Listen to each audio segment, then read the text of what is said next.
participants joining us live from Zoom meeting, please make sure your microphone is muted, and participants here in this room, please take a seat. Bapak Profesor Dr. Agus Purwanto, Ibu Ane Suryani PhD, Bapak Profesor Dr. Jusman Mansur, Bapak Abdul Kamaruddin PhD, Ibu Purnamaningsi PhD, Bapak Dr. Sahrul Saihana, and all the lecturers are invited to come up front to have a seat.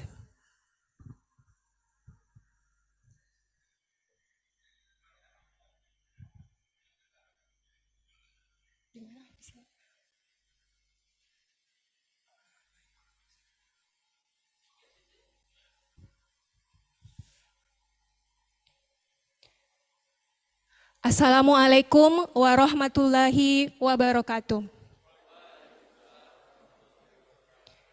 Good morning, everyone.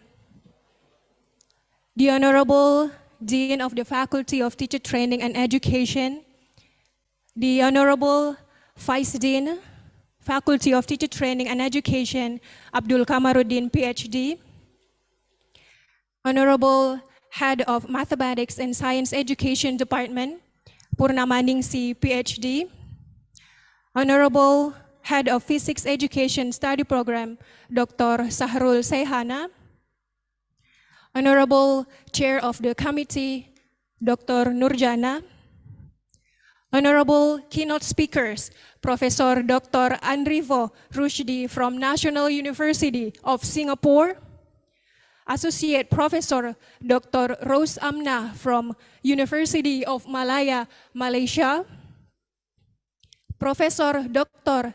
Agus Purwanto from 11 Maret University, Indonesia, Dr. Ane Suryani from Monash University, Australia, Honorable invited speakers, Professor Dr. Jusman Mansur from Tadulako University, Dr. Sahrul Saihana from Tadulako University, and Misbah MPD from Lambung Mangkurat University. Respected lecturers, participants joining us live in Zoom meeting, and participants here in this room. Ladies and gentlemen, please welcome to the opening ceremony of the second international conference, The Future of 4.0 Industrial Revolution, Innovation, Challenges and Opportunities in Science, Physics, Education and Technology, organized by Physics Education Study Program, Tadulako University. Today, August 27th, 2022, here in Indonesia. It's a great honor for me, Rahma Nasir, as your host for today's international conference, representing the host institution. Allow me to read the agenda for this opening ceremony. First, conference opening by Master of Ceremony. Second, singing the national anthem. Third, recitation prayer. Fourth, the welcome remark by Chair of Committee. Fifth, the official conference opening speech by Vice Dean of Faculty of Teacher Training and Education. And the last one, a quick photo session at the end. Ladies and gentlemen, we will sing the national anthem of Republic of Indonesia. To all participants in this room, please stand up.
Please have a seat.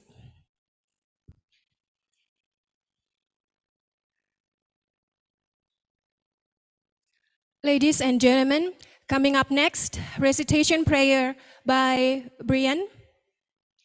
Please, Brian, coming up front.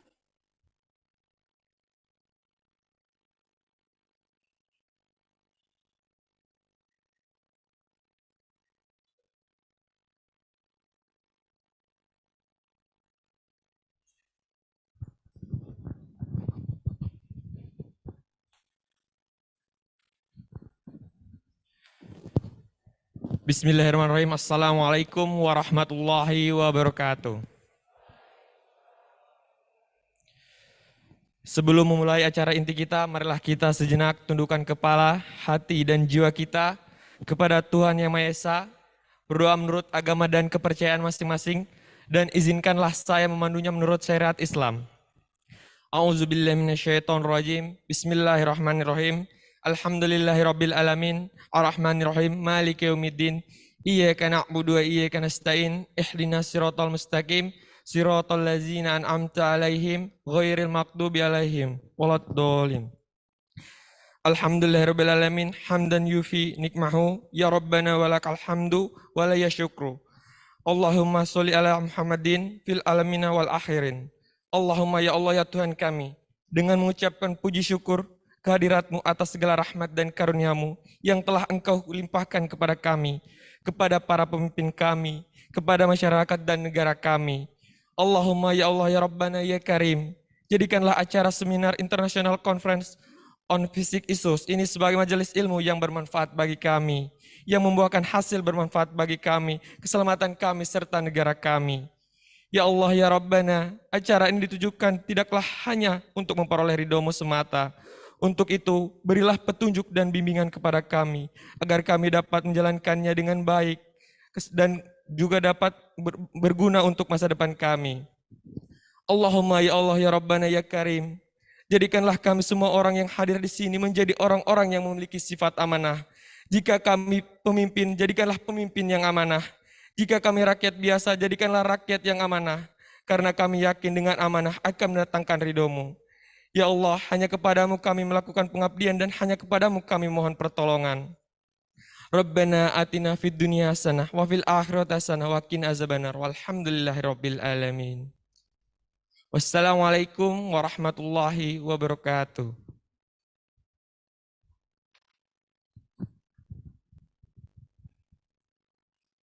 Thank you, Brian. Well, ladies and gentlemen, without a further ado, I'm pleased to welcome Ibu Dr. Nurjana as the chair of the conference to deliver a welcome speech. Ibu Dr. Nurjana, the time is yours.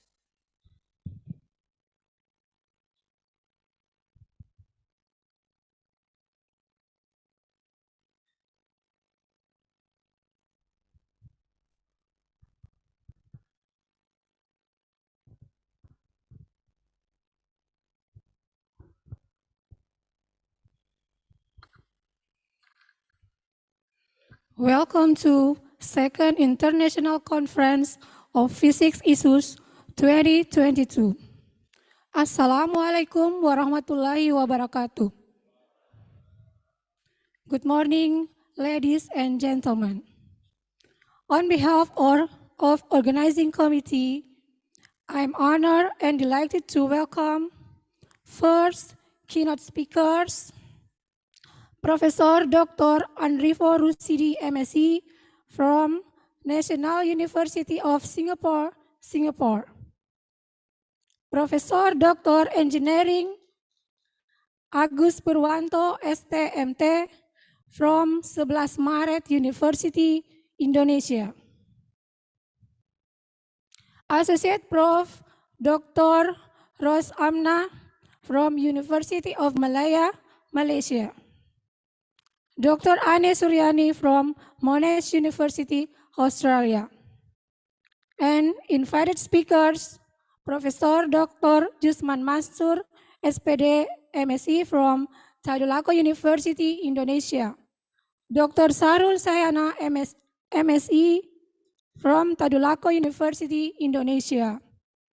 And Misbah, SPD, MPD from Lambung Mangkurat University, Indonesia. Third, for Vice Dean for Public Affairs and Finance, Bapak Abdul Kamarudin, SPD, MED, PhD. Head of Mathematics and Natural Science Education, Ibu Insinyur Purnamaningsi, SPD, MSc, PhD. All Coordinator Study Program in Teacher Training and Education Faculty of Tadulako University. All distinguished guests and participants in the International Conference of Physics Issue 2022. The conference is the second international conference held by the Physics Education Study Program, Tadulako University. In particular, the theme of this conference is the future of 4.0 Industrial Revolution, innovation, challenges, and opportunities in science, physics, education, and technology. This conference should be beneficial for all participants. We can share and learn many current topics in various research fields. We do hope this event could facilitate our participants to interact each other intensively for extending the scientific network in the future. We are pleased to inform you that around 22 participants submitted abstract and full papers. All participants present covering various subjects of education, physics, biology, and chemistry. Especially, there are 4 keynote speakers and 3 invited speakers come from Singapore, Indonesia, Malaysia, and Australia for plenary and parallel session, respectively. This conference could not occur without the great assistance and support of many parties. In closing, we wish to express our gratitude to all keynote and invited speakers who have come to share their knowledge and to this event.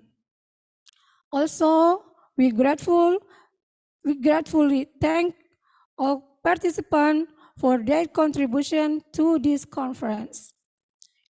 In advance, we would like to extend our appreciation and sincerely thank to Rector and Vice Rector of Tadulako University for their support of this conference. Finally, I would like to thank the Advisory Board, Steering and Organizing Committee members for making this event occur. We wish all participants very fruitful and pleasant scientific program at this conference. Thank you. Assalamualaikum warahmatullahi wabarakatuh.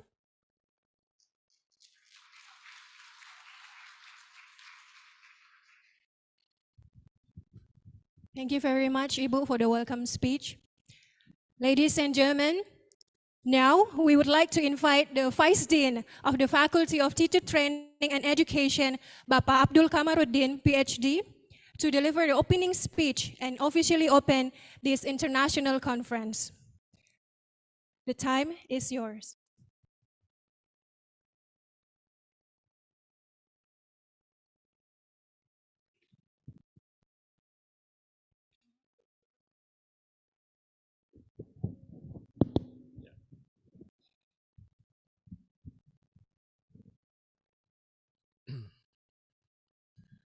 Assalamualaikum warahmatullahi wabarakatuh.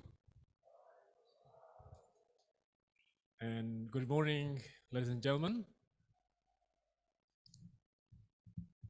It's a great honor for me to be here today, to be with you all here in the international conference, the second international conference on physics issues. Yeah. conducted or held by the Physics Education Study Program at the Faculty of Teacher Training and Education, Tarulog University. So this is a very good initiative from the study program. So on behalf of the Dean of the Faculty of Teacher Training and Education, we really appreciate of this initiative to organize and hold the international conference on physics issues this year. And I know that the first international conference was conducted last year. So this is the second international conference conducted by the Physics Education Study Program. And this kind of conference or academic program is very good, yeah, to build good academic atmosphere in the faculty and in the university, and we hope that this academic could be done also by the other study programs, okay, within the Faculty of Teacher Training and Education. So not only the physics education, okay, who conduct or who do this kind of conference every year, but we also encourage, okay, support the other study programs or departments, okay, within the faculty to do the same activity, academic activity in the future. It is very good opportunity for me here to welcome you all to the international conference, and especially to the keynote speakers. Yeah, Professor Dr. Andri Fo Rashid, MSc from the National University of Singapore, and then Associate Professor Dr. Ros Amna of the University of Malaya, Malaysia, Professor Dr. Agus Purwanto, ST MT from the University of 11 Maret, Indonesia, and Dr. Anne Suryani from Monash University, Australia. Good afternoon, Dr. Anne Suryani. So we have different time, 3 hours ahead, I think, between Melbourne and Palu. And then our invited speakers, Professor Dr. Jusman Mansur. Give applause to Professor Dr. Jusman Mansur. And Dr. Jusman is newly integrated professor in the physics education. Okay, so this very good congratulations, okay, to Professor Jusman for your professorship. Okay, hopefully this will be followed by other colleagues, okay, colleagues in the study program or from the other study programs within the Faculty of Teacher Training and Education. Okay, and also we have Ibu Misbah SPD MPD from University of Lambung Mangkurat. Okay, so thank you very much. Okay, really appreciate for these keynote speakers and invited speakers for your willingness to join us here, to join this international conference this year. I believe that from these keynote speakers and the invited speakers, they will share, okay, knowledge, okay, information, insights, okay, up-to-date information within the area of physics education. Okay, the theme of the international conference today is the future of 4.0 industrial revolution and looking at the innovation challenges and opportunities. Okay, so of course within this era, within the 4.0 era, the digital era, of course, in the educational sector we have challenges and opportunities, right?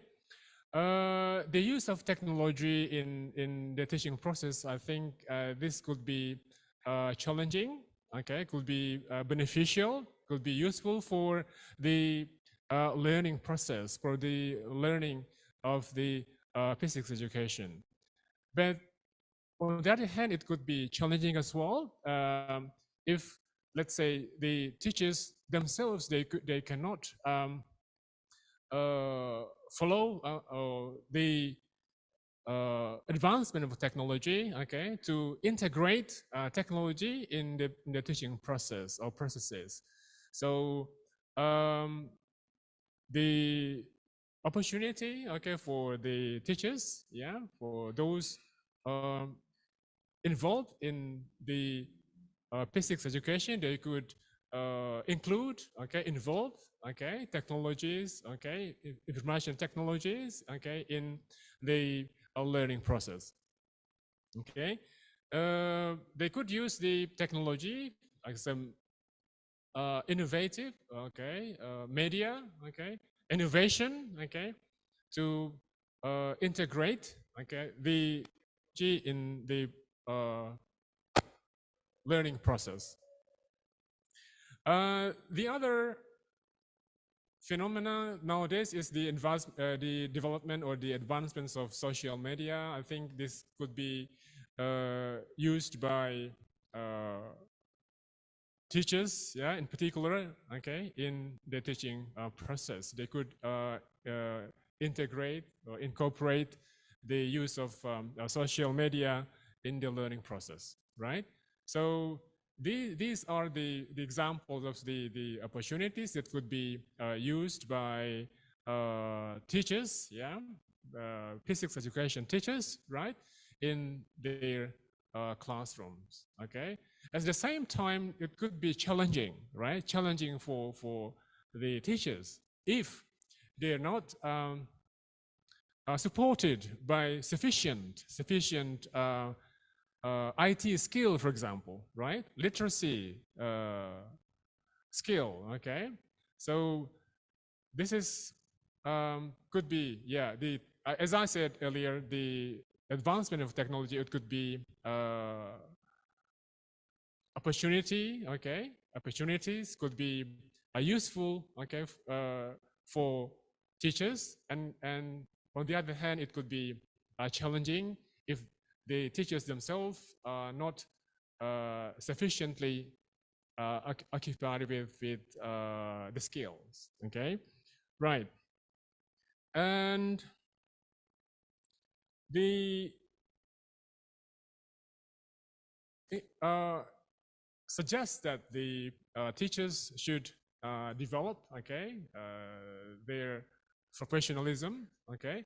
So professional development program is very important, as nowadays the Indonesian government is supporting, yeah, the teacher professional development program, and this is a very good opportunity for the teachers to upgrade, to develop their professionalism, okay, in terms of teaching, okay, the content knowledge, okay, the knowledge about physics education, and then the teaching methodology, okay, they should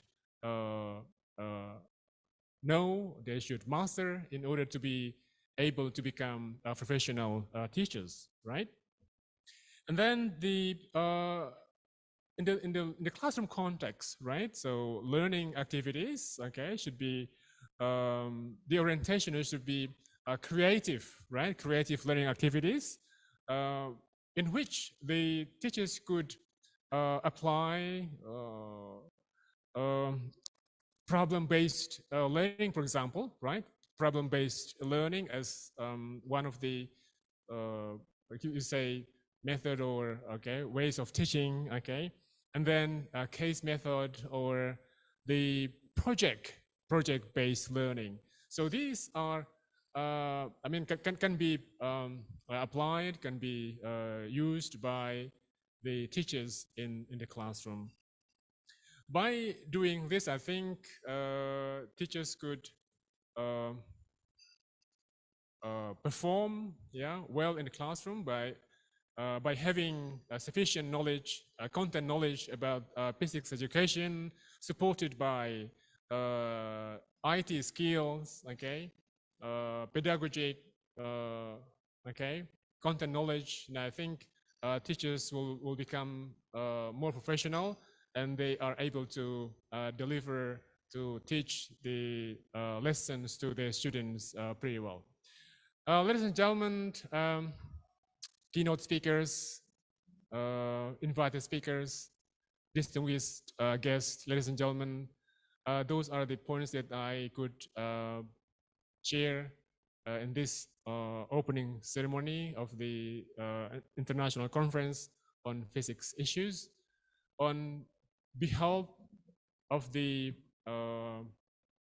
faculty management, we'd like to thank to the committee, especially to the keynote speakers, invited speakers, and participants who join this international conference here in the venue, and those who are joining this conference online via Zoom. We really appreciate for your participation in this international conference. This conference will last for 2 days, today and tomorrow. We hope that the conference will run well and it will be successful.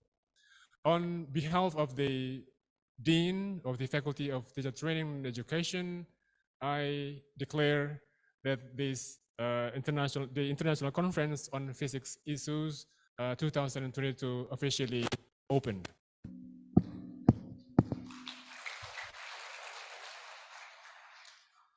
Thank you. Have a great conference and have a great day, everyone. Assalamualaikum warahmatullahi wabarakatuh.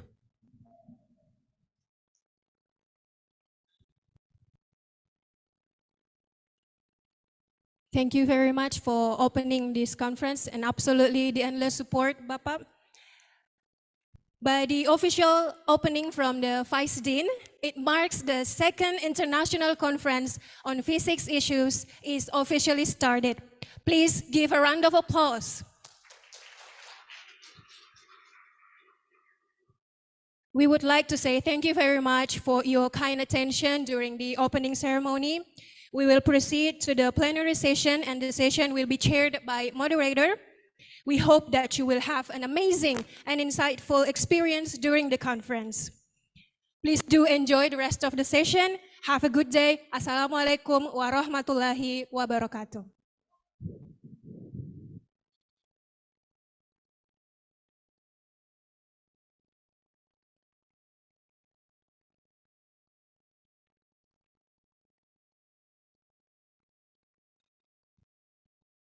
For participants joining us on site, Bapak-bapak, Ibu-ibu, it's time to take a photo session for a moment for invited speaker and keynote speakers. And the photo will be taken by our member of committee.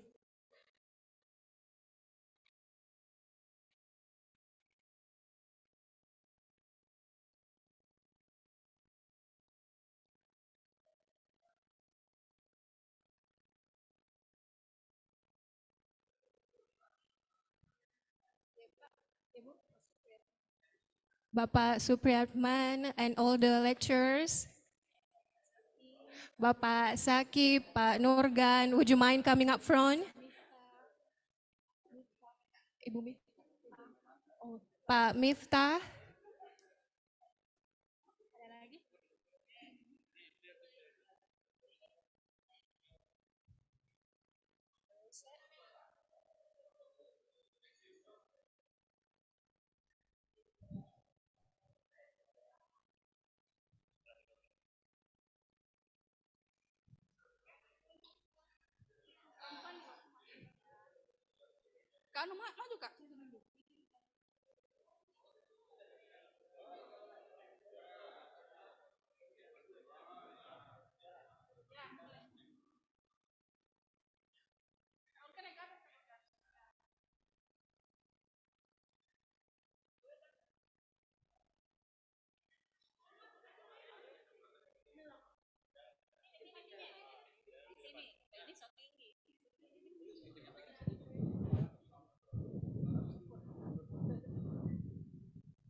For participants joining us live from Zoom meeting, please make sure your camera is on and give your best smile, and committee will take a screenshot. And count 1.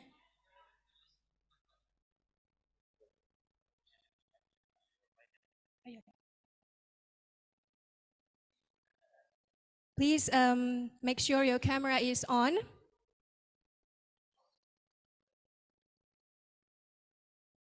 Satu, dua, tiga. How many slides do we have? Okay, there are 3. And count 3, 2, 1.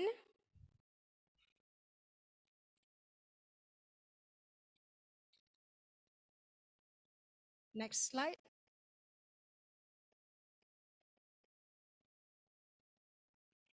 Say cheese or find your best position.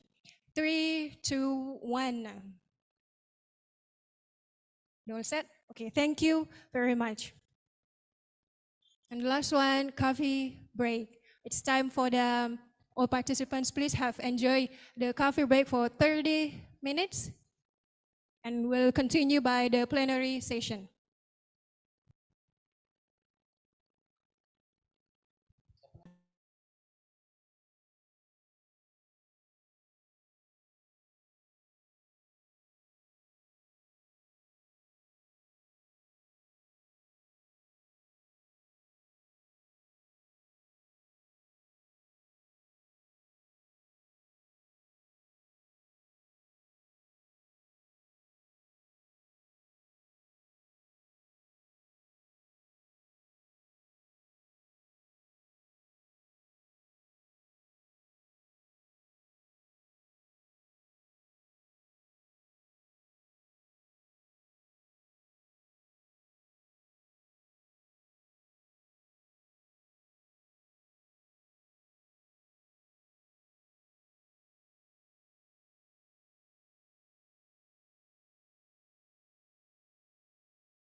Assalamualaikum, Prof. Andrivo. Waalaikumsalam warahmatullahi wabarakatuh. Sehat, Pak Dr. Sarul? Alhamdulillah, sehat-sehat, Prof. Alhamdulillah. Belum mulai ya? Belum mulai ya?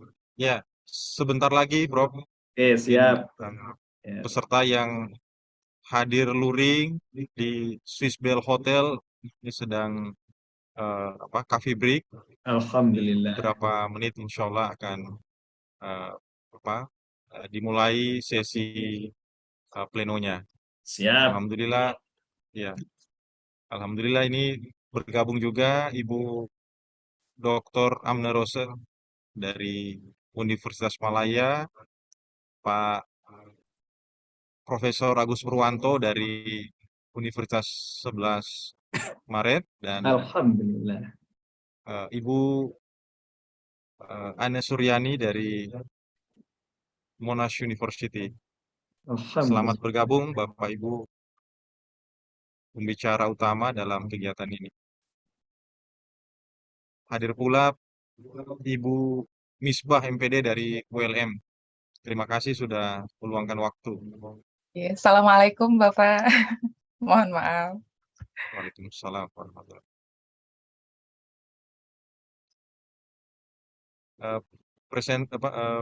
moderator untuk sesi pleno pertama itu Ibu Wiwi Nimade Wiwi. Beliau sudah hadir.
Oh, halo, selamat pagi.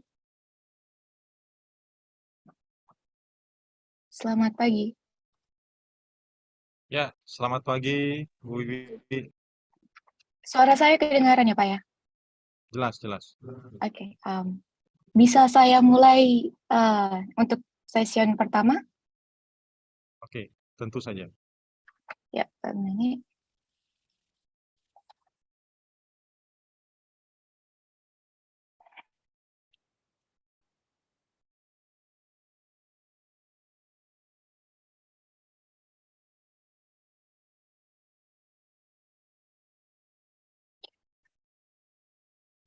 Assalamualaikum warahmatullahi wabarakatuh. Waalaikumsalam warahmatullahi wabarakatuh. Good morning, everyone. We once again welcome everyone, all participants and presenters that have joined us directly from the venue.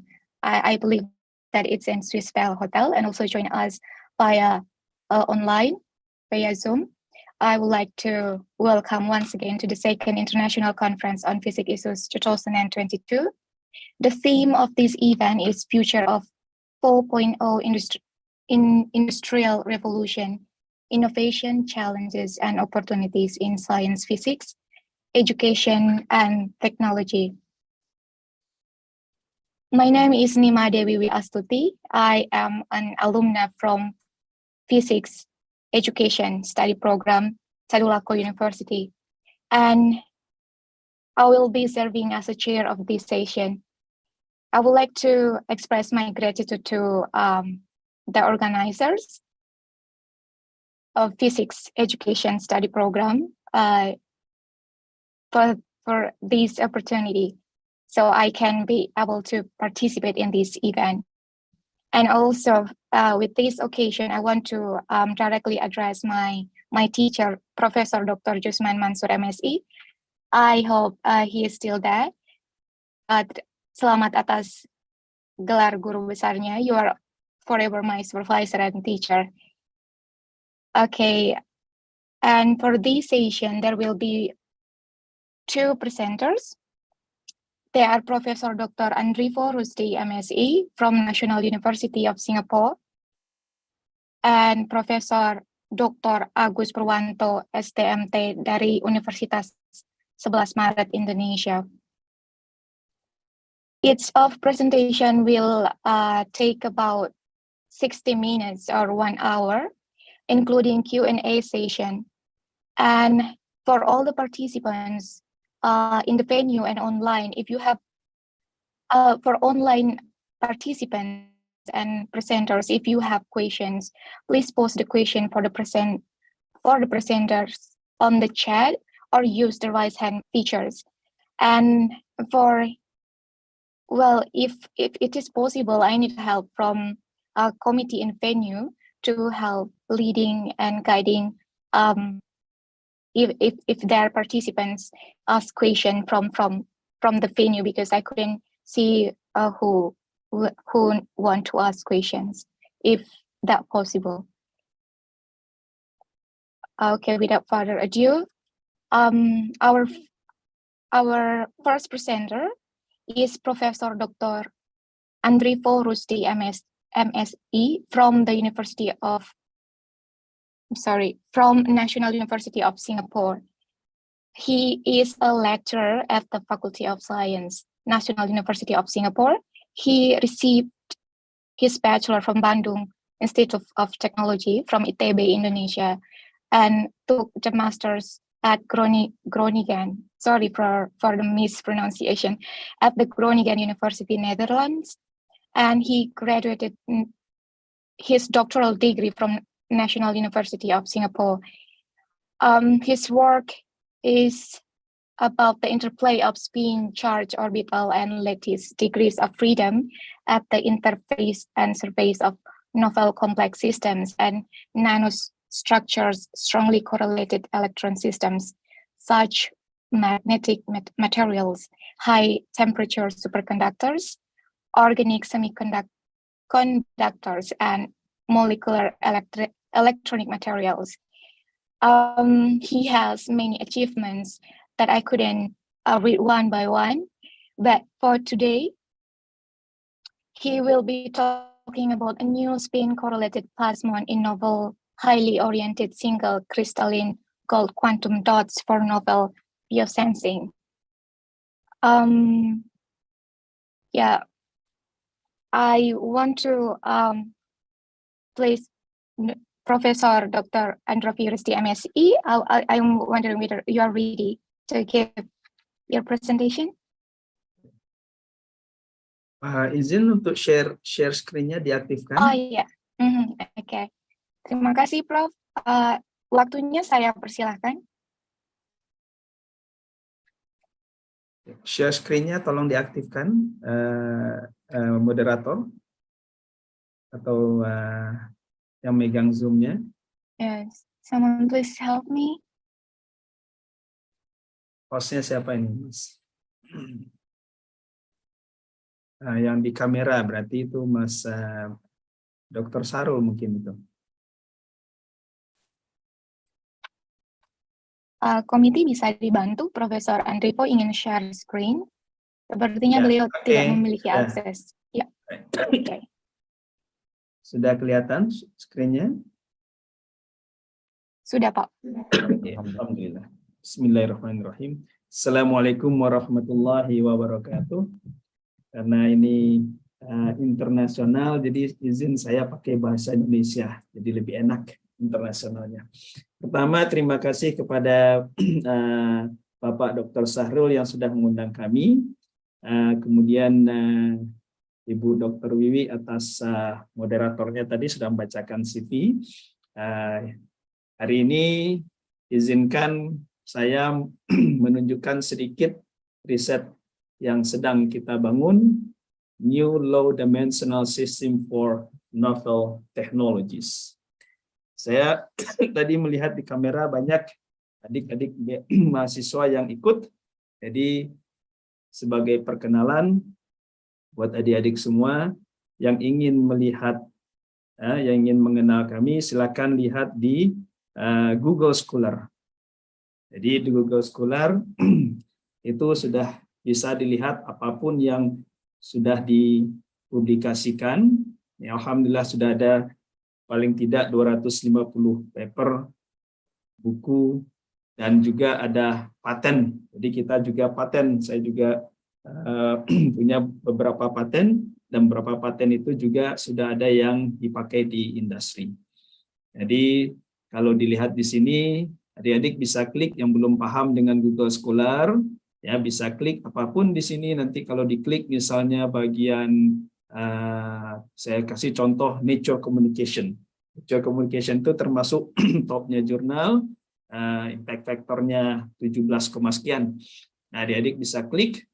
Nah, klik di sini, kemudian bisa klik di bagian bawah sini misalnya. Nah, adik-adik bisa nanti melihat paper itu, bisa akses karena beberapa dari paper itu sudah kami buat free access, dan silakan baca. Ya, baca sebanyak mungkin paper-paper yang ada di jurnal-jurnal yang top. Jadi usahakan baca paper yang jurnalnya misal Science, Nature yang tadi kami perlihatkan, atau Fisika Review Letter bagi yang fisika, atau yang education juga ada. Ini misalnya bagian Journal of Physics Condensed Matter, ini bagian dari education. Ini tulisan kami dengan mahasiswa S1. Nah, dari jurnal-jurnal ini ya bisa klik, bisa show more, bisa show more di 2020. Jadi silakan baca, silakan nikmati. Kalau tidak bisa akses, nanti bisa kirim saya email, bisa ke email dulu ke Bapak Dr. Sarul. Kalau nggak punya email saya, nanti bisa saya downloadkan, saya kirimkan papernya. Ini show more. Nah, di sini paper yang kami tampilkan bukan hanya dari fundamental science, tapi memang bermula dari fundamental science, kemudian teknologi termasuk paten juga. Jadi dari awal sekali dari ide, kemudian dari ide bagaimana menjadi top science, kemudian dari top science menjadi paten kemudian bekerja sama dengan industri. Jadi alurnya sudah demikian keadaan yang kita masyarakat secara ilmiah mengalaminya. Jadi paper ini ada banyak, alhamdulillah. 2015 ini saya cepatkan supaya menambah semangat adik-adik yang sedang S1. Saya ingin perlihatkan bahwa paper saya yang pertama kali itu justru pada saat saya S1 dulu. Ini paper saya yang pertama kali terbit di Physical Review Letters, Physical Review B, maaf. Dan di Physical Review B itu bersama dengan pembimbing saya, Profesor Chia Meon. Jadi saya dulu ya dibimbing oleh Profesor Chia Meon, dan itu kita bekerja sama dengan universitas di Belanda pada saat itu, ya, dengan Profesor Agung Nugroho, dosen di ITB. Jadi di sini kita bisa melihat bagaimana secara saintifik adik-adik juga mulai dari S1 bisa bersemangat untuk riset dan usahakan kalau bisa ikut dalam publikasi, dan publikasi itu akan membuat bagaimana enaknya menjadi peneliti dari publikasi tadi. Sehingga nanti kita akan terlihat bahwa kita itu bahwa riset itu sangat menyenangkan. Ya. Nah, itu sedikit perkenalan dari kami. Jadi cara perkenalannya adalah hasil-hasil yang sudah kita terbitkan selama ini. Nanti, saya ganti sedikit di sini. Nah, karena ada permintaan, kita akan lihat sebagian akan saya pakai bahasa asing, katanya begitu. Nah, now we look at today what problems that we are facing. Saya akan perlihatkan what's problem that today we are facing and how we think we can solve the problem itself. Nah, sekali lagi saya perlihatkan supaya ada semangat bahwa problem itu adalah dalam sains, every time that I see a problems, that's actually a good thing. Okay, problems is a very good thing because now we have to think of solutions. Okay. Share songs. Ya.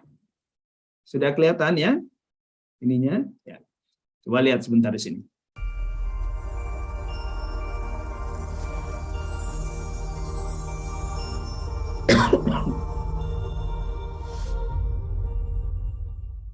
Have you ever held an organic tomato in one hand and a standard tomato in the other hand, wondering if the organic tomato is really worth a higher price?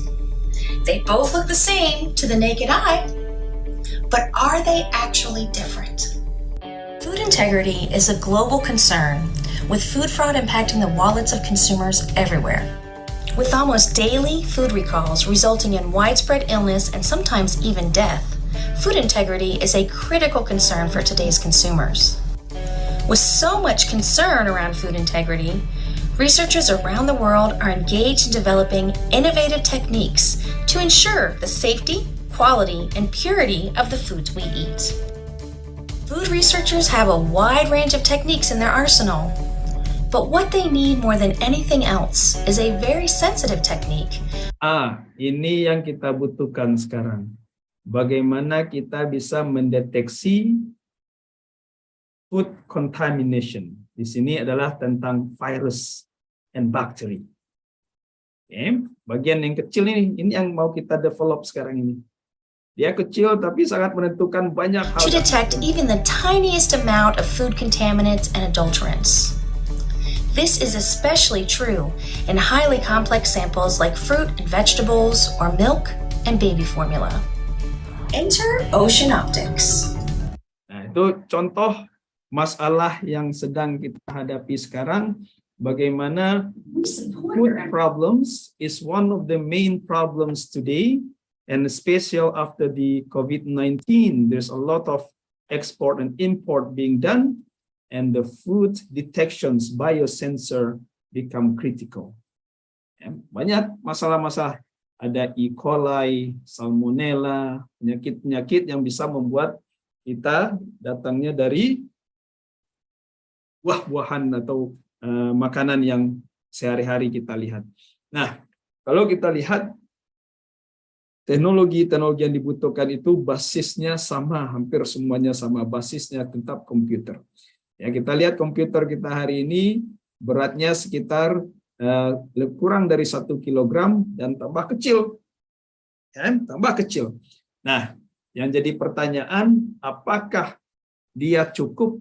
Are you satisfied with the performance of your laptop? Don't you want to have smaller and faster and cheaper one? And so to build up technology, our basis remains because we want to have extremely sensitive detections and also fast detections. Nah, kalau kita lihat sekarang bagaimana komputer kita masa depan yang sedang kita kejar. Jadi sama ini masalahnya, walaupun kelihatannya berbeda, tapi ujung-ujungnya sama nantinya, berujung pada fisika kuantum. Ya. Kita lihat berikutnya sekarang bagaimana fisika kuantum sangat penting. Teknologi apa yang kita sekarang bangun dengan yang namanya low dimensional system. Nah, izin saya perlihatkan sekali lagi. What kind of computer that we wish to have in the long run, in the next generations?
Stop di sini. Nah, kira-kira itulah yang sedang kita kejar sekarang.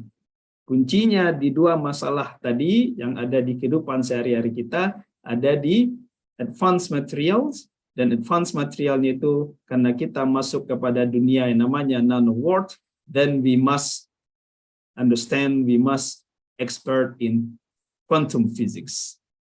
Okay, quantum physics, that's the whole scenario of future technology. Now let's have a look. I just want to give you a quick history of computer itself. And the idea of computer, it was starting back. This is a computer without quantum physics. A computer without quantum physics is all mechanical. So the weight, 5,000 kilogram and 1.5 meter long. Without quantum physics. Jadi untuk bisa mengarah kepada komputer yang hari ini kita punya, the today computer, there's a lot of research has been done. It was starting with black body radiations. So you think black body radiation is not related to computer, is actually very important starting points to understand so-called photons or lights. Okay, black body radiation. It was 1897 by these two gentlemen. Okay? And then the next important experiment, so-called photoelectric effect. So there is black body radiations, there is so-called photoelectric effect, effect by Hertz and Wolfach, which these two experiments was actually the photoelectric effect was explained later by Einstein with the work functions, while the black body radiation explained nicely by Max Planck with wave particle duality. So there's a lot of research to understand the black body radiations. Scientists has to get together to understand the phenomena. So it is very important, us being a scientist, to look at data So if you have a data, even though you do not understand to explain it, you should still publish it because it might be important for the next technology if being able to explain by other scientists. So these scientists together to tackle a problems. And one of the problems that one to tackle at the time was these two experiment, black radiations and the photoelectric effect. You see here all the great scientists in 1927, and this is Max Planck, the very well-known father of this wave particle duality, and all this name being physicists that we actually convey the name through the equations. So us being physicists, we want to have so-called our paper being cited, and that only happens if you do original work and should be published in the good journal too. So there's a lot of improvement, a lot of research being done. And look at how big a computer, for instance, in 1946. This is ENIAC, Electronic Numerical Integrator and Calculator, pioneered by Mobley and Eckert. And it was the whole room occupied by so-called vacuum tube. This is based on photoelectric effect. It's already part of quantum physics already, but still very big because engineering is not coming yet at the time because we want to develop further so-called transistor. And again, to get transistor, we need to have quantum physics. This is hard disk in the past. Today you have tiny hard disks that can plug in out with your USB stick, for instance. That is the different type of technology. But if you look at this, it's huge hard disk, and you have to carry with these heavy things. But was it already possible to store and read and write data through these atoms, atoms by atoms. So for whom you want to understand and to know about nanoworld, the future technology that we wish to have it, read this lecture by Feynman's, very well-known lecture of Feynman. There is plenty of room of the button. And one, his sentence, quote that in the year 2000, when they look at back, this age means in 1960, they will wonder why it was not until the year 1960 that anybody began seriously to move in this direction, so-called nanoworld. And this is what I mean by low dimensional system. So we need to be able to control atoms. That's the idea of the future technology. We wish to be able to control atom by atoms. And that's need a lot of, so I go quick today, that's need a lot of research, fundamental research. There is no technology that you can get if you don't do fundamental research. So us in Indonesia, if we want to have in the future being strong in technology, we must be strong in science. We must be strong specifically in physics. And in physics, we must be strong in quantum physics. So some of us need to be strong in quantum physics, being able to derive all this Hamiltonian equation, derivative, but then beyond that, apply that quantum physics into your equipments, which I'm going to show to you how I develop my own lab through the quantum physics. So let me quick here. So from the year 1800 until today, technology 2010, it took about 200 years to develop a computer, laptop. Continuous research. And that means if we want to contribute to the society as scientists, contribute to the society, even the fractions of the contribution, we must be seriously doing research day and night. Cannot be done research half of the time. Okay, let me do research now, and then I do meeting, and then we have more meetings than the research. That doesn't work. It won't contribute anything to the society at the end of the day. So in order to get to the point that we are able to contribute to the future technology, once again, adik-adik harus serius dalam belajar, dan belajarnya memang harus siang malam memikirkan tentang sains. Bangun tidur pikirkan sains. Mau tidur pikirkan sains. Begitu caranya kalau memang ingin berkontribusi kepada society. Nah, if that's achievement, it comes it doesn't come suddenly, because kita harus disebut dengan istiqomah, terus menerus, continuously, forever. Only then kita mendapatkan yang disebut dengan amal jariah. Jadi amal jariah itu paling berat mendapatkannya. Istiqomah memikirkannya siang dan malam. With expectation, we might have a chance to get amal jariah. Okay, let me carry on first. So, so we already achieved the limit of the today's semiconductor. But I don't want to go detail today. I just want to tell you that we understand what the limit of the current semiconductor. So we need to replace semiconductor or adapt semiconductor, add up with other material. So then we can utilize it with the new phenomena. This is where spin charge orbitals becomes dominating for the future technology. So how does it go? We want to have, remember, detect virus, detect bacteria. Everything should be a piece of paper. That's what we want to have, yeah? Detections of viruses, bacteria, with a piece of paper. That's the idea. And it's all possible because electrons, the size of the electron is 10 to the minus 18 meter. So we want to make use of charge. We want to make use of spin. We want to make use of orbital. These all tiny things. Okay? This all tiny thing, it's all for you to use it. But you must understand quantum physics. If you don't know quantum physics, from today, go find quantum physics textbook, and then you read that day and night. Until when? Until forever. Because there's a lot of phenomena, amazing phenomena in quantum physics. And that's quantum physics make life very exciting.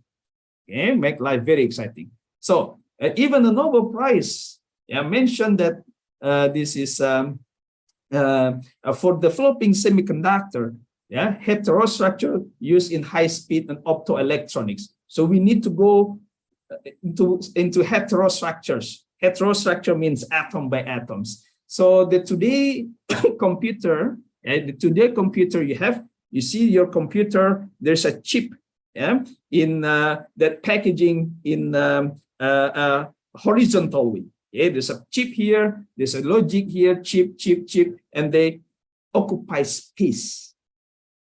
The future technology that we are developing now, it goes up. Instead of going horizontally, we want to go vertically, because vertically your limit is actually sky. There's no limit. So you can shrink down all the size here into very tiny amount, where the calculations, the time to the market will be reduced, cost will be reduced, performance will go high, size will be reduced, and much more flexible. So we want to develop this technology, but if we don't have an idea or imagination what technology that we wish to have in the future, then we won't be able also to solve the today's problem. So we need to start from now. So the idea that I want to develop is to make kue lapis. Kue lapis is basically having this 3D packaging. First layer, you want to have chocolate. Second layer, you want to have pandan. And then the third layer, you want to have pisang, whatever you like to have it. So that means each of this layer, different atom. I will show you. This is the idea. Get the idea correct first. And then for this idea, the key ingredients for the future technology, which is beyond more, is interfaces. And interfaces is atoms. So the size of the device, the size of technology that we have, it will be shrink down to even less than piece of paper. Okay, so we have the concept correct now. Now, the idea to have this is actually we want to beat the computer. We want to go for artificial intelligence. Go fast and computer speed and everything. And we are already reaching the limit with the semiconductor. And even this, the fastest computer that we have today, still not even a few percent of the brain of the mouse. So mouse still actually smarter than any computer, fast computer that we have. So that means we have room to develop our computer because we want to beat all this, this so-called brains imaging that we have to have the the computer that we have in the future have the artificial intelligence and machine learning. So there's a lot to be done, and you cannot do this alone. You need to contribute to society. What actually you can do, and you can only contribute to society if you are the best in your field. Only the best contribution can be useful to society. Yeah, because otherwise you cannot develop technology with some idea which is not being proved in the solid way. Yeah, there's only best that can be done or can be useful to society. So anyway, my own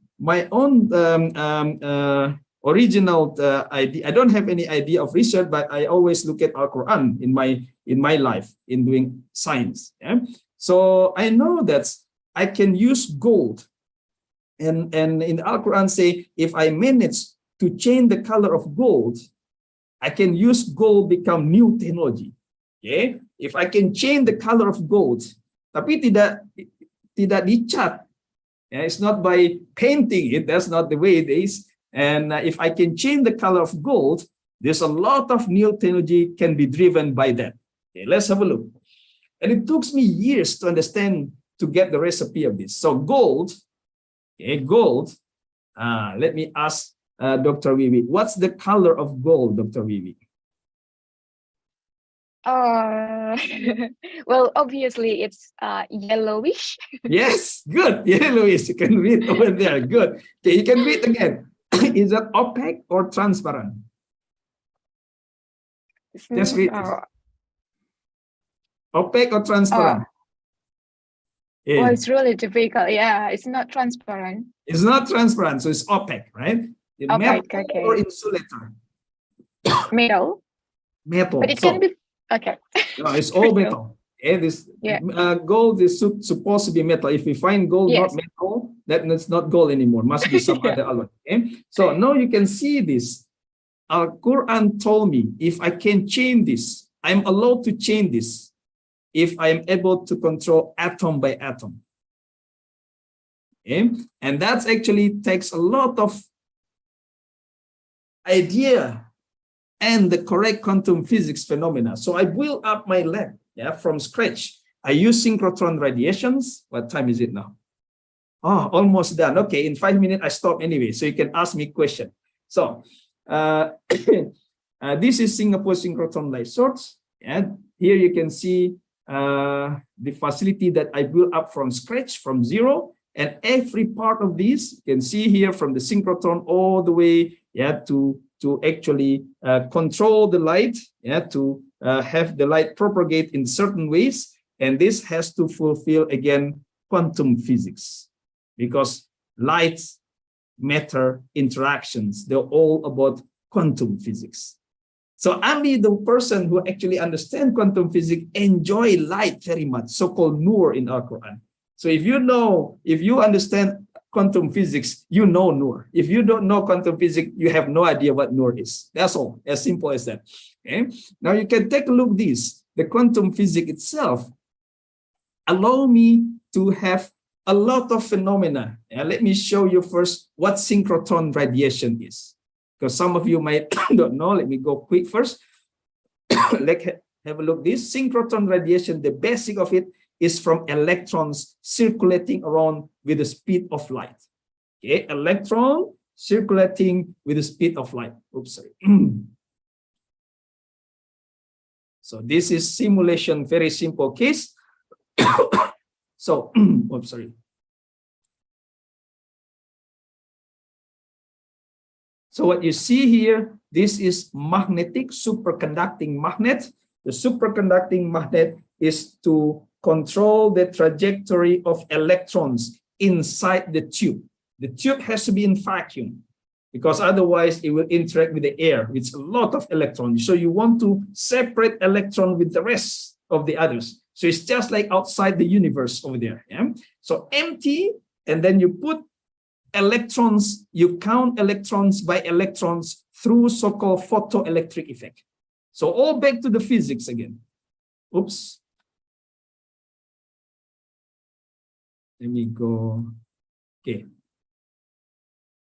The red color are the electrons. The electron, we inject it, we count it, 1, 2, 3, 4, whatever number that we wish, inject into the pipe, and the pipe circulating it, yeah, all the way inside.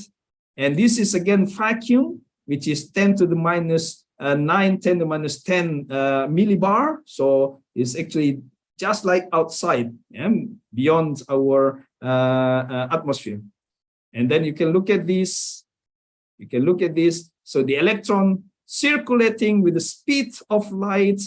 And not only that, you have to synchronize them. You have to synchronize them. So look at this. You have to synchronize them in such a way that it has so-called exact distance among them. Okay? And then what happens next, if you do this properly, and then you look at carefully, because of the bend of the electrons, this electron will produce electromagnetic wave, will produce light. So light is coming from electrons, yeah, with the speed, nearly speed of light, and then change the trajectory, create or produce electromagnetic wave. That's what you capture that with many of so-called optics, many of gratings, and inside the vacuum. And thus you need everything here need to have understand quantum physics. Otherwise, you won't be able to control electrons, and you will not gonna be able to control photons. Either one, you won't be able to do anything in that sense. So then you go around and you develop so-called, you capture this all the light, and the light produced by synchrotron radiations can be 10,000 brighter than the sun. Jadi cahaya yang dihasilkan oleh synchrotron radiations itu bisa melebihi 10.000 kali lebih terang daripada matahari. Man-made, so we can create our own sun today. There's no problem because of quantum physics, and it's home. You can put everywhere. Now we can look at this, yeah, and then this light will travel inside the tube. Okay, the tube has to be calculated also based on the Heisenberg uncertainty. That means again I have to use quantum physics through the quantum mechanics. And then you look at this bandit circulating around, and you go and capture to your sample, and your sample interact with the photons, and then you produce anything that you like. All right? Now let's go back. So what I just showed to you, this circular building is so-called Singapore synchrotron light source, and from this building, from the Singapore synchrotron light source, we make so-called beamline. Yeah, beamline is based on again the quantum physics, the quantum mechanic that we have.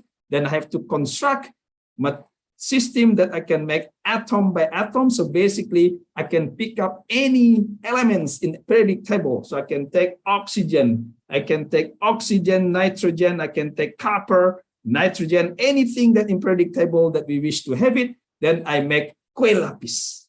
Yeah, so it's atom by atom kue lapis. So then I can be ready to create computer technology, biosensor, like a piece of paper.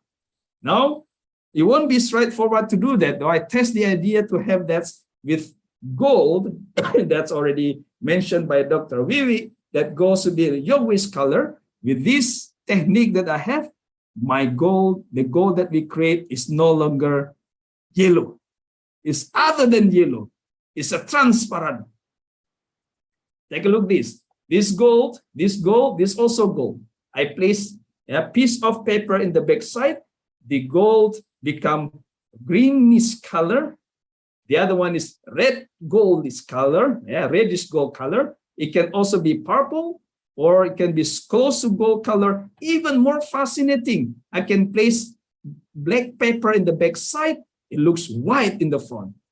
Okay? I can put white paper in the back. It looks bluish color in the front. I can change anything now with gold. Now, with this technology, so you can see, you can cover up, you can make glasses now with the new gold that I have. Nobody's going to steal it because they don't know it's gold. And it's okay, you can place it everywhere. And the price of the gold might become lower because of this. So it's a good news. because it's not longer yellow, it's like transparent, like windows. Now, the key is like, it's exactly what Al-Quran teach me. I have to be able to control the size of the gold. That means I have to be able to control atom by atom, the position of the gold, order such a way, that different ordering will give me different color. And that's actually, again, the beauty of quantum physics through it. Now, I just want to make the last one before you can ask me question. So this result is published recently. You can take a look nano letters. And I also have patents for this, and 2 patents for this, because industry like it very much. So we have collaborate with industry how to make this new type of gold, from the Al-Quran that become future science technology for detections, virus and bacteria detection. So back again to have this, that the key is being understand, the anti-recipe to make this gold with different color is how to place atom by atom. And this is not random, Allah said. It's actually you can make it if you think harder and then try and error, and eventually you will get it. So there I show you how gold can change the color nicely, from all color that you wish. It's the same atom, AU with 79 electron in it. So I click this one first. So you can ask me a question if you want to ask later, but this is the basis of technology, is always the physics. This is the optical properties of the gold changing dramatically from the original gold that happened in nature. So I test the gold this day. I ask everyone. No one knows. If I don't tell them this is gold, no one knows this is gold anymore. So it's successful. And that successful means you can place your gold anywhere. And hopefully they will see this just like a color with other object. So anyway, I go quick now the last part, that now the reason why I developed this. Remember, I want to have the detections, biosensor detection. Now I'm ready to go beyond this to have a lot of biodetections, and it's all back to the Al-Quran again. So I don't have any idea except Al-Quran. So then I go with this so-called chirality. It's also in Al-Quran. This how the chirality, I can detect this through the gold, and then also the bacteria. There's a lot of bacteria and viruses that today we don't have the database at the moment, and I want to develop this for the long run with the technology that we have. So this is part of the plan. You have to have low dimensional system. There's a lot of technology that I'm currently work very hard. We'll work on developing technology, and so everything goes always from the Al-Quran and create science. Make tools. You make your own tools. I make my own tools, and then from the tools, then we create this many object, advanced material, which is smart material, which not exist in nature. And this technology itself depends very much on the needs. So basically, we can fine-tuning this from the sensor, biosensor, enhanced catalytic activity, 2D catalytic, or even surface enhanced Raman spectroscopy. So there's many in my list today, what I plan to do. And this is the key of research, that think of it day and night. Have less meeting, have more time in doing research. Hopefully, we will contribute even tinier bit in society, and that's more than enough. All right. So with this, I summarize. You summarize by yourself. We managed to get over the years, research doing, and all stuff from scratch, and define the problems. You need to define what the problem is. If you don't have any problem, that's the main problem. If you do research but not knowing the problem, that is the problem is. Because what's the point to do research without knowing what the problem is? And then once you define the problem, in order to define the problem, you need to read thousands of papers, not just 1, 2 paper, thousands of paper. Only then you can define the problem, right? And the paper you need to read is actually should be like in Nature paper, Science paper, Physical Review Letter papers, all these paper that being write up or with author by top scientists. And then you'll be useful to get the good knowledge. So let me stop over here. And I thank everyone for listening. and you can ask me questions if you have it. Thank you. Okay, thank you very much, Professor Andrivo. It was an interesting and insightful presentation, and thank you so much for package the information in in a way that I, as a non-scientific person, understand it. At least I understand what's your intention, what's your idea, and I hope that the kue lapis will come very soon. So we don't need to bring a heavy computer and also use your your whatever you build now to like reduce the potential what it's like like the virus that can contaminate the food. And okay, well, there is someone raised that hand. Oh, ini Arnal Langgene. Yep, can you turn on your microphone? Okay. Yeah. Assalamualaikum. Yeah. Can you silahkan. listening my voice? Yeah, we can listen to your voice. Yeah. Okay. Assalamualaikum warahmatullahi wabarakatuh. My name is Arnan Langgene. Now I study in physics education study program. Now I have a question for Sir Andrivo Rushidi, and my question is, how do you think about quantum physics will give good impact for technology in 4.0 industrial revolution? Because I think quantum physics not have relationship with technology in 4.0 industrial revolution. And then why sir explain about quantum physics having relationship for technology, for example, laptop, computer, and handphone, and anymore. How does quantum physics work with technology? Because I think quantum physics only about formula physics, for example, Schrodinger equation, and not for technology, sir. Thank you, sir. Okay, thank you very much. I believe that Professor Andrivo have catched the question.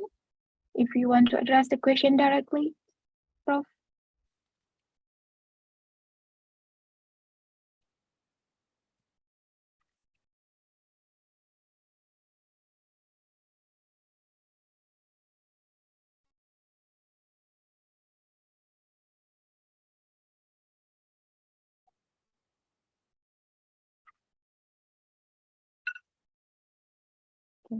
I invite Professor Andrivo Okay, to... yes. Okay, thank you for Mr. Anal for the very good questions. The whole discussion that I present today is that tanpa quantum physics, Mr. Anal tidak ada computer today. You don't have laptop today. You don't even have internet today. You don't have sensor. You don't have the equipment that I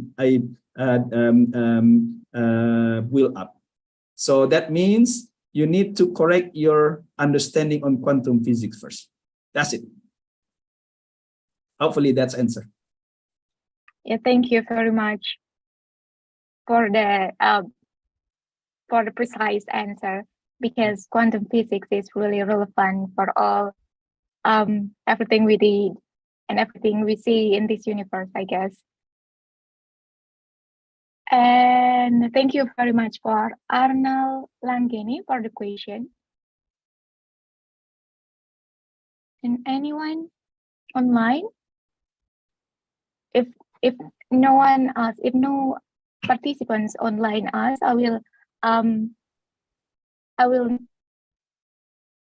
give it to Bapak Dr. Sahrul Saihana to lead the Q&A session in the venue. Can I give it to you, Pak? Okay. Yeah. Thank you, the moderator. I want to ask to Professor Andrivo about your prediction to I mean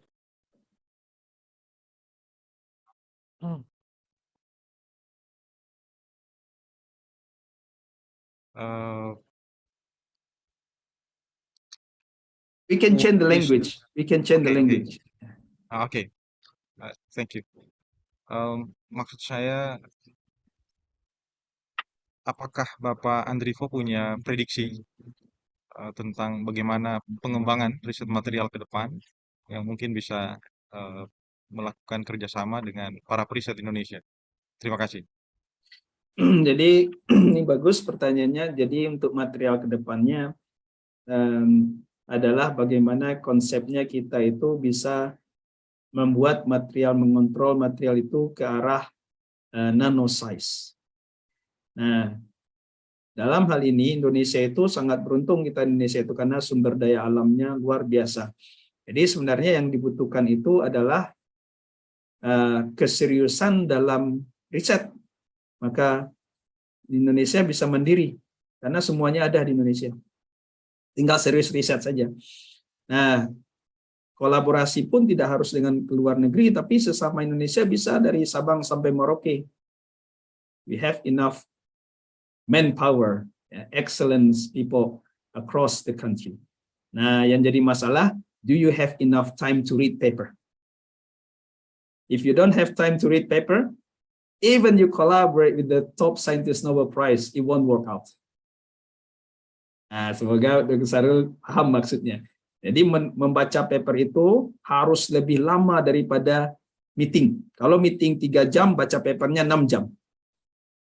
Yang dibalik, baca paper 15 menit, meetingnya 5 jam. It won't work out. So the most effort need to be put in reading papers. And then, only then, we can define a problem. Jadi, menjawab pertanyaannya, collaboration, you can always do collaboration.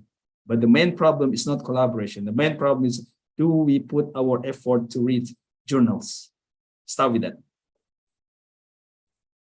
Semoga menambah semangat Dr. Saru. Setelah ini, langsung baca paper-paper sebanyak mungkin.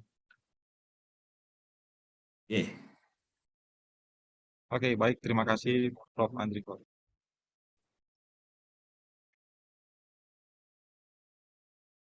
Ada Bapak Bakri.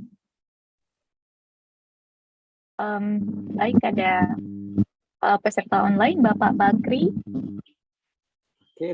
Saya persilahkan ya Pak ya, silakan bertanya kepada Profesor. Oh, ya, silakan Pak. Thank you very much. Terima kasih. Assalamualaikum warahmatullahi wabarakatuh. Waalaikumsalam warahmatullahi wabarakatuh. I'm sorry, I'm from mechanical engineering. I'm mechanical engineering, Prof. Saya dari teknik mesin. Oke. Mungkin saya langsung pakai bahasa Indonesia aja, Pak ya. Ya. Kebetulan saya di mechanical engineering, tapi my specific in natural material. Kira-kira potensi ke depan untuk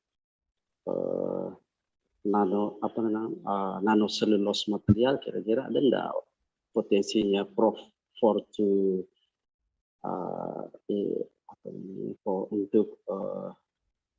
untuk pengembangan di bidang masuk ke misalnya di elektronik, kira seperti itu, atau mungkin di bahan dasar untuk di misalnya di laptop atau komputer. Karena saya melihat the potential of nanocellulose itu punya bisa menggantikan beberapa jenis material. Namun saya belum tahu pasti kira-kira the future of this material, that the potential of the future in the electronic. Okay, mungkin seperti itu Pak Prof. Thank you very much. Very good. Ini pertanyaan bagus dari Bapak Bakri. Jadi sebagai saintis, saya tidak lagi mementingkan jenis materialnya, tapi fungsinya. Apapun materialnya, yang penting fungsinya dapat. Nah, itu yang berat. Karena kalau kita bergantung pada material, belum tentu dapat fungsinya. Tapi kalau kita mencari fungsinya, jenis material apapun bisa. Caranya, resepnya adalah bagaimana mengatur atom by atom. Itu aja. Jadi silakan Pak Bakri mau pakai material copper, silakan asal tepat fungsinya. Mau nitrogen, mau apa saja, titanium oxide, boleh silakan asal fungsinya dapat. Jadi fungsi itu gunanya untuk memecahkan masalah. Jadi cara berpikir secara saintifik, kita tidak mengkotakkan diri kita hanya satu material saja, tapi kita terbuka untuk semua material, kemudian material itu kita buat berfungsi sesuai dengan apa yang kita inginkan. Mudah-mudahan terjawab ya Pak Bakri ya. Jadi tidak ada masalah lagi sekarang. Kalau kita punyanya copper, tidak ada masalah. Asal kita tahu cara membuat copper itu, meletakkan atom by atom copper itu sehingga fungsinya absorbansnya lah, stresnya lah, tensile-nya lah, segala macam disesuaikan dengan kebutuhan. Nah, kira-kira begitu prinsip dari future technology. Thank you, Prof. Alhamdulillah. Terima kasih, Prof. Bapak Dr. Sahrul, apakah ada yang bertanya di venue?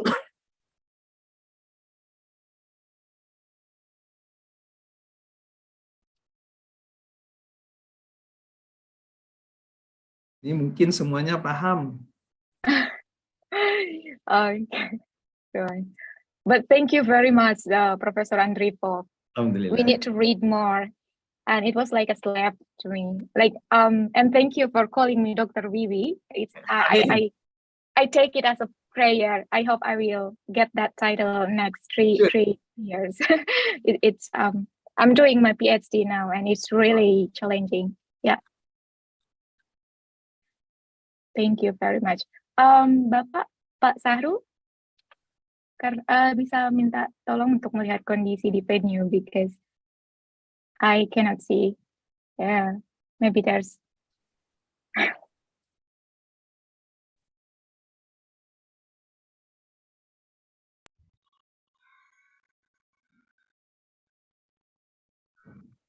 Halo Pak.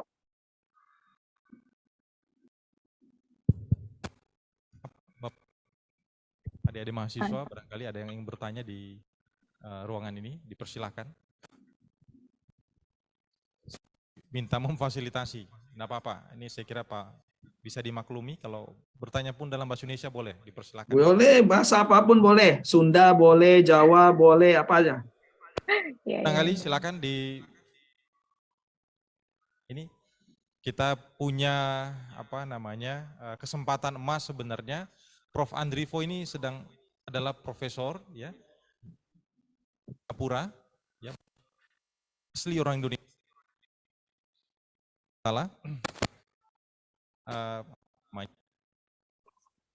Beliau sangat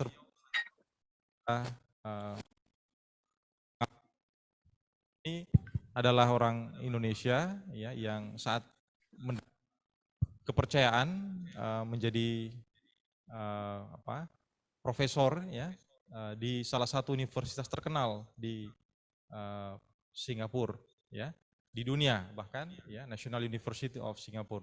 Jadi pada Bapak Ibu sekalian peserta ya, pada adik mahasiswa mungkin ada yang mau bertanya, silakan. Ini kesempatan yang sangat berharga, tidak akan terulang saya yakin. Silakan, ada yang mau bertanya? Boleh? Angkatan 2022 ada ya? Oke, silakan. Mau bertanya? Di angkatan lain? 2021, 2020? Dari Bapak Ibu dosen, mungkin ada yang mau bertanya? Ya. Sambil menunggu ada yang bertanya, saya persilakan peserta online dulu ya Pak ya. Ya, silakan. Ya, ada Saudari Akidatul Isa.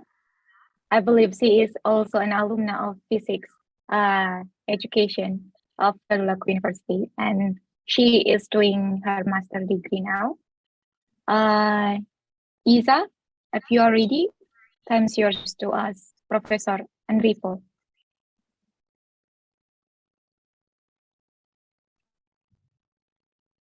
Isa. Okay. Ya. Silahkan, Hello, Isa. can you hear my voice? Hello? Yes, we can hear. Ya. Silahkan. Okay. Okay, thank you for the opportunity that given to me. Right now I'm progressing in magister degree, and this is like a honorable occasion for me to asking a professor from NUS. And I have two questions, by the way. I'm so sorry if I'm missing some pronunciation in English. But for the first questions, I would like to address my question about when I was in Tadulak University for taking my bachelor, I ever conducted like research about how to say transparent conducting layer. But in that time, I faced some troubles because of the tools, because you have a limited tools, by the way, in that time. And can you give some advices for me to face that problem? I mean, we face the problem in tools, so can you give like tips and tricks to make to solve that problems, by the way? And for the second question, I would like to explain that I'm in third semester right now, and I do really agree about your advice. We do have to read the some journals to know the new issues. But the problem is sometimes when we want to know about the new issues, sometimes we face some problem, like we don't have enough access to read the journals, because we need to pay that journals. We need to like in members, by the way, if I'm not mistaken. So do you have like any tips and tricks for that? Thank you for the questions. Very good question. Jadi ini supaya adik-adik yang lain juga mendengar, izin saya ganti bahasanya. Jadi prinsipal sebagai saintis, sebagai peneliti, when we face a problem, we are happy. That's the basic principle. If you face a problem, then you get panic, change it. Okay, scientists, we see problem, we are happy. We are not happy to create a problem, because we are not a problem maker. We are problem solver. We want to solve the problem. So if I don't see a problem, that's a big problem. Yeah. So first of all, congratulations that you find a problem. That means you're on the right track. And then to solve the problem, you need think creatively, out of the box. You can create tools. I create my own tools, equipment when I was undergraduate. And this is during my undergraduate time. We submit into physical review B. That means you need to have supervisor who also active in doing research. That's mandatory. A fine supervisor that active doing research means the supervisor also active reading papers, active comes to the lab, active in looking at data, because it has to be built up into the supervisor or the professor or anything. So if you don't find the supervisor like that, contact other, like someone in the outside university that you read the paper and there's a name there, contact, there's email there. Okay, and then you communicate. You have very good English, so they should understand you. Even though you are not having good English, they will try to understand you. Tell that first you are a student. Okay, and then they will give you some suggestion. Then you need to think again. And that's always like that. And then sometimes you can solve problems quickly. Sometimes it takes so-called iterations. Iteration means one step after another step. But every step that you make, even though looks does not solve the problem, that alone is important. That you understand why you cannot solve the problem with a certain way. You understand it? If you try to solve a problem with one solution and that solution does not solve the problem, write it down. Why it doesn't solve the problem? That alone is very important. Your task being a human is to make mistake. That's your task. Okay? If you don't make a mistake, there's a big problem on you. So that's the whole point of science, that we make a lot of mistake. And eventually, we found a solution after 99 times make a mistake. So if you don't do research, if you only do research 1 time, 2 times, 3 times, you don't find the solution yet, because the solution when you are come in the 100 steps. So keep doing it. Okay? So about the journal, you contact the person, the author. So let me go back here. And let me go back here, and you click over here, one of the journal. Let's see my journal, because then I don't need to give other people example. This name person here, name person here. This name person with this envelope. Is it envelope there?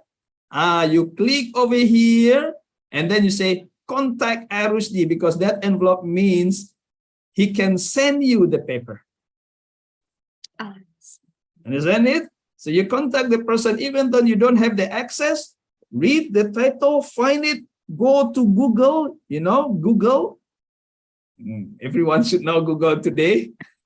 Google, and then type the person name, search the internet, find the email, but don't use Yahoo or something email. Use your formal email better. Okay, and then you introduce yourself that you want to read this paper. Put your effort. Don't just say one sentence. Can you send me this paper?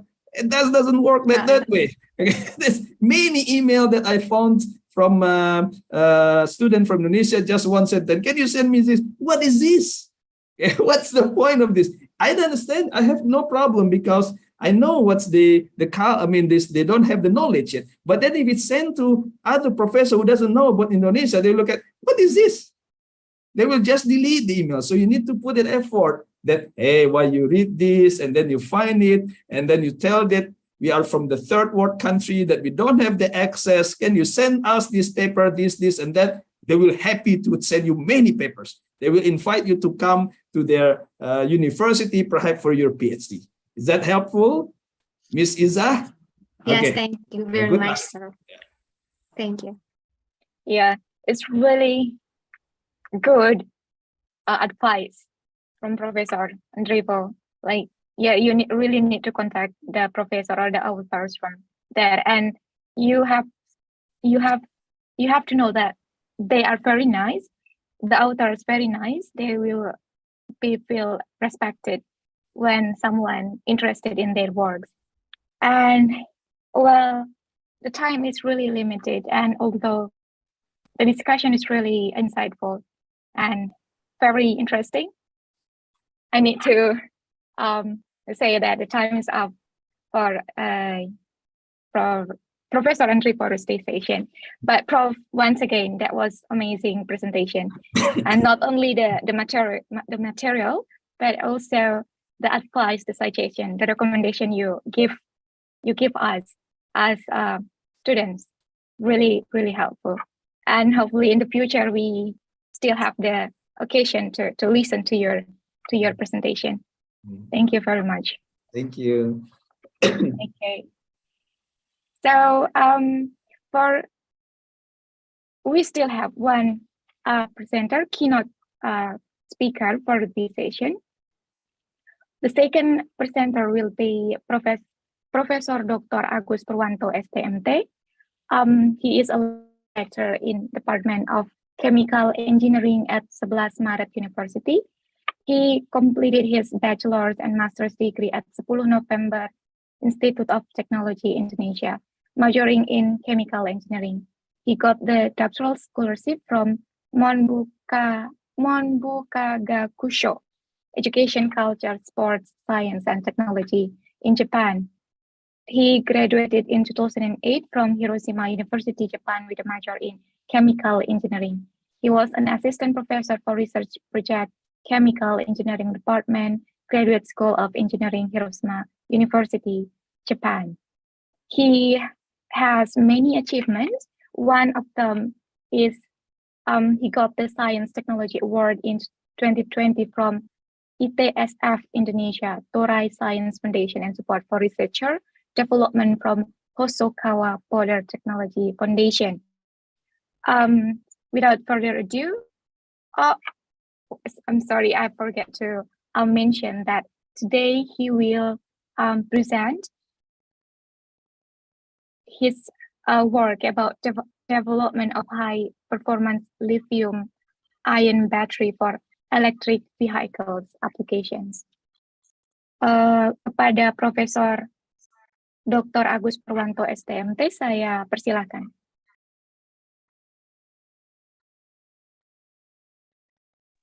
Assalamualaikum.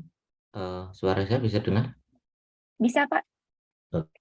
Kami bisa mendengarnya. Thank you very much.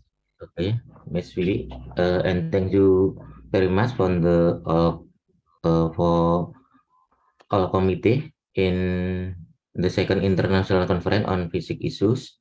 This time I would like to talk about the development of high performance battery for electric vehicle application. I will share my PowerPoint first. Sudah bisa dilihat ini Mbak? Sudah bisa dilihat PowerPoint saya? Iya Pak, sudah. Oke. Biar jelas, saya juga mohon izin gunakan bahasa Indonesia saja, karena kalau pakai bahasa biasanya keluarnya bahasa Jawa Pak saya. Begitu ya Pak. Baik, tapi kalau bisa 50-50 begitu ya Pak ya? Iya, silahkan Pak. Oke. As we know that this time Indonesia keep a campaign to use electric vehicle to change our fossil-based fuel vehicle to improve the environmental quality and also especially to reduce the use of fossil fuel, because this fossil fuel very high impacted on our national budgetary, and the EV projection in Indonesia in 2020, this is data from 2019, the data of vehicle sales for car is around 1,100,000, around 1.2 million, and for motorcycle is around 7.3 million vehicle. Dari sini kita bisa asumsikan bahwa kebutuhan electric vehicle kalau kita konversi around 5% from all this vehicle, we need around 4.03 gigawatt hour for battery. So this is a big opportunity to us to enter and maybe to contribute in the industrial or innovation to solve this problem. And this is the specification for electric vehicle. There are many electric vehicle that can be found in the commercial, like e-bike, e-motorbike, or e-car, and also e-bus and other like e-train. So typically e-bike using lead acid or NMC and using voltage level for 24 to 52 volt with the ring of milliamps from 30 to 40 kilometers. And the type of the battery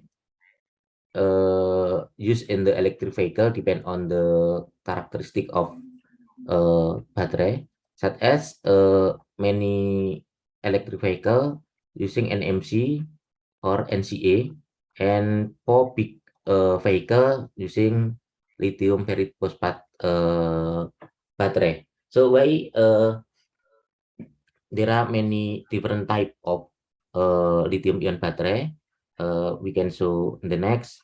For the reason of the characteristic of the battery.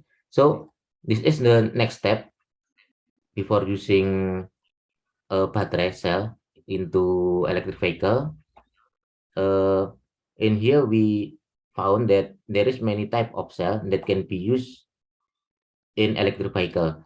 This type of battery maybe cylindrical, prismatic, or maybe pod cell can be assembled into the module and then use it into a battery pack.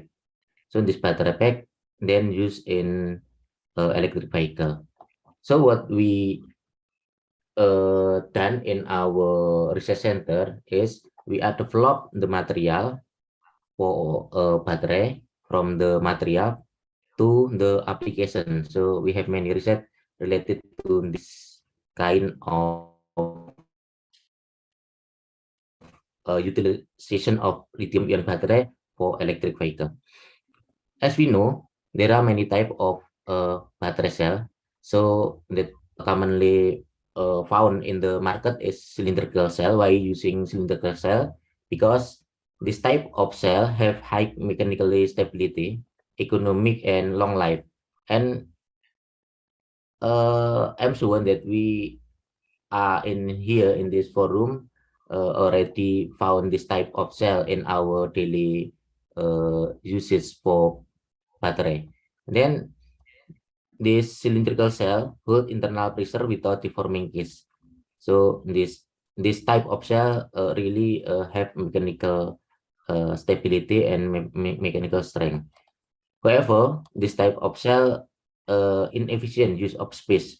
So as we know, as I explained before, to make a battery pack, we need to assemble many cells into one module and then complete with the other accessories like a battery monitoring system and the casing. We can make a battery pack because the size of this cylindrical cell is round, and then if we pack into module, there's many space that not occupied by cell.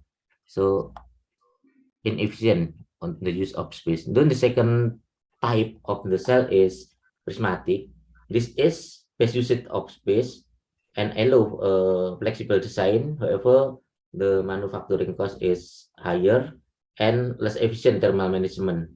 So they will lead to shorter life for battery. And the third type is pod cell, light and cost effective to manufacture, simple, flexible, and lightweight solution. And then the drawback is exposure to humidity, hot temperature, certain life, and also the loss of stack pressure, swelling due to the casing. Maybe in our mobile phone or our charger for power bank, we ever found that our battery have casing like this. So this is the drawback for using a pod cell.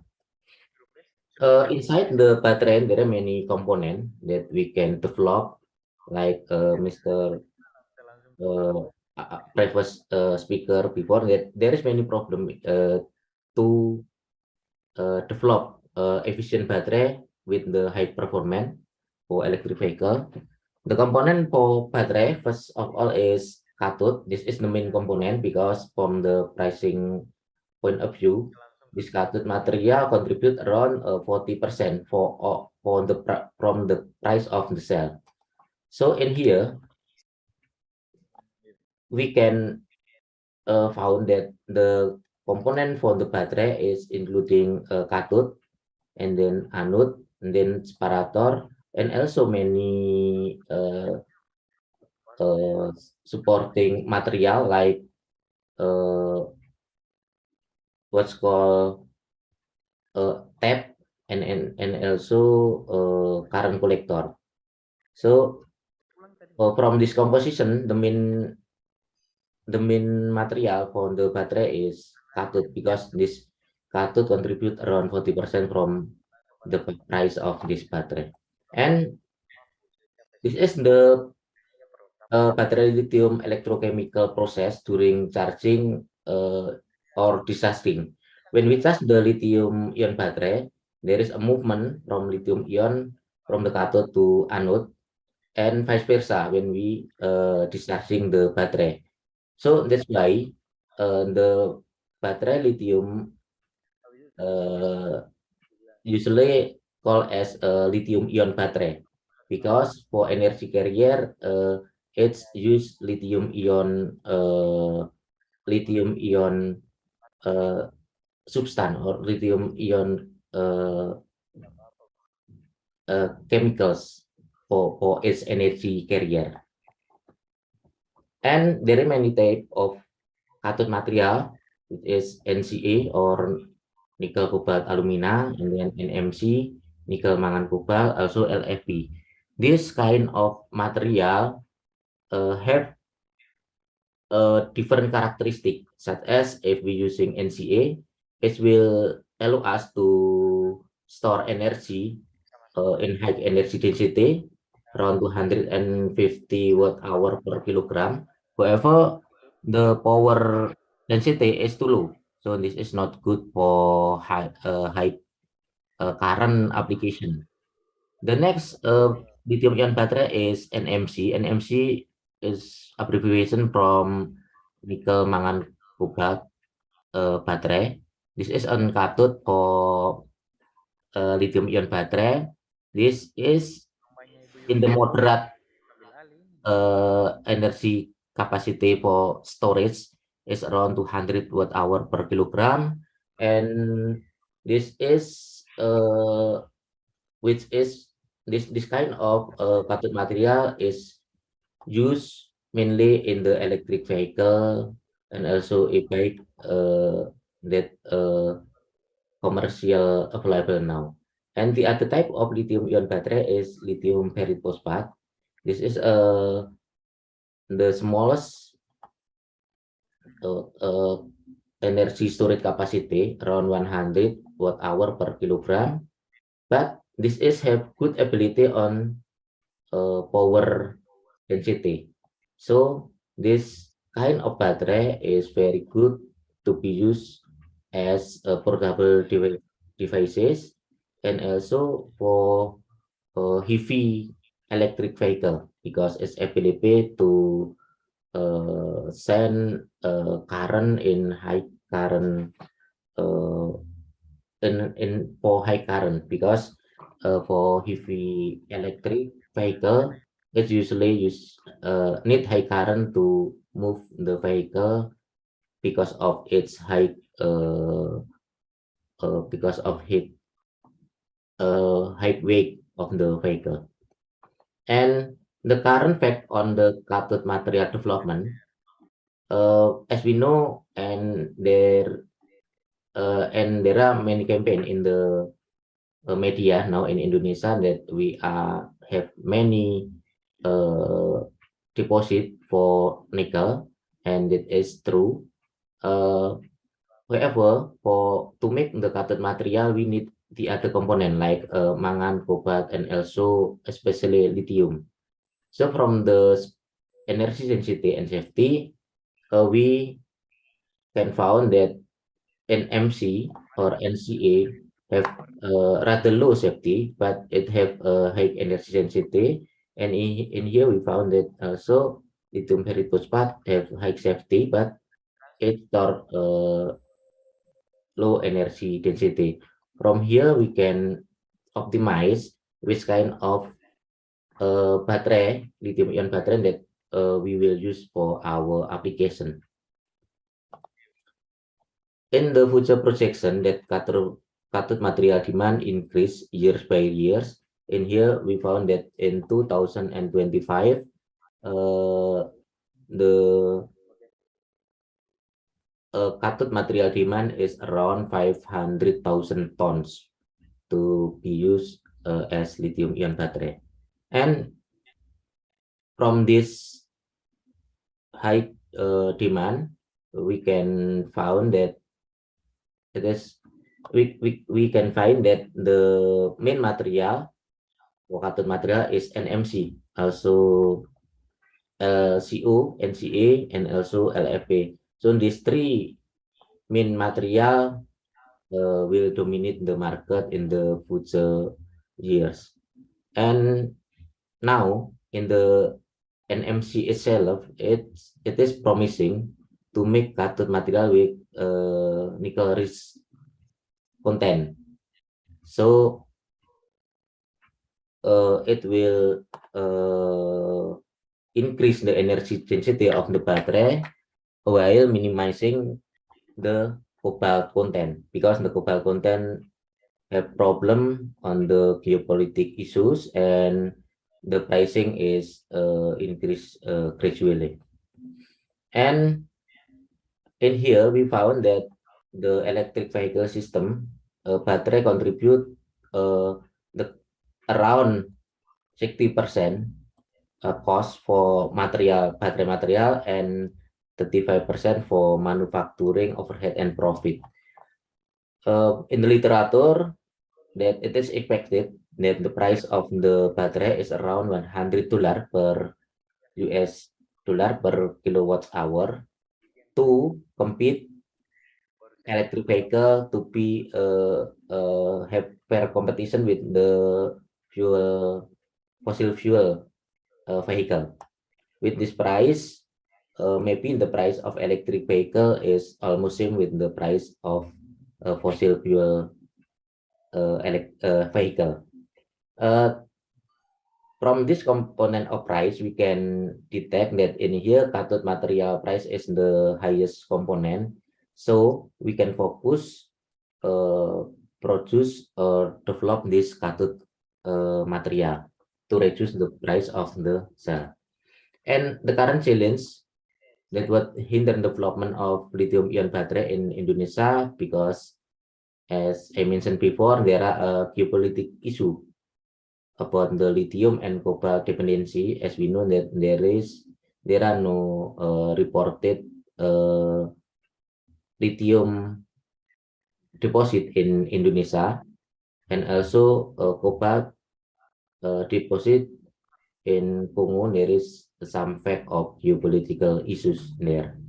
And in here in Indonesia, there is the absence of lithium-ion battery precursor because the unavailability of local iron, manganese, or nickel salts produced by Indonesian manufacturer. If we want to make high content lithium-ion battery, high content nickel for cathode material, we must solve the issue for structural and thermal instability. Because as I mentioned before, if we increase the nickel content, the safety of the battery will reduce. However, even its energy density will increase. There is also the problem of business competition. As we know, almost of all lithium-ion battery that in Indonesian market, it is come from other country. It is the imported lithium-ion battery. So with the many range of price, even very low price and also high price, so we must compete with this business, the lithium-ion business in Indonesia. And because we need to make high performance lithium-ion battery for electric vehicle, there are many things that we have to solve. First is for raw material purification. As we know that we have nickel ore, but there are no Indonesian company that can make a nickel salt or metal salt for lithium-ion battery raw material. In another problem, we need rapid and simple processing for cathode material preparation. And then, of course, if we talk about environmental, we must use the process that produce carbon footprint with as low as possible. And our focus in developing lithium-ion battery also to produce battery with high energy density. And also, of course, if we want to compete with the fossil fuel vehicle, we must also can produce battery with enable fast charging, because we don't want, if we are in hurry, we don't want to wait charging process for the current lithium ion for long period of time, because in the normal charging we need around 2 to 3 hours to make the battery full of charge. And of course, we must think about the safety of the battery, because this safety issue will maybe will contribute in the hazardness of the vehicle. And maybe we also ever found in the internet that there are many vehicles that suddenly burn out because of the battery problem, or also maybe we also found that our charger suddenly burn out from the battery problem. This is also big issue in the development of electric vehicle. Of course, we must think about the recyclability of the lithium-ion battery. And in here, I saw in this slide that we have developed the NMC 622 by our developed process in our research center, that we can make this kind of cathode material for lithium-ion battery with the good characteristic. So we have developed an MC with the high nickel content, which is an MC H11. And then we also can produce this kind of material in our research center for NCA, nickel cobalt alumina, which is the content of Ne is around 80% more. This is the type of LFP, lithium ferrite phosphate, which is very safe cathode material for lithium-ion battery. Another aspect that we must consider also the anode. If we found in the literature there are many anode can be used for lithium-ion batteries, such as graphite, lithium titanate, silica, and also germanium. However, in our developed anode in our research center, we have developed lithium titanate anode. This lithium titanate anode allow the battery that can be fast charging for around 5 to 6 minutes in the single charge to 100% charging. But and this kind of battery anode also can be used to make a lithium-ion battery with the high cycle life. In here, I show you that I have tested the LTO type battery for around 8,000 cycle, even maybe more than 10,000 cycle. It's around 30 years application if we use one cycle 1 day.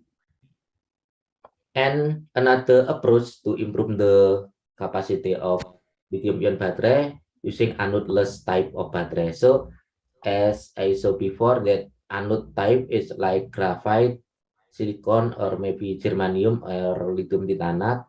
But in this anode-less approach, there is no use of graphite or other anode. So it's called anode-less battery.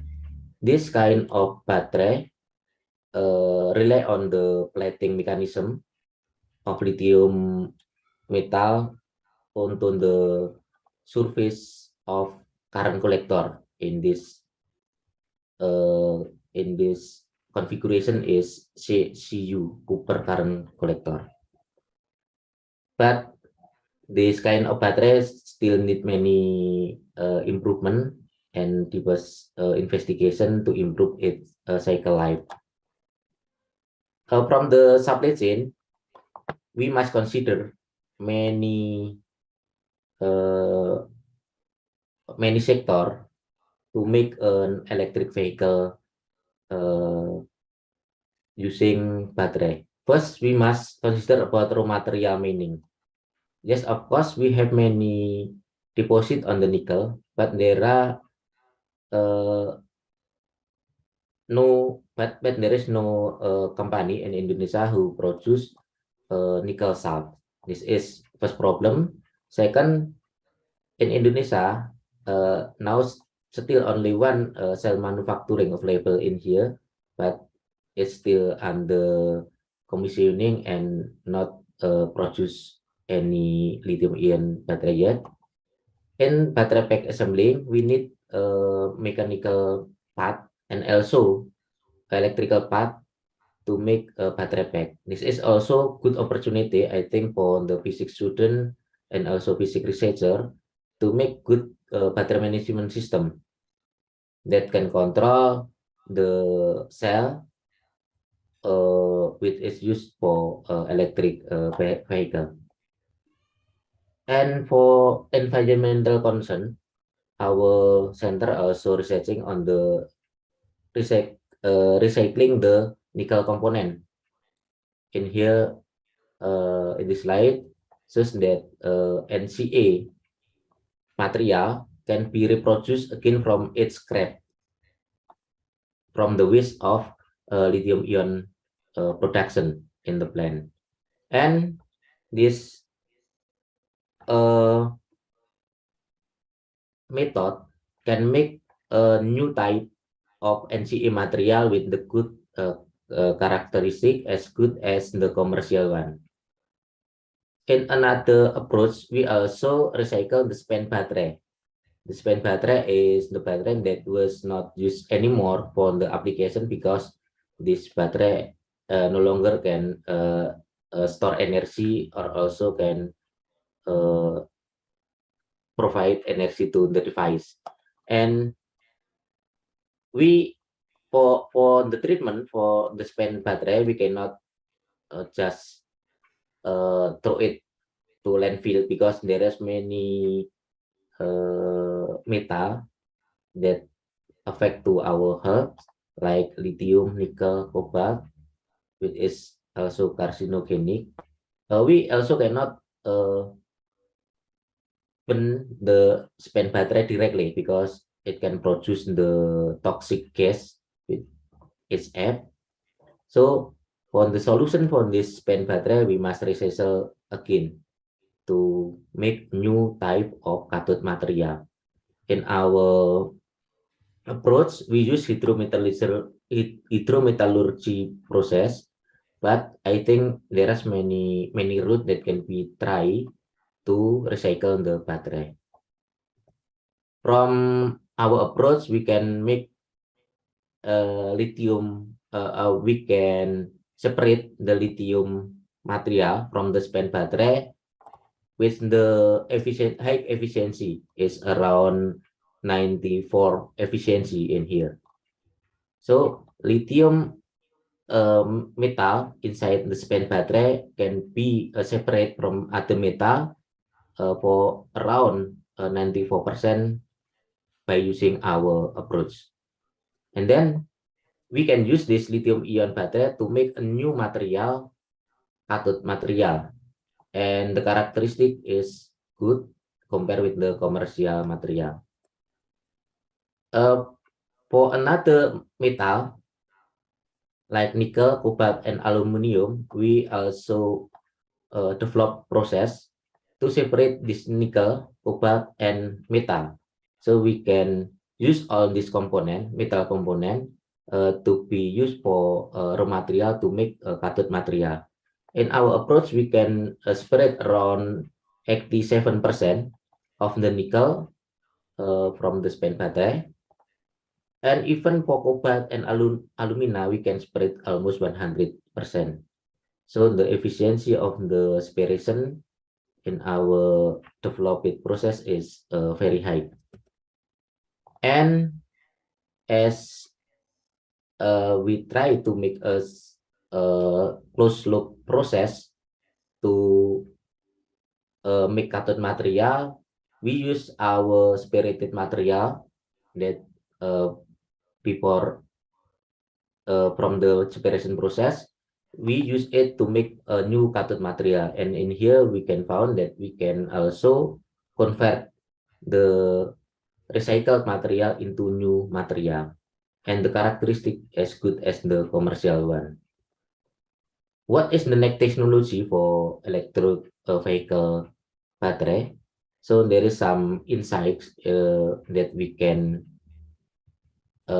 develop for new next type of battery. First is sodium ion, because as we know, there are many salt that produced by salt farmer that is not consumed by Indonesian market, so we can convert it into the sodium ion battery. This is one opportunity. Then we also can approach with aluminum ion type battery, also sulfur, and maybe in the newest technology like solid state lithium metal battery. There is many opportunity to improve the performance of the lithium ion battery by approaching another type of battery, such as using sodium, aluminum, and sulfur. And for the summary in my talk, that lithium ion battery is the future of fuel for a vehicle. So I believe in the next 5 to 10 years more, there is many electric vehicle will move around us, and the main energy storage for this vehicle is battery. So the research in the energy storage have a bright future, I think, to provide this electric vehicle for its energy storage. And the battery technology is growth fast, so we must see another perspective of energy storage, and we must find the better energy storage from lithium ion battery, the better energy storage. It means we can use our available resources like sodium, aluminum, sulfur, extra. There are many possibilities. And as we know, Indonesia have potential in nickel-based battery because we are the highest ore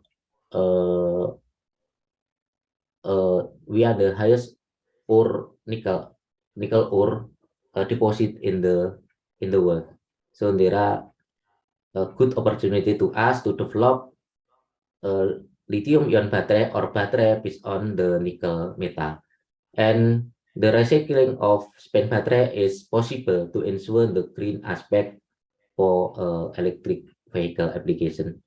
I think that's all my talk, and I move the time to the moderator. Thank you. Terima kasih Profesor Agus. Terima kasih atas penjelasannya. And I just knew that like this is a very good opportunity for students too, that Indonesia has a great potential in terms of nickel battery, karena Indonesia is the can produce the raw nickel, if I'm not mistaken. Thank you very much for the presentations. And there are some questions that were posed by Dr. Sahrul Sahana, the head of physics education sub-department of Tadulako University. The first question is, what is the main parameters or the key parameters influence the performance of the battery? And the second question is how to optimize lithium battery by using natural materials. Okay. Yeah. I will reply directly, Mr. Miss Yeah. Bibi. Iya. Bagusnya seperti itu ya Pak ya, atau bagaimana? Bapak punya preferensi? Langsung aja ya. Silakan Pak. Terima kasih atas pertanyaannya, Pak Dr. Sahrul. Kita sudah komunikasi lama ini dan diskusi tentang riset. Apa parameter utama yang mempengaruhi performa baterai? Performa baterai tentu dipengaruhi oleh komponen penyusunnya, yang tadi kemampuan storage dari katoda, kemampuan storage dari anoda, kemudian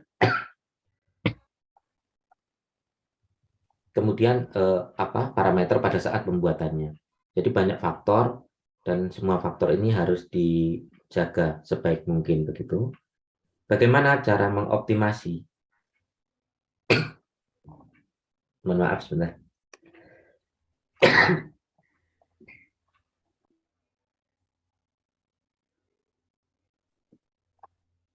Oke, bagaimana cara mengoptimasi material-material yang dari alam?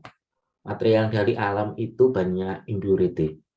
Jadi bagaimana membuat material dari alam ini menjadi lebih murni?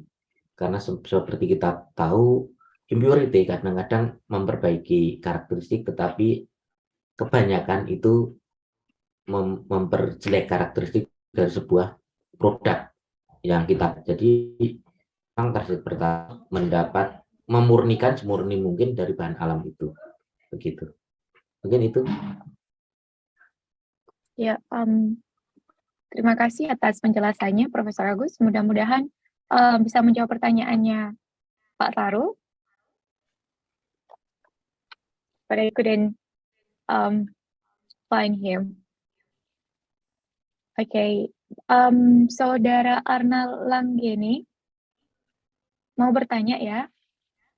Atau I missed something? Ya, ya, oke. Saya persilahkan ya untuk Saudara Arnal bertanya langsung kepada Profesor Agus. Silakan. Can you listen my voice? Yes, we can hear your voice clearly. Okay. Thank you for the opportunity you give to me. And I have a question for Sir Agus Purwanto from UNS 11 Maret University. And then my question is, how do you think that one day in the future, a new battery specification that has never existed before will be created? Is there a chance to create it taking into account the current situation in Indonesia? If possible, why do you say that? And what kind of material do you think is the best for making battery? And then why that material is the best for making battery? As we know that the material used in batteries causes pollution to the environment, for example, in Indonesia. Thank you. That's my question for Sir Agus Purwanto from UNS. Thank you. Thank you for the question, Saudara Arnal. Mungkin saya jawab ya langsung pakai bahasa Indonesia. Jadi mengapa saya punya keyakinan ya bahwa EV itu akan mendominasi gitu ya di masa yang akan datang.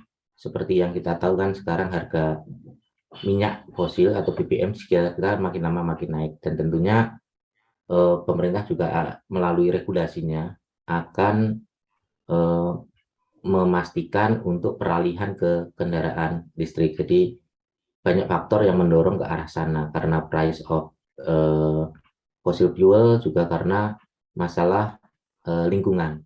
Jadi kalau ada yang juga argue lingkungan kan sama saja, listriknya kan juga menggunakan batu bara, tetapi at least pusat dari pencemaran itu kan juga terlokalize sehingga tidak ke mana-mana. Dan juga in the next bauran energi di Indonesia itu juga akan ditingkatkan dari energi terbarukan gitu. Kemudian yang pertanyaan kedua, kalau saya nggak salah, kenapa kok harus pakai material ini? Banyak material yang bisa digunakan untuk baterai lithium ion. Makanya penelitian di bidang lithium ion ataupun energi storage tidak hanya lithium ion, bisa jadi sodium ion ataupun aluminium ion dan semacamnya, itu sangat berkembang dengan cepat saat ini. Kompetisinya, jadi kompetisinya ingin membuat baterai dengan storage yang tinggi ya, dengan tingkat kemampuan penyimpanan yang tinggi, umur pakai yang panjang, safety-nya baik. Saya pikir itu 3 parameter utama yang mesti diperhatikan dalam mendevelop yang baik, dan tentunya muaranya harus murah supaya dia bisa terkomersialkan dengan baik. kita bisa membuat baterai karakteristik baik, tetapi pricingnya, harganya mahal juga akan susah diserap oleh pasar, terutama pasar EV. Jadi itu beberapa hal yang perlu diperhatikan dan tidak harus lithium ion, banyak possibility. Tetapi yang saat ini secara komersial itu visible dan secara production itu visible masih lithium ion. Dan saya yakin akan ada shift atau pergeseran di masa mendatang, tidak hanya lithium ion yang akan digunakan untuk EV ini. Itu mungkin Mbak dari pendapat saya. Terima kasih ya Profesor Agus atas penjelasannya. Bisa Thank you so apakah menjawab dari pertanyaan Saudara Arnold? Yes, ma'am. Thank you so much. Ya, terima kasih. Aris, thank you. That were great questions. Anyone online want to ask Professor Agus? Okay, I don't think. Yep, I'll just move to Ibu Dr. Nurjana. She will help me to guide the Q&A session from the participant individual. Ibu Nurjana, saya persilahkan. Ya, Bapak Ibu, jika ada pertanyaan ke Bapak Agus Purwanto, silahkan. Oh, ada partisipan from student. Ya, silahkan.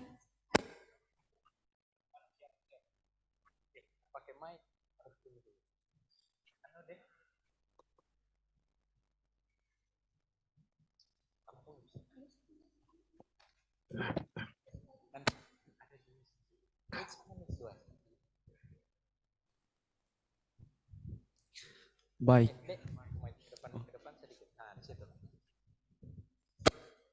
Ya, terima kasih atas kesempatannya. Perkenalkan, nama saya Franky Putra Pole. Saya ingin bertanya kepada Bapak Profesor mengenai melihatkan pengembangan penggunaan baterai di Indonesia sekarang ini sudah sangat luar biasa. Nah, sempat saya baca di berita bahwa Indonesia ini kan siap memasuki era kendaraan listrik. Indonesia fokus bangun ekosistem. Yang saya ingin tanyakan, bagaimana apakah ada tips untuk kesiapan kita untuk menghadapi Indonesia sekarang ini dalam era kendaraan listrik dengan melihat perkembangan baterai yang sudah dijelaskan dari Bapak tadi mengenai materi-materi. Sekian dan terima kasih.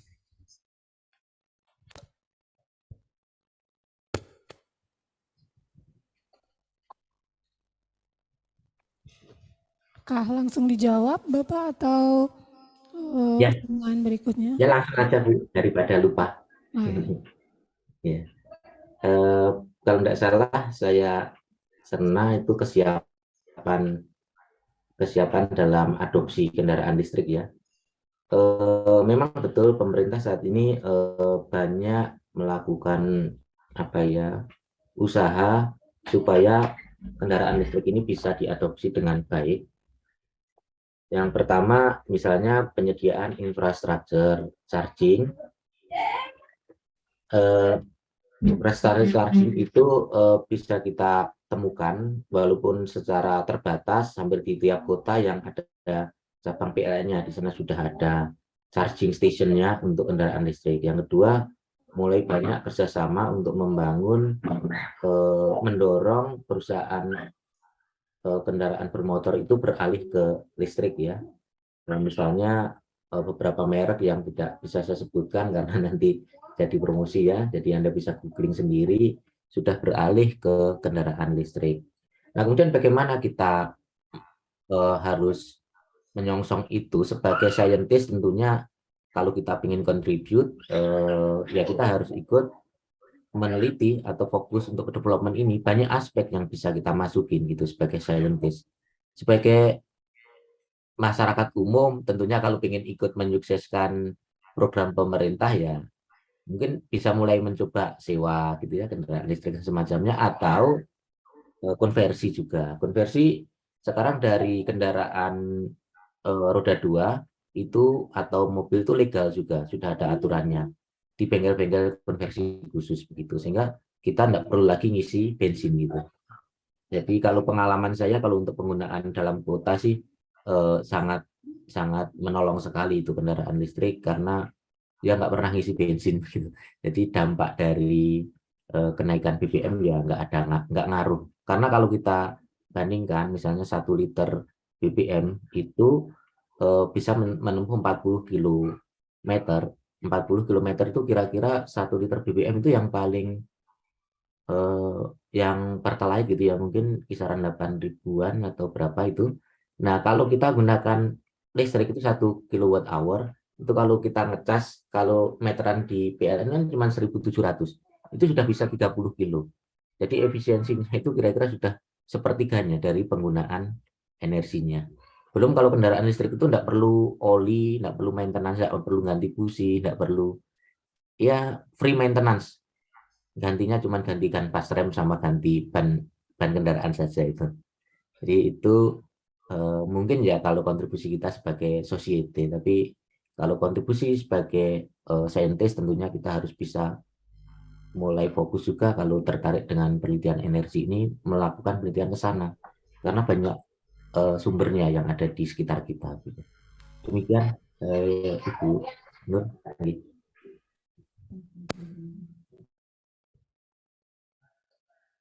Ya, ada lagi pertanyaan dari adik-adik mahasiswa?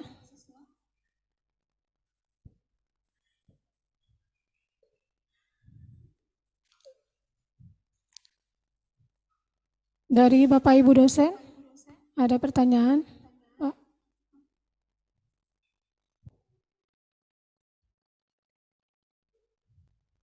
Nobody? No question? Ya, sepertinya tidak ada lagi Bu Dewi. Saya serahkan kembali ke Bu. Oke, terima kasih Bu atas bantuannya memediasi Q&A session in the venue. But I want to ask something to Professor Agus. If I'm not mistaken, you say that nickel battery is very promising, but low in safety. What kind of safety do you mean? I mean, is it because of its effect on the environment or anything else? So, misalnya gampang meledak atau apa gitu. Because I have no idea about how nickel battery or science fields are. Could you please explain more about that? Thank you. Oke, terima kasih pertanyaannya Bu Wiwi. Jadi safety yang di sini yang kita maksudkan safety itu ya hazard ya. Jadi terutama ya masalah explosion dan semacamnya karena semakin banyak nikel itu secara struktur dia tidak stabil ya. Instability strukturnya juga kecil, kemudian ini tingkat kemudahan untuk thermal runaway itu lebih tinggi possibility-nya. Jadi itu safety-nya. Nah ini bukan berarti itu tidak baik. Ya ini tantangan kita untuk mengatasi itu, meningkatkan safety itu. Jadi walaupun nikel kontennya tinggi, tetapi tetap safety-nya baik begitu. Dan ini masih menjadi masih menjadi pikiran beberapa terutama peneliti dunia juga yang menginginkan membuat high content nikel untuk baterai gitu. Itu Mbak. Ya, terima kasih Prof. Agus Purwanto atas penjelasannya. So it is like a big problem in this nickel battery realm ya, masih belum terselesaikan. That's the homework that scientists in the world need to solve gitu ya Pak ya. Yeah. Ya untuk meningkatkan safety dalam penggunaannya. Thank you very much Prof for the explanation. And I'll check the participant just in case some of them raise their hand or put some question on the chat. Oke, sepertinya tidak ada. And I'll check the time.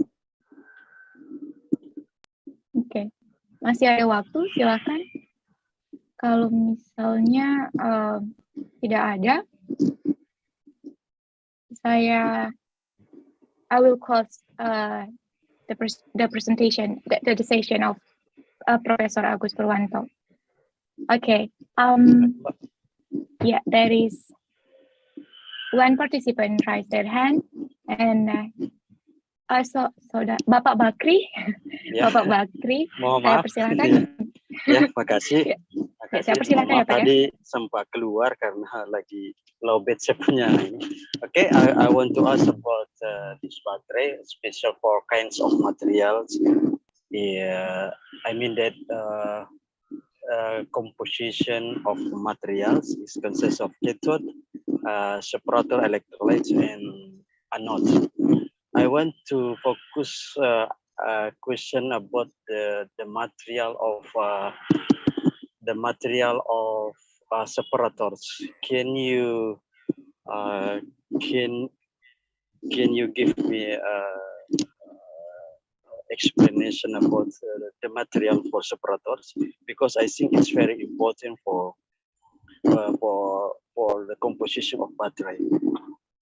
And the second, my question is about the lithium and sodium battery. Sodium battery, I think it's have potential for the development in Indonesia. And lithium is a problem because in Indonesia, I think it's the production lithium in Indonesia, I think it's rare, or maybe it's not in Indonesia. So can you explain me about the potential for production for this material, the battery, sodium and sodium battery and lithium battery. Okay, thank you very much. Terima kasih Bapak Bakri atas pertanyaannya. Saya langsung persilakan kepada Profesor Agus untuk menanggapi pertanyaan Bapak Bakri. Ya, terima kasih. Mohon maaf, saya tidak Bakri untuk pertanyaannya. Yang pertama ini saya tentang ada separator. bermasalah, saya punya video. Oh iya, tidak apa-apa Pak. Oke. Ya.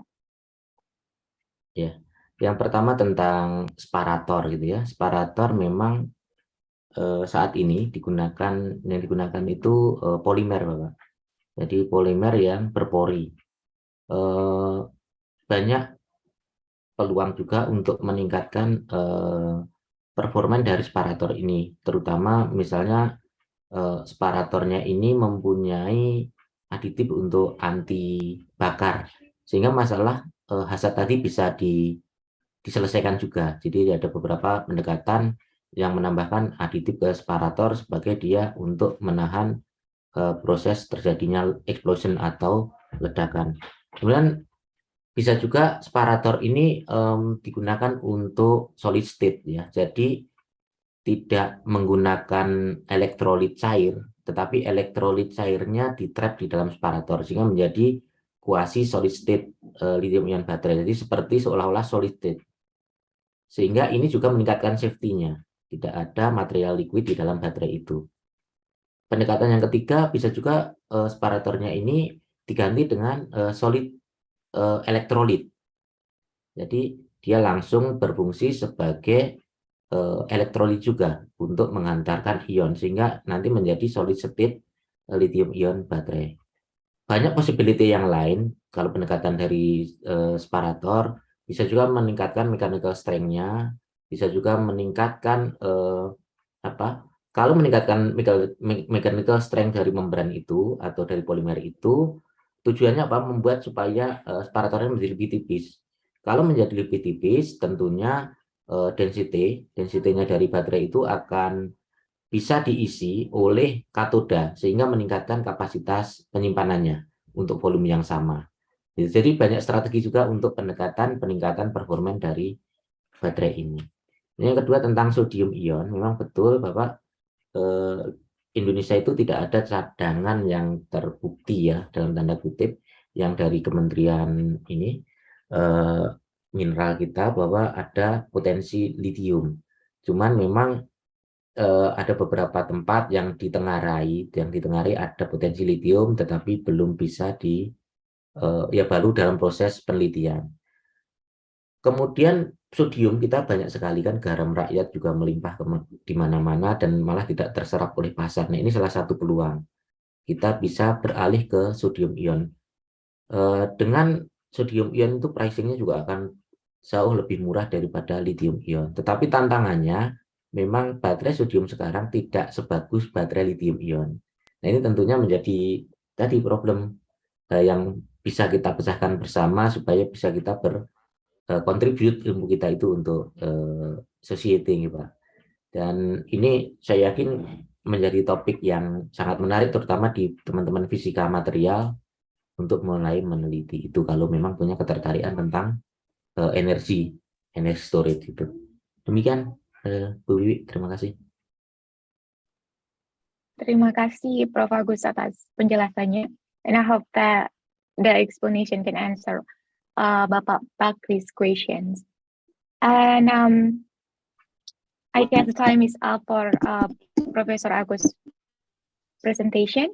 I would like to express our gratitude to Professor Agus Purwanto untuk kesediaan waktunya and also all the presentation and explanation of your works so far. It was really insightful and interesting and very like I hope all the description can encourage students dan juga researchers and lecturers the venue and participants that join us online untuk keep studying and keep do research for the future of Indonesia or world in general. Thank you very much once again. And since all the presentation for this session have finished, it also means that the first plenary session also finished. And we will be enjoying our lunch, I guess. There will be lunch time from it's 12:30 in Palu time, and we will meet again next 1 hour or next 60 minutes. I am wondering whether I should close the session or should I move to Master of Ceremony in the venue. Anyone can help? Thank you very much, Professor Agus Purwanto and also Professor Andrivo Rusti for all the presentations. Ibu Nurjana, can I give it back to you?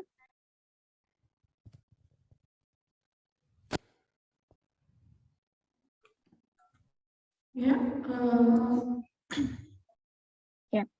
mungkin saatnya break ya. Ya,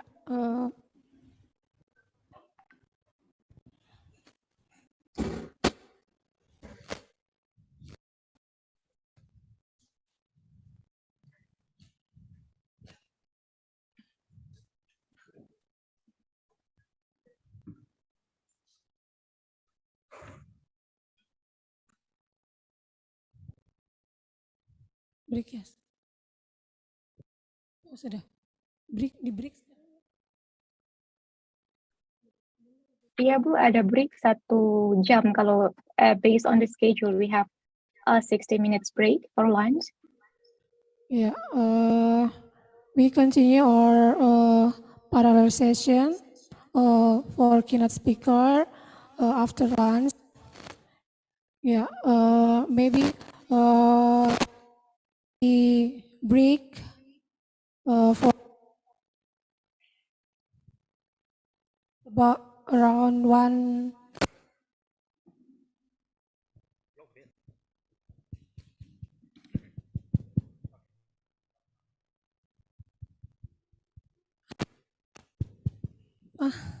Something problem with the microphone.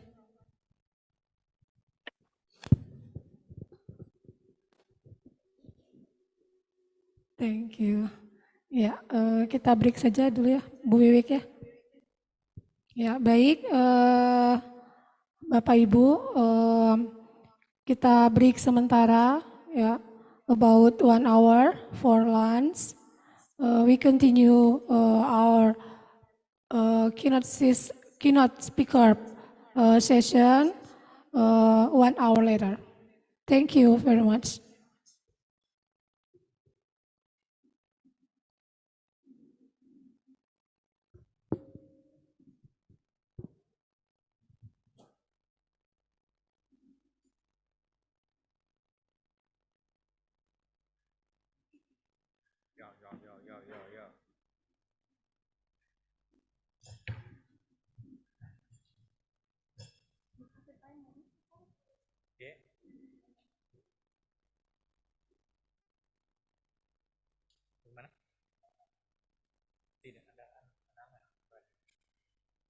belakang tenang dulu.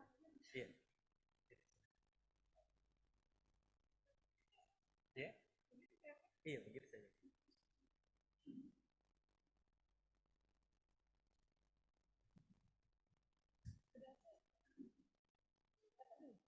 Hmm? Iya.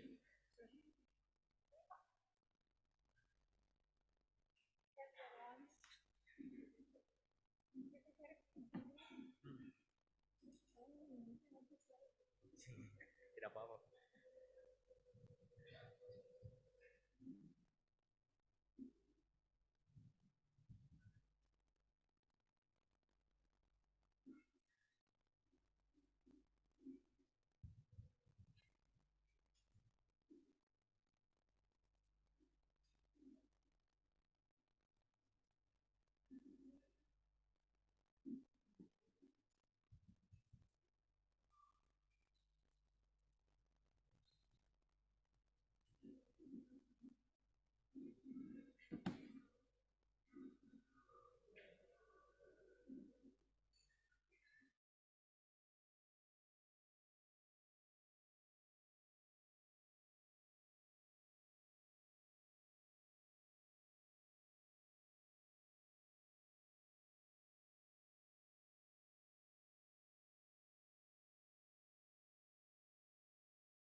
2019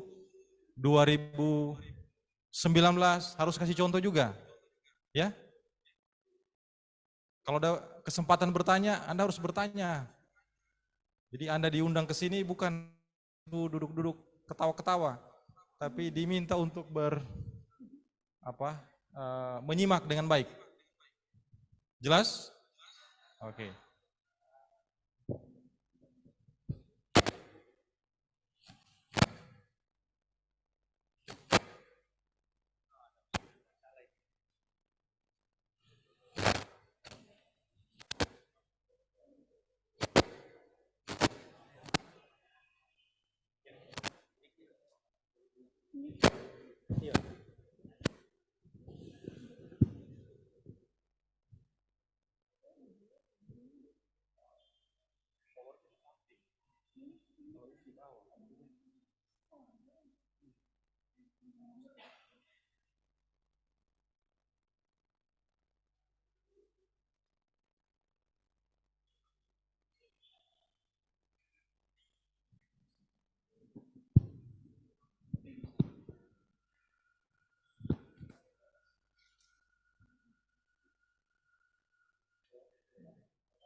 Assalamualaikum, Bu Rose,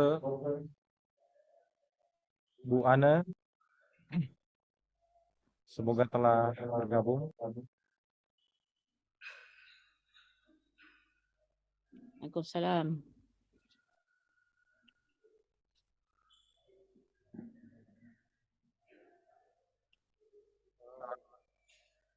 Di Malaysia waktunya sama dengan Indonesia ya, Bu.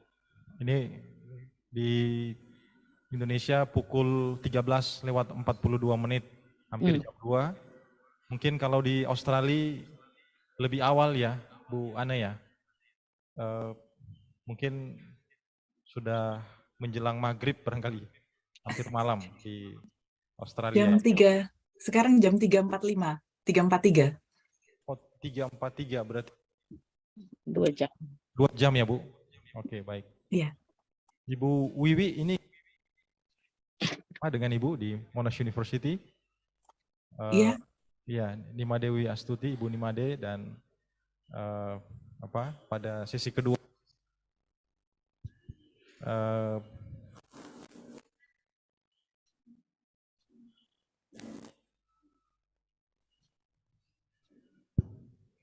Budian. Iya, Pak. Oh ya, oke, baik, silakan. The times is yours, Ibu Dian. Thank you very much, Pak Dr. Sahrul Sayhana. Assalamualaikum warahmatullahi wabarakatuh. Good afternoon, everyone. We once again welcome you to the second International Conference of Physics Issues 2022. The theme of this event is the future of 4.0 Industrial Revolution, Innovation, Challenges, and Opportunities in Science, Physics, Education, and Technology. My name is Dian Fitrasari. Will be serving as chair of this session. For this session, there will be 2 keynote speakers that will present. First presenter is Associate Professor Dr. Rose Amnah from Malaya University, Malaysia. And the second presenter is Dr. Anna Suryani from Monash University, Australia. First of all, we would like to express our gratitude for each keynote speaker to join us today in this event. Each of presentation will take about 50 minutes of presentation, including question and answer session. If any of you have question, please write it in the chat box or using raise hand feature if you join it by online, or if you in the venue right now, I need some kind of help if there are any question from the participant.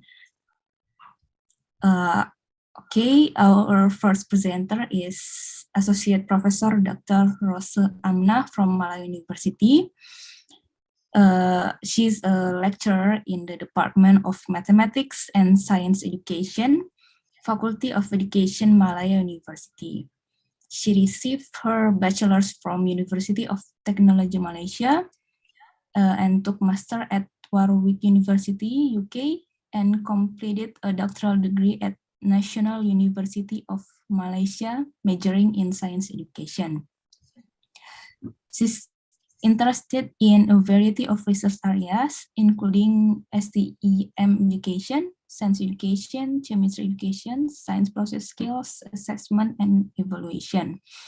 She's also active in organization, such as the Qualitative Research Association of Malaysia, Teaching and Education Research Association, and National Science Teacher Association. She has published articles in the international journals and conferences, and in addition, she also writes the books and book chapters, especially in education field. In this occasion, she will talk the paper which is have title STEM Leadership Supporting STEM Education in School. Okay, to Associate Professor Dr. Rose Amna, time is yours. Okay, thank you, Chairperson. Assalamualaikum and selamat sejahtera. So I'm Associate Professor Dr. Rose Amna Abdurrauf. I'm the head of Department of Mathematics and Science Education Department in Faculty of Education. My majoring is in chemistry, and now I'm actively doing STEM education for teacher training and also programs for students. Right? So today I'm going to share with you on STEM leadership. So we always talk about STEM education, and we talk about what STEM education benefits the students in skills and knowledge and whatnot. But we do not discuss a lot on the leadership. So for teachers to execute or implement STEM education in schools, they need the support from leaders. Okay, so let me share the PowerPoint. Okay, can you see my PowerPoint? Okay. Yes. Okay. All right. So STEM leadership, supporting STEM education in schools. So my presentation, I will use by language, a bit on in English and sometimes in Malay. I hope you all understand. Okay. So a bit about my faculty. So Department of Mathematics and Science Education, Faculty of Education. We offer programs in this department, PhD in Science Education, Maths Education, in research and mixed mode program. So Masters in Education, we also in research mode for Science Education and Maths Educations. Master in Science Education with ICT, fully coursework, and Master in Mathematics Education with Technology, fully coursework. So if any of you intend to pursue further in University Malaya, so please do come to University Malaya. All right. So before we go into what is STEM leadership, a bit of refreshment. on what is STEM, because we have a lot of definition of STEM. Even in Malaysia, they look at STEM as as disciplines of subjects: science, technology, engineering, mathematics, and they also put the clusters of STEMs for subjects that has a science base in it. So TVET goes under STEM subject also. But what I'm looking at is science in the sense of integrated STEM. Looking at STEM as integrated STEM. So we have the component or discipline of science, which is to discover and describe, to better understand life. So what is life? To understand what is happening around us. Technology, something that you invent and innovate to improve the natural world, or improve or help making it simple, it easy for us to work with. Engineering is the process of doing STEM, right? And the mathematics, that the symbolic language for representing reality using numbers, while doing the integration of STEM. All right. So the characteristic of STEM is you must have real world problems or context. You can connect it by big ideas and common skills and practices. So structures for supporting integration, role of each discipline, pedagogies, and the degree of how many disciplines should be integrated. So when we talk about integrated STEM, we do not look at the discipline of science as an individual subject. Okay, so we use the integrated STEM to solve a particular problem. So before I go further, we must acquire disciplinary humility, and looking at humility is not thinking less of yourself, it's thinking yourself less. So we must think about others before, when we do something, what we can contribute to others with our knowledge and with our skills. Okay, so make connection between STEM and non-STEM disciplines in relation to real world issues. Recognize how STEM discipline constantly interface with society, policy, economy, community relations, and relevant stakeholders to effectively progress towards workable solution. So when we talk about STEM, yes, we are looking at a science-based discipline, but in the process of solving the problem, we also integrate with other subjects such as language, how to communicate, how to relay information, how to convince people of our ideas, and also leadership by taking in charge of the project, by being a leader and making teamwork works with each other and so on. And we also work as a scientist. Okay. I was impressed with the first keynote, professor from the National Singapore University.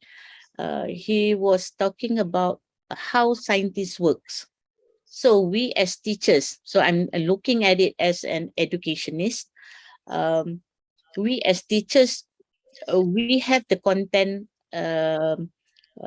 knowledge. We are expert in the content, but we have an advantage whereby we have the pedagogical skills to relay our content knowledge towards our students, so that our students can be in the next generation scientists or engineers and whatnot. Okay, so that is the aspiration of STEM education actually. Okay, so how scientists decide on particular question they ask in the first place. So whatever you do, you must have a problem. Okay, like Prof. Agus said, if there is no problem, then you have a problem. Same with STEM education. When you want to start a project, you must look at the problem. And where to find the problem is you have to read, you have to be exposed to the whatever is happening around the world. So you ask yourselves, how do scientists come up with those specific questions to study, right? So each of us, even teachers, okay, we must think as a scientist, right? The process involves large doses of creativity. So whatever it is, STEM and creativity must come together. To be an innovator, to be an inventor, you must be creative. Peter Medawar, he's a Nobel Prize biologist. He says, he refers scientific research as the art of soluble. Okay, he doesn't mean that science is about things that dissolve. He meant that being successful in science is about figuring out which questions are solvable through scientific investigation. So we are asking question, the right question or specific question to find the solution to that question so that we can solve the problem. Okay, so that is the essence of STEM education. And creativity is very, very important in STEM education. So how scientists decide what to investigate? By asking questions. And what kind of question they ask is questions specific to the problem to be solved. And this will need high creativity skills. So we need to instill or inculcate creativity among our students in schools. Okay, so the natural world is highly complex. So how a scientist thinks, they must look at the big and interesting scientific problems are usually too difficult to solve directly. That is why we need to synthesize and look for the smaller problems so that if we can solve the problems in parts and parcel, and then we can solve the bigger problem. And then scientists need to continually reimagine these big problems, mentally breaking them down into smaller solvable parts, and then speculating about which of these smaller parts might be the key to cracking open the whole subject. So there's a lot of questions to be asked. That is why inquiry is very important in science learning and also in STEM education. Okay, scientists must imagine in advance. So we must think ahead, possible outcomes of different observation, and then design a research so that you can help them to decide between different hypotheses, which one works better, which one should we choose to solve that particular problem. So these are the thinking skills that should be inculcated and should be inculcated in our students so that they will be thinking critically and always creatively to find the solution to a problem. Okay, so experts who studies creativity found that logical thinking is always part of the creative process.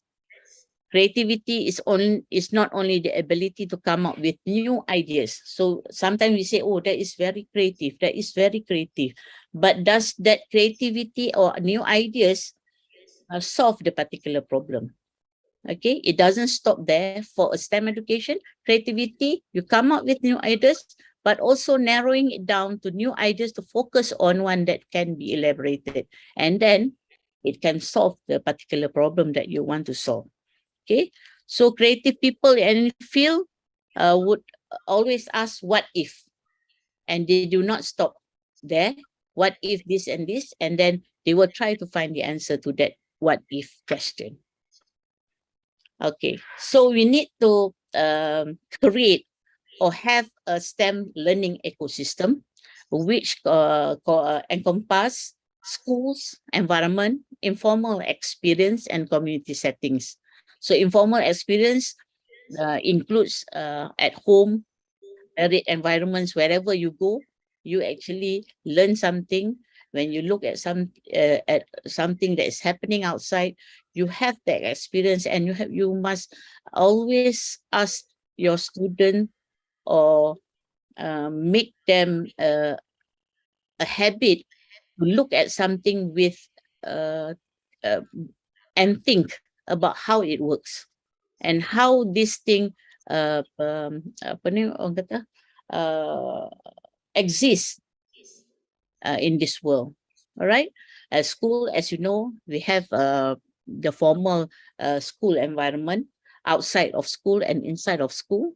And then you have the community settings, others after school programs, summer programs, science centers, museum, where we do field work, we bring the students there to get more knowledge and so on. So all these are called the STEM learning ecosystem, which the STEM leadership should encourage and should monitor. Okay, all of this will give a rich array of learning experience for young people. So we are looking at schools, and we need to create this ecosystem, STEM learning ecosystem, wherever they are learning. Okay, so to have a strong STEM learning ecosystem, you also need dynamic collaboration among schools, out of school time programs, STEM experts nearby. So it's very industry based. Maybe you look at your community or maybe at your village.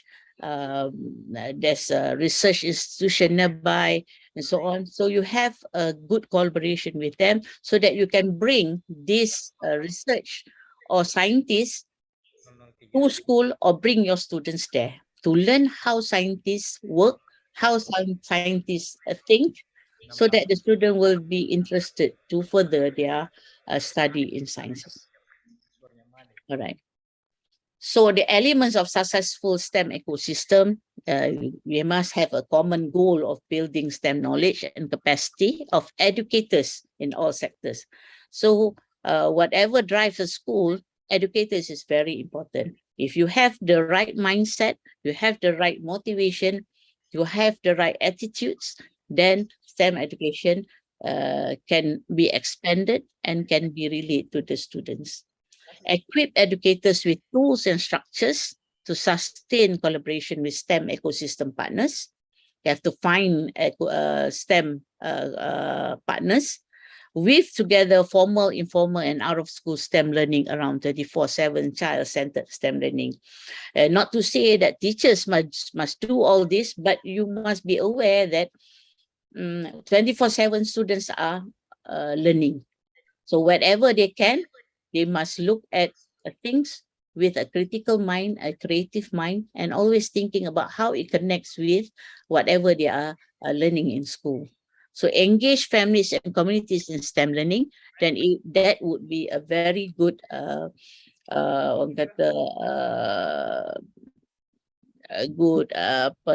effort from the school to bring together families and communities so that they also look at science and STEM discipline as something that is very important. Partner with businesses who need STEM ready workforce of the future. So definitely we are trying to produce STEM ready workforce for the future. So we are preparing our students to go to further their studies in science.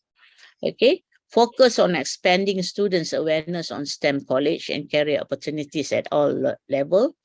And a good centerpiece for STEM ecosystem, usually science fairs, carnivals, whereby they have a lot of opportunities to test out their abilities and skills. Okay, so all this is the STEM learning ecosystem, whereby the school, community, partnership, institution, and industry, we have the formal and informal. This is the ringkasan, the summary of what I've told you just now. And all this must be overseas and initiate, motivate, support, and monitor by the school leaders, which is very, very important. So when we talk about STEM leadership, there are three components to STEM leadership. Equity to rich and rigorous learning environment. Okay, community engagement and partnership, and instructional leadership. I think you are familiar with some of these terms, especially instructional leadership. Okay, so for equitable access to rich and rigorous learning experience, uh,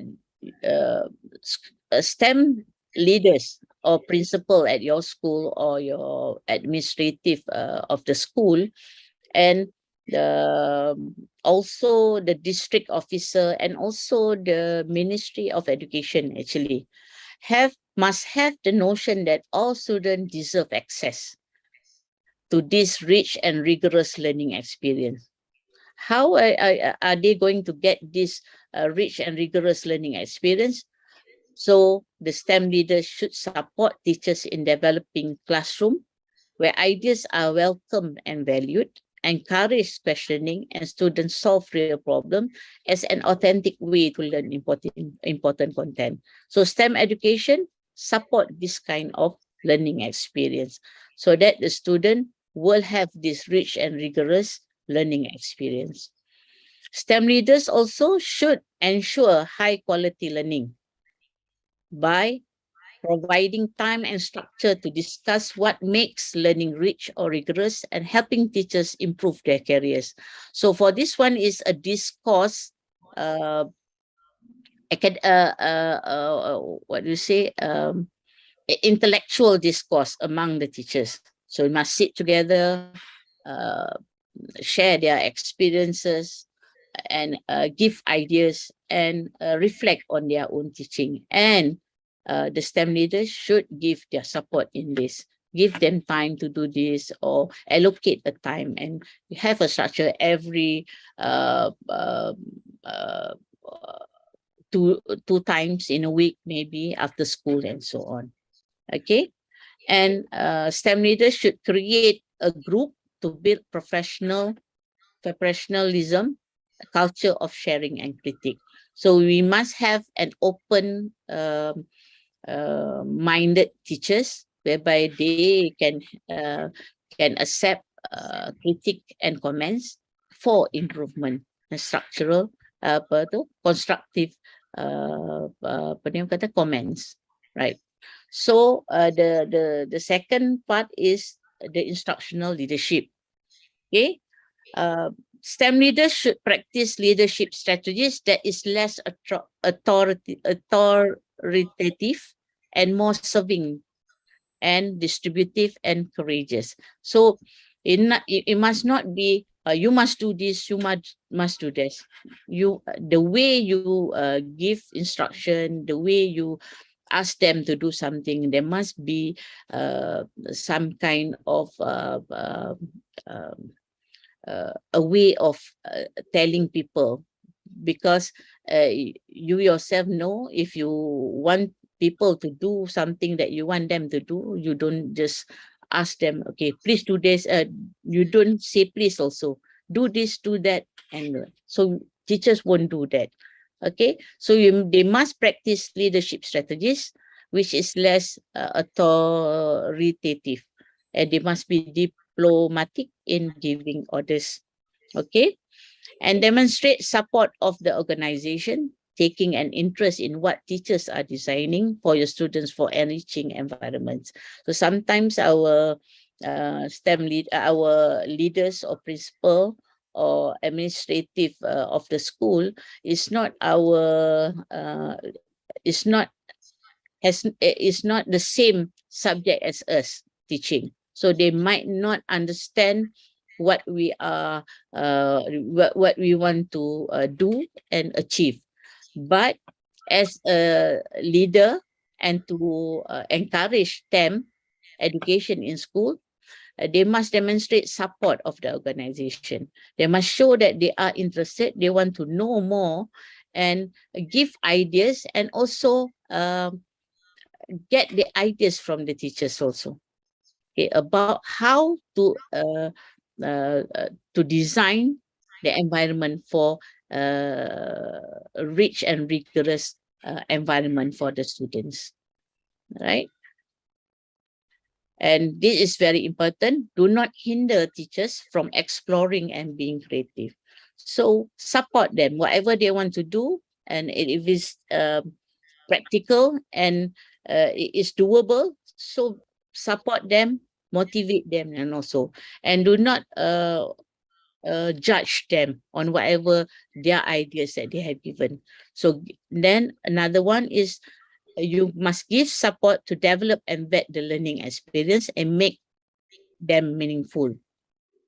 Help this support the teachers to develop and vet the learning experience. So you must give ideas, maybe have intellectual discourse, let them present whatever ideas that they have, and give support to them or give ideas to them. Okay, encourage dialogue with teachers to develop a culture for them to be open. So instructional leadership will help these teachers to expand and do STEM education in school.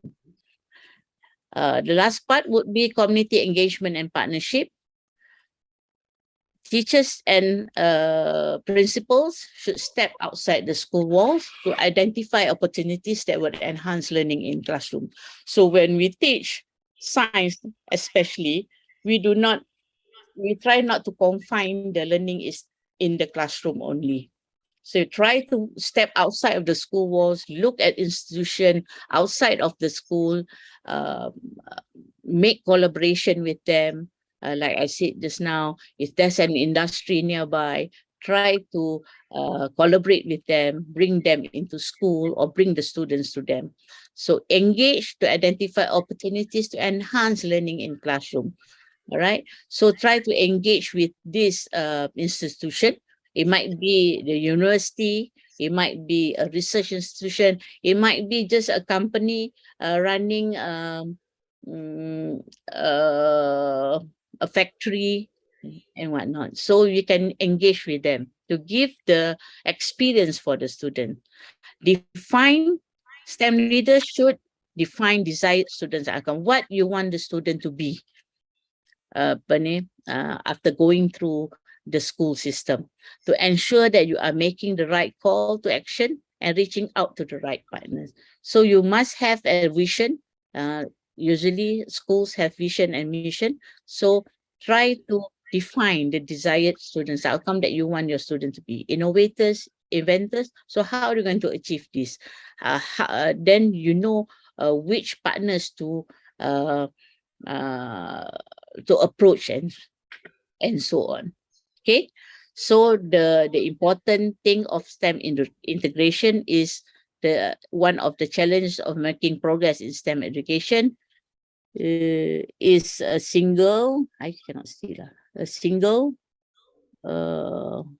definition of STEM integration does not yet exist. Okay, so the definition of STEM integration, we don't have a definite definition for it, but STEM integration means you it is multidisciplinary. You try to integrate all other disciplines together. Commonly, definition of STEM integration emphasize for complex, authentic, and real-world problems. So teachers must be open to real problems, shared experience, skills, and concept across discipline. Consensus effective pedagogies encourage or require student-centered. So it's very important for student-centered. And now I see that most teachers are using problem project-oriented based teaching or learning. Right, that is very good.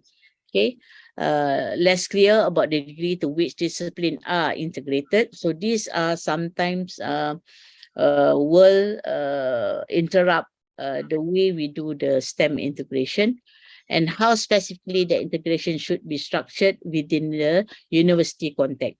So you are in the university, so how are you going to train the teachers so that they are ready to expand or implement STEM education in school, right? So examples of rich and rigorous learning environment.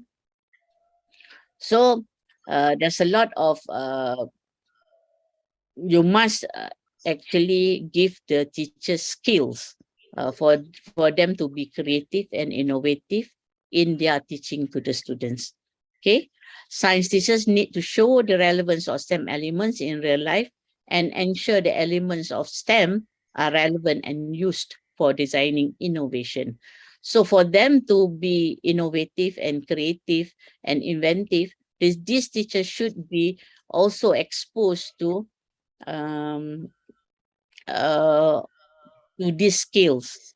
They must be exposed to technologies that they do not know. They must be exposed to the usage of software or any technology that is new, that they can be used in creating a project in the class. So pre-service teachers need to be trained to teach STEM.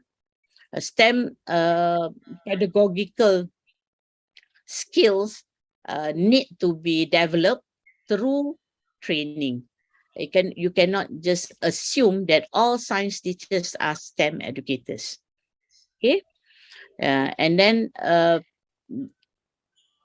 in the course we teach, pre-service teachers teaching STEM develop this skill for STEM. So throughout the process of giving them the skills, they will have that, they will acquire the skills, the STEM pedagogical skill. So I've done a lot of training for STEM, training for teachers as STEM educators. We do not teach them the content because they are all content experts, like you all, physics, chemistry, bio, mathematics, and so on. But how do you integrate all these disciplines for a project, and how you make the students use this concept in solving a problem? That is one of the pedagogical skills. And how you integrate technology in creating projects. All right.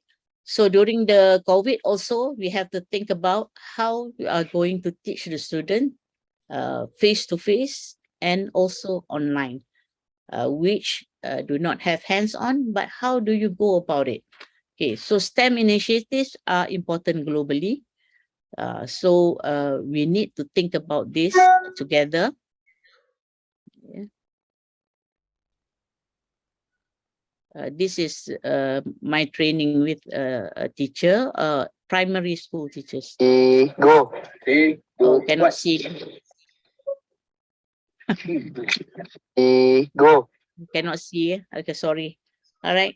They are launching a rocket, which they did the launch pad for that particular project. Okay. So one example of STEM strategy in through biomimicry. So I did this with University Yogyakarta. I went there and trained the master's students for STEM education, and we did a lot of projects. So this is biomimicry, where they try to imitate a real life real life living creatures and imitate the functions. Like the first keynote, he said that you don't think about you think about the function, and then you do the innovation. Okay, so usually we look at the function and how do you imitate that function from an insect or an animal. Then you can use a virtual simulation to enable students to design virtual animal robots mimicking movements of caterpillars, snake, and whatnot. And then you can use the lab to enable students exploration as they innovate and test their design using reusable visual robots, and at the same time, the development of critical thinking, that creativity is not compromised, right? So this is one of the training that we did. We train teachers using VR. Also, this is VR. So we use CoSpace. So I hope you can see this. Okay. Can you see this? Okay. I still cannot see.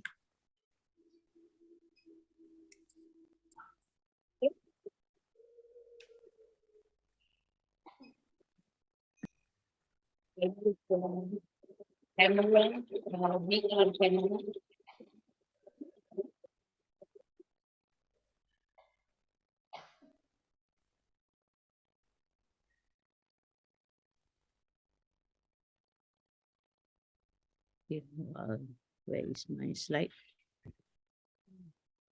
I'm sorry, Professor. I still cannot see. Okay. Okay. So there is one of the example of using CoSpace. We train the teachers using how to create VR environment so that they can bring into the classroom, and then we can use that VR skills to teach the student to come up with the projects and create their own VR environment. Okay, and then we also train the teachers how to use AR in their teaching and so on. Right. So these are some of the activities. This primary school. So in order for you to inculcate this to the students, teachers must go through the process themselves so that they can understand the challenges and also what to do, what to ask. Inquiry, questioning is very, very important. Right. So these are the camp, the carnivals, and I got my facilitators. This is activities with the students. They are the products of the students. It is biomimicry, making robots, and so on. Okay. So these are the programs with the school students. We did this in 4 zones, and each program consists of 100 primary school students, and those who are teaching them are my students, trainee teachers, going to be teachers, and also my master's students, being the facilitators and how to deliver a STEM education to students. Right? So we did this a lot. Okay, thank you. You have any question?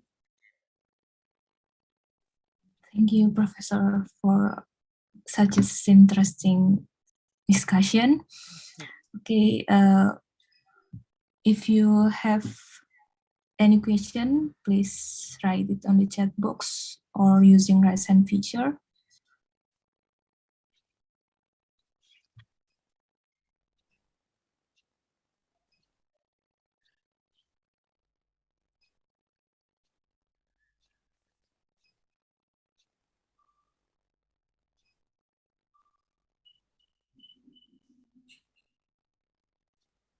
Okay, please Arna Langgene from Tadulako University to ask the question. Okay, can you listening my voice? Yes. Okay. Thank you for the opportunity you give to me. Now I will have any question for Mom Professor Dr. Rose. My question is how to be a good teacher and lesson can be understood by students at school. What kind of teaching techniques should we do? Do we have to collaborate with other teachers in order to give good lesson in teaching in schools or what, Mom? If you see now, students only focus on playing online games and it interferes with student learning. As a teacher, what should we do? Thank you. Okay, thank you, Cik Arifuddin. Okay, there is no one specific way of teaching that is, let's say, successful, but it is something that you will be good at as you progress as a teacher. Experience makes you better, actually, and you have to try new approaches and whatnot. Okay, so in order for students, our students at school, to be interested with you, you must be um, advanced than them in terms of knowledge, and then you must find ways of you must know what makes them what do they like. So if they like technology, try to find things that is related with technology to bring into the classroom. So for like I said before, if they like gaming and so on, so try to find ways of teaching using game-based gamification in the classroom. You can use that, or giving them tasks that is challenging to them, so that they can use their knowledge in technology. So they are very technology savvy now. Students is better than us. So you use their advantage of this technology for them to use them in solving a problem. So give them tasks and projects that is related to their let's say their skills that they have. Okay, that would be interesting. If they are interested in whatever they do, they will keep on trying to learn more. Okay, I hope that helps. Thank you, Mom. Okay. Thank you for Arnold for the question. We move to the second question from Bapak Dr. Sarung Sayahana. Okay, thank you for the opportunity to me. You have a nice presentation in this afternoon, Thank you. Prof. Rosa. And as you described before, that STEM education is very interesting. And I want to ask you about, is it possible if the STEM education apply with a low cost? And the second is, how long Malaysian government apply STEM education in Malaysia? Because in Indonesia, about 10 years ago, the government apply in middle school and also in senior high school about STEM education. Thank you. Okay, thank you, Dr. Shahrul. So actually, for the projects, we can use low-cost materials. There's no problem with it, but we can. That is why I said teachers must be creative and innovative in thinking of ways to minimize the cost. Because if you look at the STEM projects, it might have a lot of costs involved. So try to find projects that is where the materials can be found anywhere, and that is very easily accessible, and it will lessen the cost of the materials, right? But if it comes to technology, definitely you can use a lot of platform that is free in the internet. Try to make use of those things that is free on the internet to make the classroom lively and also at the same time you want to implement the STEM education process in the classroom. Okay, about the STEM education, the implementation of STEM education, like I said just now, the definition of STEM education differs a lot. If you look at STEM education as a single discipline, as discipline of subjects, then I would say we have started long time ago. So I think since the British came to our country, the NAFIL sign and so on. So they call it STEM also. If you look at the chronology of STEM acronym, they would say at the first time, they will look at STEM education as being subject matter. chemistry, biology, and so on, so whatnot.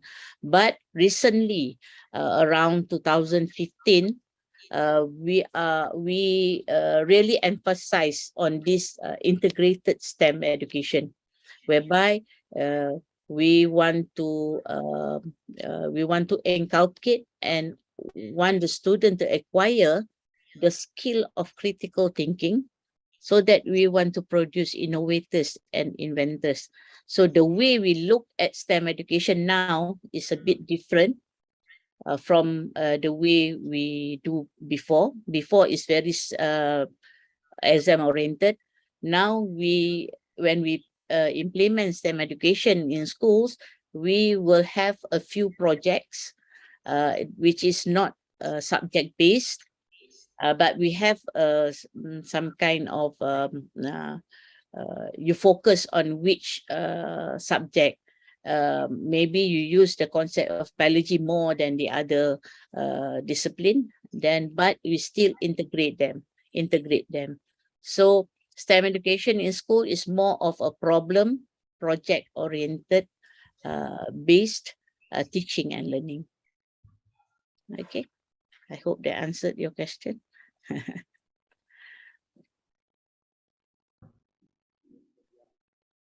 you, Professor, for the answers. We move to the third question from Ibu Dr. Nurjana. Time is yours. Okay.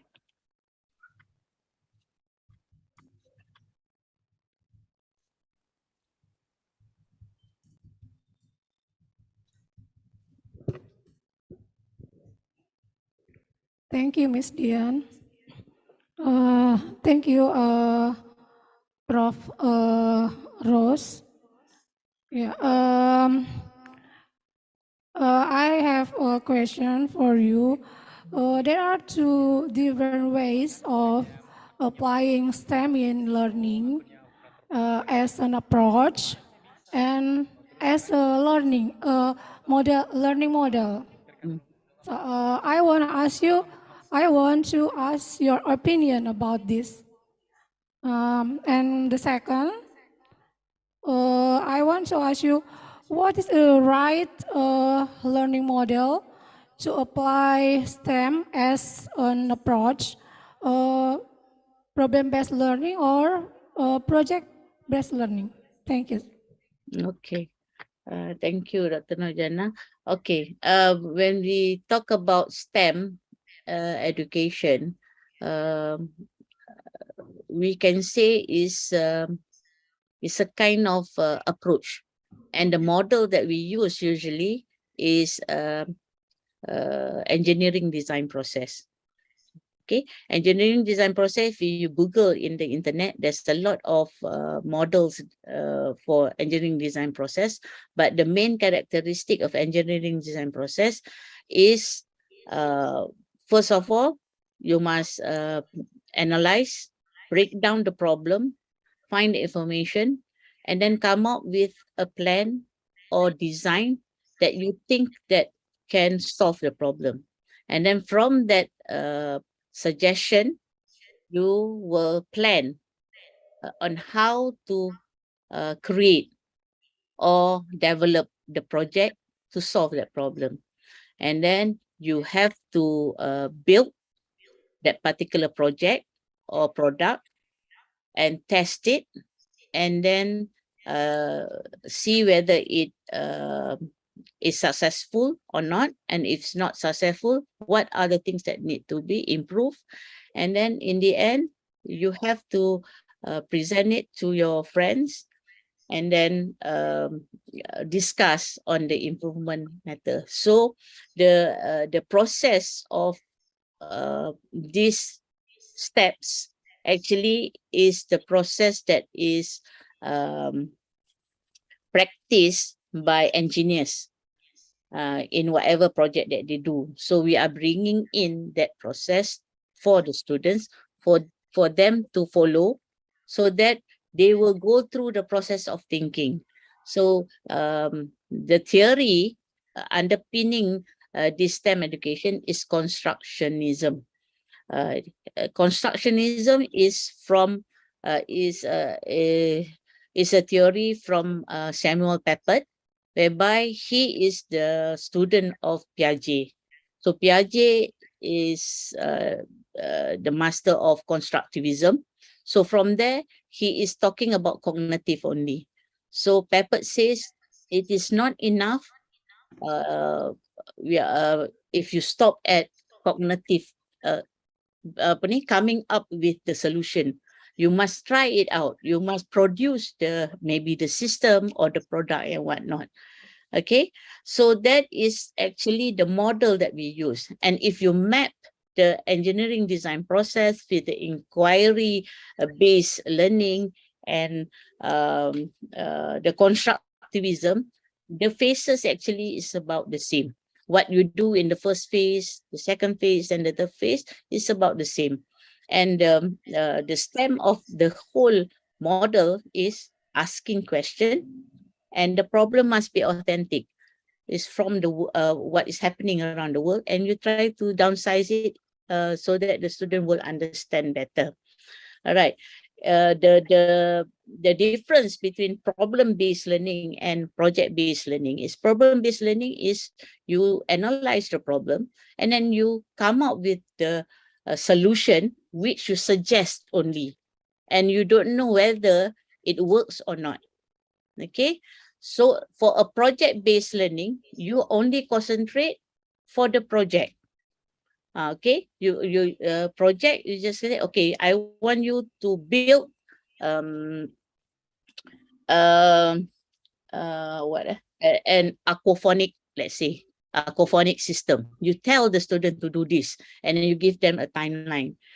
Okay, so both of these merged together, it must be a problem project-oriented based teaching and learning for STEM education. You have a problem, you try to find a solution, and then the solution must be something that is tangible, can be measured, can be tested to see whether it works or not. And then from there, they will think about on how to improve it. So the purpose of STEM education is, first and foremost, is for them to understand the problem, how to dissect the problem, to find the actual problem and trying to solve it, and solving them using the concept that they learn in school.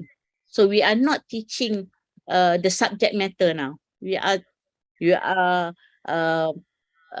trying to make it a habit for them to think about what concept to be used to solve that particular problem.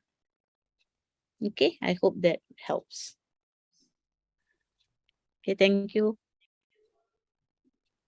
Thank you, Professor, for the answer. Is there any question?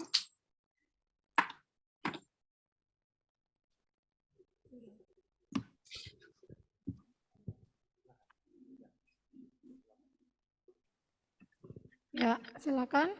Mungkin ada mahasiswa yang mau bertanya terkait STEM.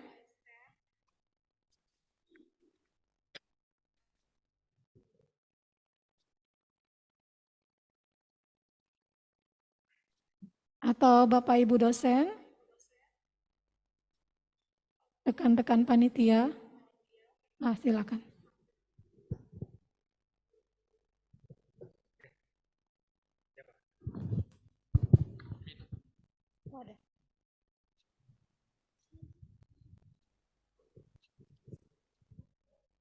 Assalamualaikum warahmatullahi wabarakatuh and good afternoon.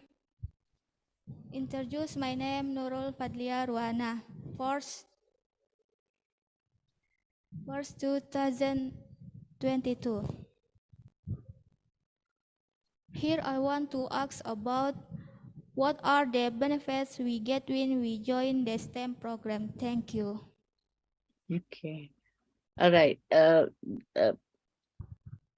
The STEM program, it differs. The objective of STEM program actually is trying to inculcate the critical thinking, creative thinking and whatnot, so that you can produce innovators and inventors. And at the same time, it will inculcate also the social skills lah, which is teamwork, the cooperation, being a leader, and then also the communication skill, how to deliver your idea to other people. And then also it also helps the students to be an open-minded to criticism. So people will ask, why do you want to do this? My idea is better than yours. So the discussion of choosing the right project to be to do. So in a STEM program or STEM process, it must be in a group. It cannot be an individual. Okay, because you want them to be able to work together in a team, to find the strength of each other, and to communicate with each other, and to tolerate with each other, and have a cooperation with each other. So there's a lot of skills involved in STEM education. So not to say that it's not something that you want to teach a specific science discipline. That one you will get in your classroom.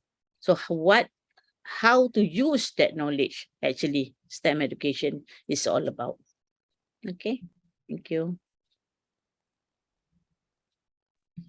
Thank you, Professor, for the answer. Okay, we think this is the last question for Associate Professor Dr. Rose. We once again express our gratitude to have you here, Professor. Thank you very much for the insight, the new knowledge that we get from this discussion. Okay, thank you very much. Now, we will going to our second presenter, Dr. Anna Suryani from Monash University. She is a senior research fellow in the Faculty of Education, Monash University. She holds a PhD in educational psychology with a Molly Holman Medal for the best doctoral thesis in education. She has extensive experience working in a range of government-funded consultancy and grant-based educational research in the Asia-Pacific region. She has strong quantitative skills and experience in large-scale survey design and analysis, as well as longitudinal and comparative study. Her current research focuses on preparing future teachers, drawing upon educational psychology and cross-cultural studies to inform this practice. She has also received numerous awards, scholarships, and grants from international institutions for her studies, research, publication, and professional development. In this session, she will present about the paper, which has titled "What Motivates Students to Become Science Teachers." For Dr. Anne, time is yours. Thank you, Mbak Dian. So let me share my screen.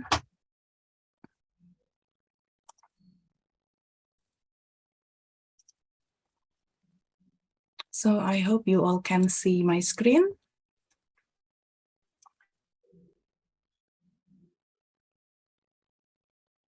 Very Okay. clear. Yeah, okay. Thank you, Pak Sahrul. Okay, good afternoon, everyone. My name is Anna Suryani, and I'm a senior research fellow in the Faculty of Education, Monash University, Melbourne. First, I would like to thank Universitas Tadulako for giving me the opportunity to share some of my research.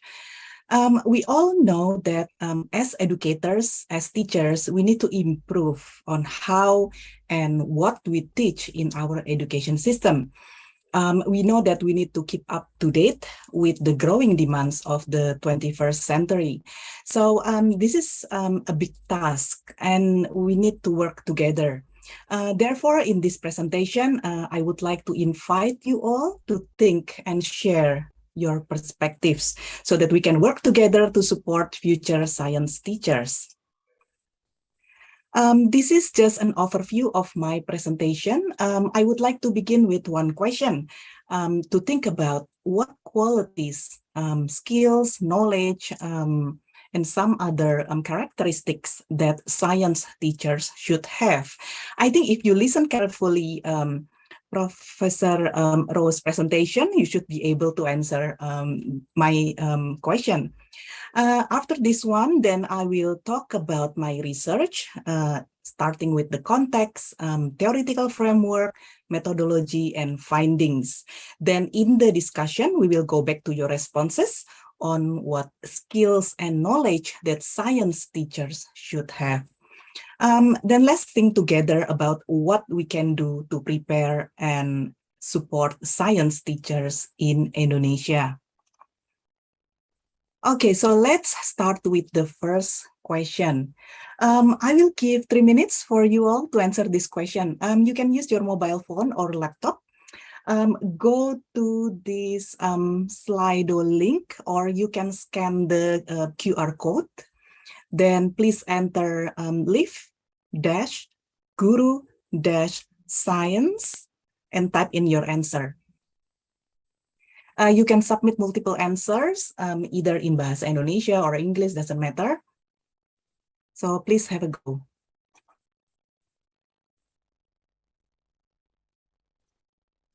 Oops.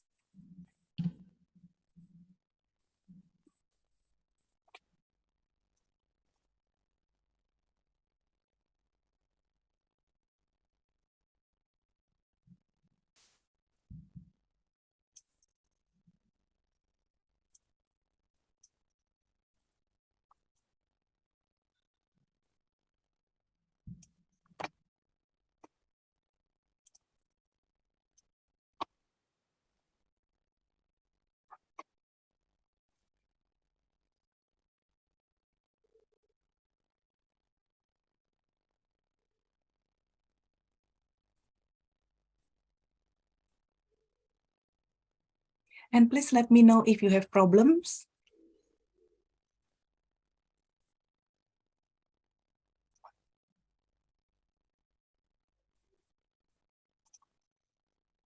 Oops.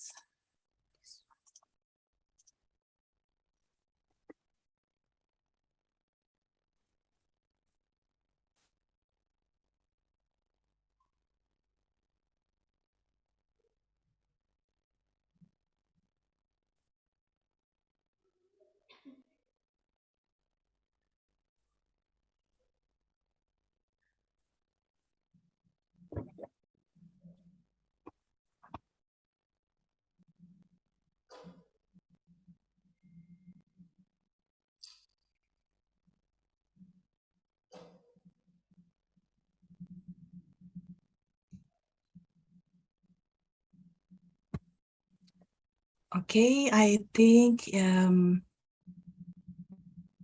we can stop here for now.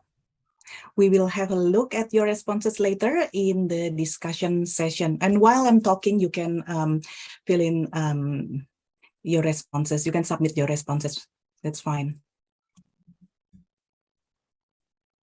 Now we move on to the context of my research. First, about the Indonesian teachers. Indonesia has one of the largest and most diverse teacher workforce worldwide. In 2020, there are 2.9 million teachers in Indonesia, with the majority of them teaching in public schools. For such a large teacher workforce, teacher quality has become a challenge. There were evidence from past studies that teacher quality has impacts on students' learning outcomes.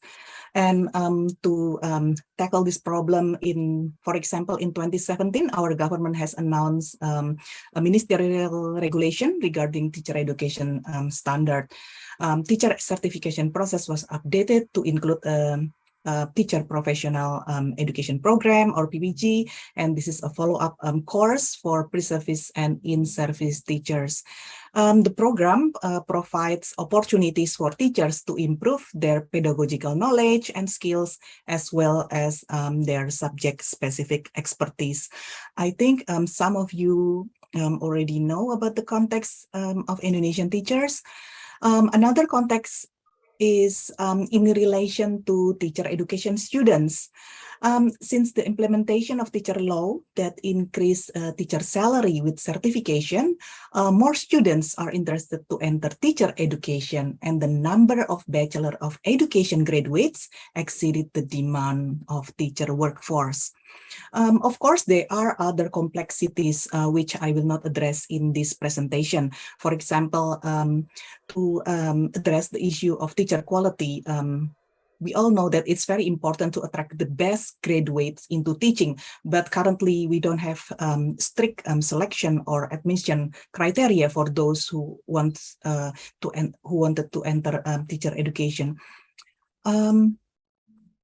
So in this session, we will focus on these three questions. So what motivates students to become science teachers? What are their perceptions of teaching? And what are their professional development aspirations? Why is motivation important? So investigating student motivation to enter teacher education and to become teachers is very important.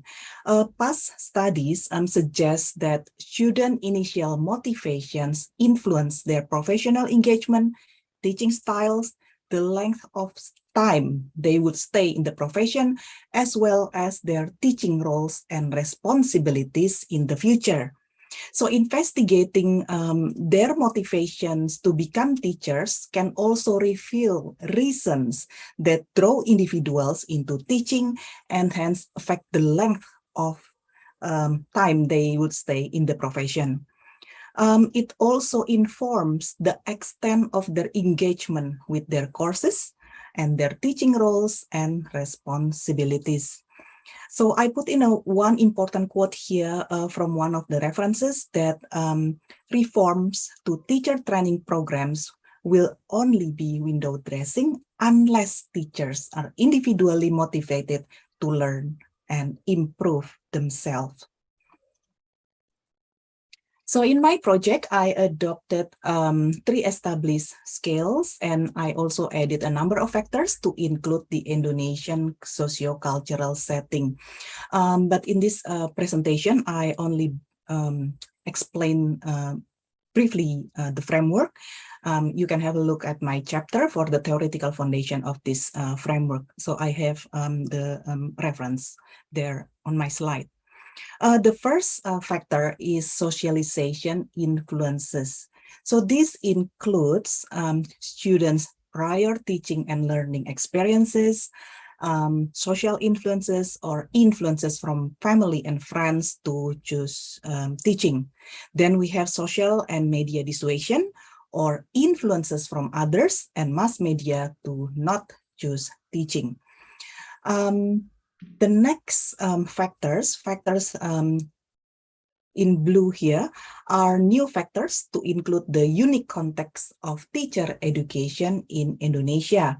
We have tuition fee, admission, and time. So tuition fee for teacher education, as we know, is relatively less expensive, and the enrollment is less competitive than other programs, such as engineering, medicine, and law.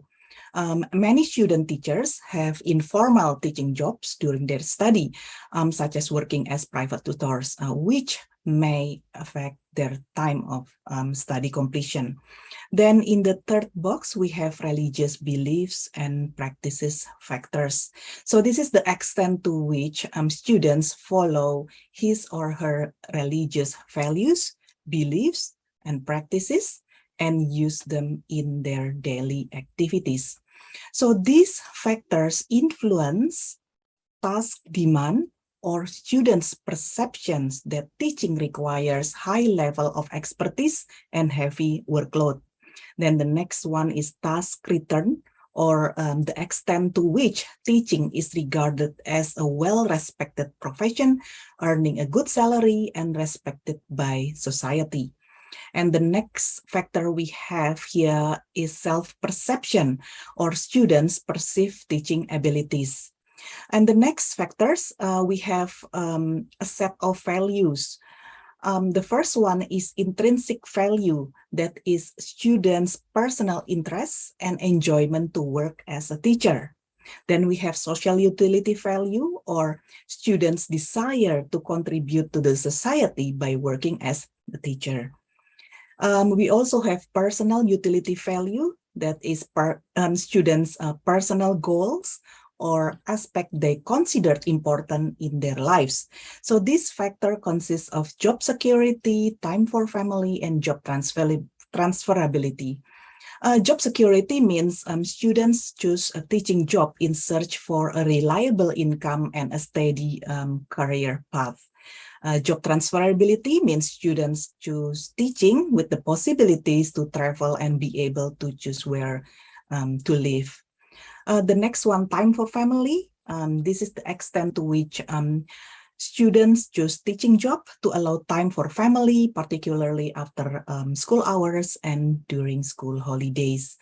In this study, I added two new factors under personal utility value. The first one is second job. We know that most schools in Indonesia start at 7 in the morning and it finish in the afternoon. And there is 1 month, approximately 1 month school holiday.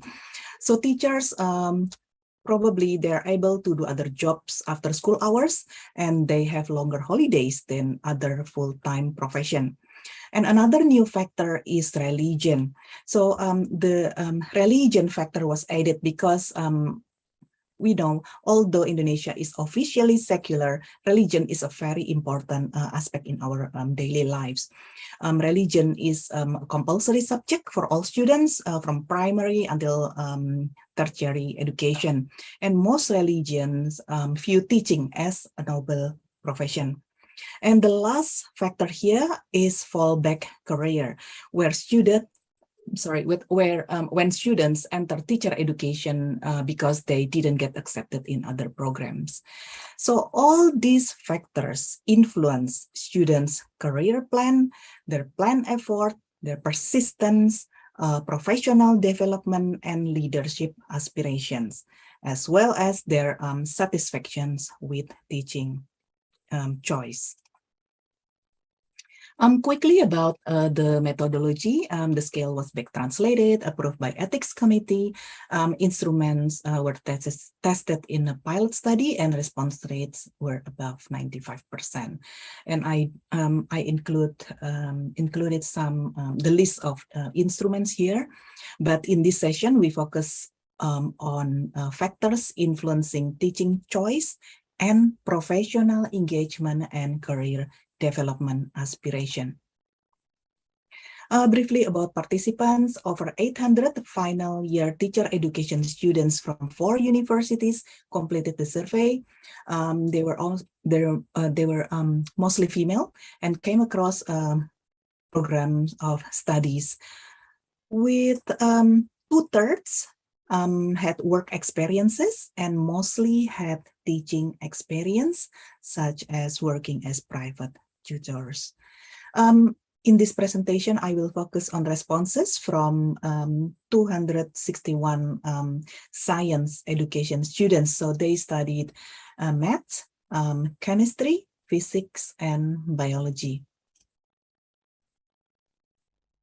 In terms of the findings, again, in this session, I present only on scale reliabilities and means of participants' responses.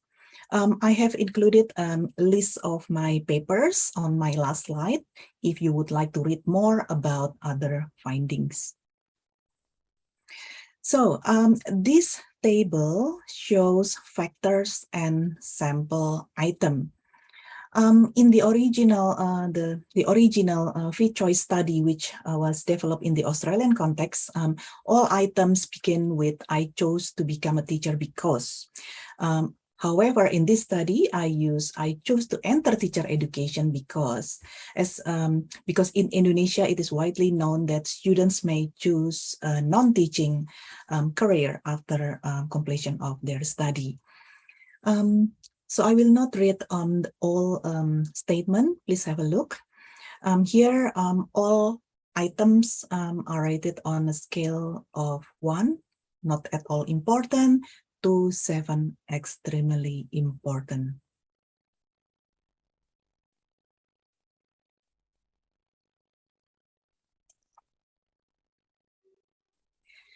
In this slide, we can see that 5 additional factors specific to the Indonesian context. This is to investigate again participants' motivation to enter teacher education and to become teachers.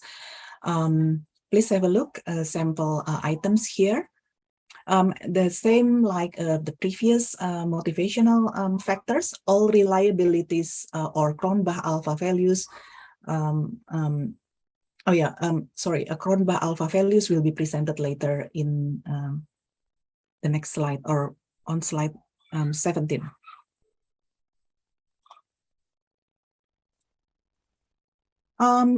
These are sample items for perception about teaching. As you can see, there are factors here from expertise, difficulty, social status, salary, social dissuasion, satisfaction with choice, and media dissuasion. All items were rated on a scale from 1, not at all, to 7, extremely. And all reliabilities or Cronbach alpha values will be presented later on slide 18. Here I have sample items and factors to measure professional engagement and career development aspiration. We can go back to this slide later if you have questions. Let's move on to the findings. We have 3 questions to answer here. What motivates students to become science teachers? What are their perceptions of teaching? And what are their professional development aspiration? So this is the first finding. We have 16 motivational factors here, and some factors are grouped into higher order factors. For example, social utility value, as indicated by brown bars here. So again, social utility values mean students enter teacher education and want to become teachers because they want to contribute to the society, work with children, and enhance social equity. And the green bars here indicate personal utility values, which mean they see teaching aligns with their personal goals, such as having a second job, spending time with family, or their religion value teaching as a noble profession. We can see that the highest rated motivation here is students' desire to make social contribution. The second highest rated motivation is prior teaching and learning experiences.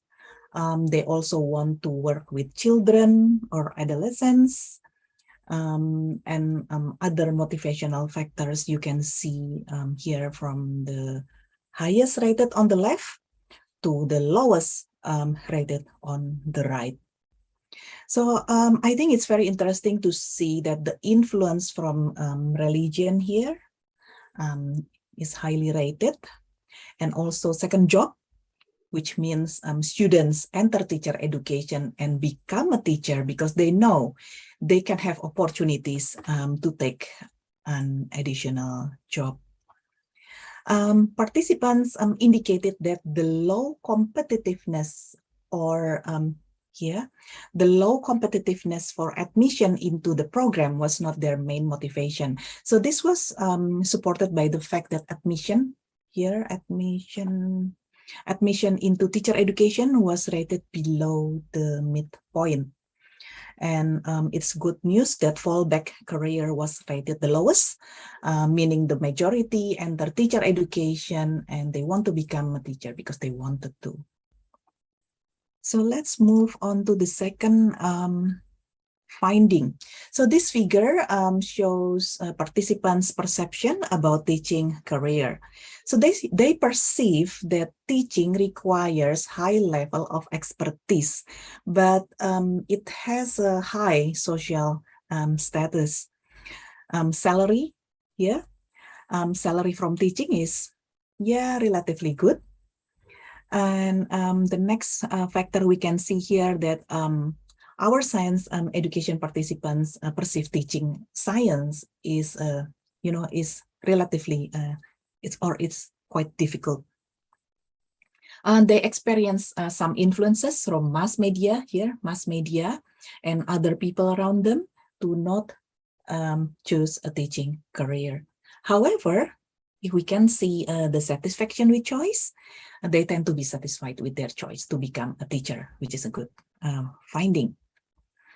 Most of our science education participants plan to put high effort into their teaching. They plan to persist in teaching. They plan to undertake professional development programs and leadership roles in schools. So in this slide, you can see the responses on professional engagement and career development aspirations. So to sum up, these are the points, what we know so far. Social utility values were rated high. That means our participants were keen to make social contribution, work with children or adolescents, and enhance social equity.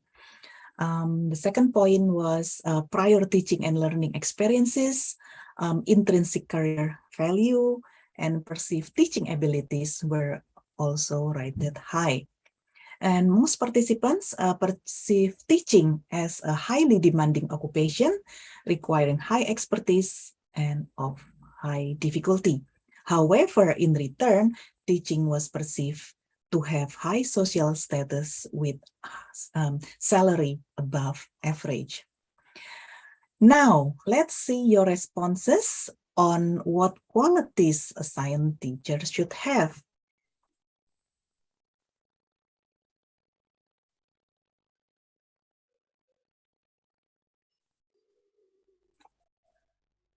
Oh, okay, let me stop sharing.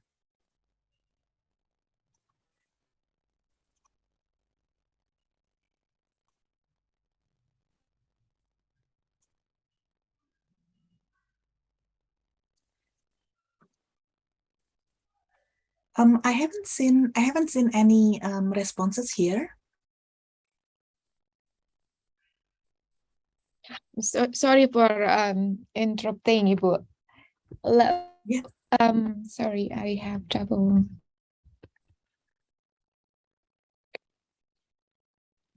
Okay. Yeah, I don't know why I hear the echo of my own voice, so I just chat Ibu through the chat. Sorry. Okay.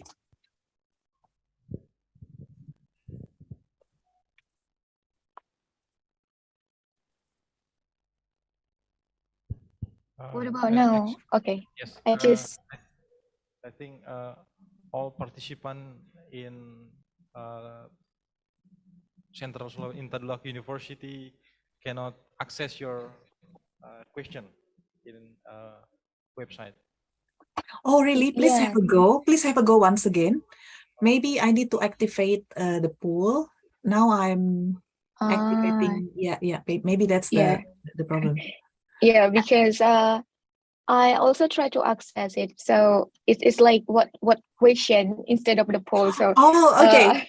so I Please try. type what the qualities maybe you mean. So I type some qualities. Okay, please try again.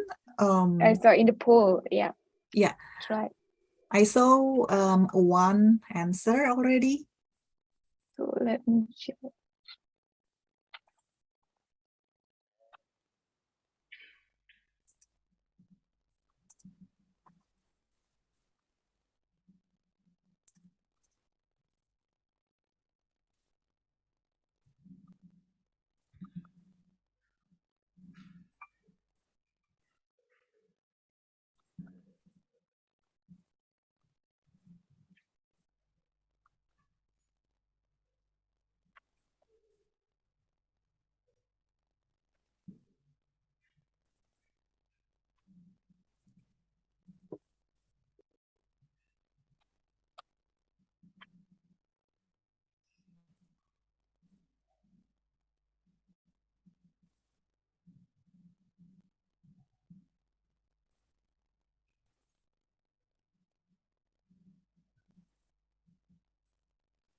silakan peserta sekalian ikut dalam polling yang diberikan oleh Ibu Ana.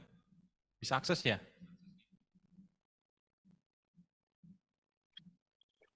Ya, mohon maaf peserta yang hadir di Hotel Swiss Bell, silakan diakses yang tadi ditunjukkan ya. HTTPS boleh diketik ya. HTTPS ya. // app.sli/do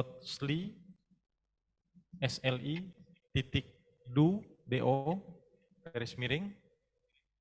Sudah? Mungkin panitia bisa bantu perlihatkan alamatnya https ya //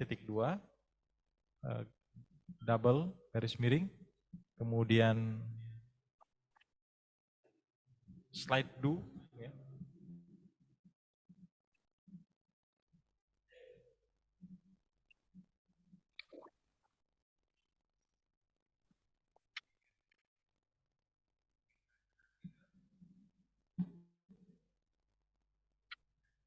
Oh, maaf, sudah ya? Sudah bisa diakses adik-adik mahasiswa?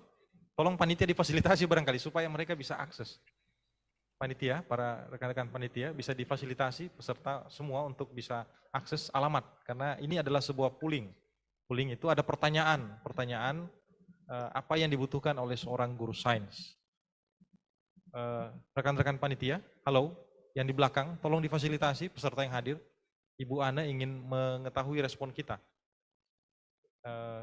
Itu alamatnya ada HTTPS ya, itu ada di /app.sli.do garis miring ya. Kata kuncinya live garis datar sains.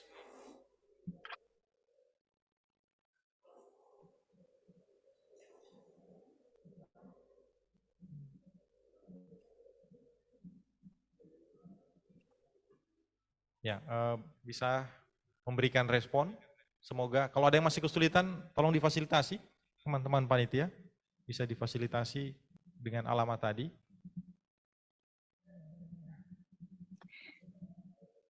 Jadi sebenarnya ini juga salah satu cara mungkin kita sebagai educator atau sebagai guru bisa interaktif dengan students. Kalau tadi ada salah satu peserta yang bertanya ke Prof. Rose mengenai gimana sih bisa engage atau bisa involve dengan students, karena mereka juga sangat aktif menggunakan teknologi. Nah ini salah satunya karena Slido ini juga gratis. Tinggal register dan kita bisa tahu respons students. Dari apa yang kita sampaikan, materi yang kita sampaikan itu kira-kira gimana? Apakah sudah ditangkap tahu dengan jelas atau tidak? Seperti itu. Ya, silakan dicoba.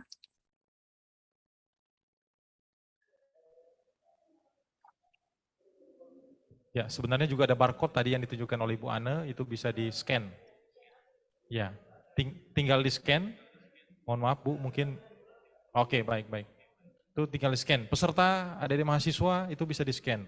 Sebenarnya yang tadi barcode yang sudah diberikan, kode barcode yang diberikan bisa di-scan, Anda bisa langsung masuk ke polling, ya. Ada pertanyaan di situ yang butuh respon, persepsi Anda seperti apa terhadap pertanyaan tersebut.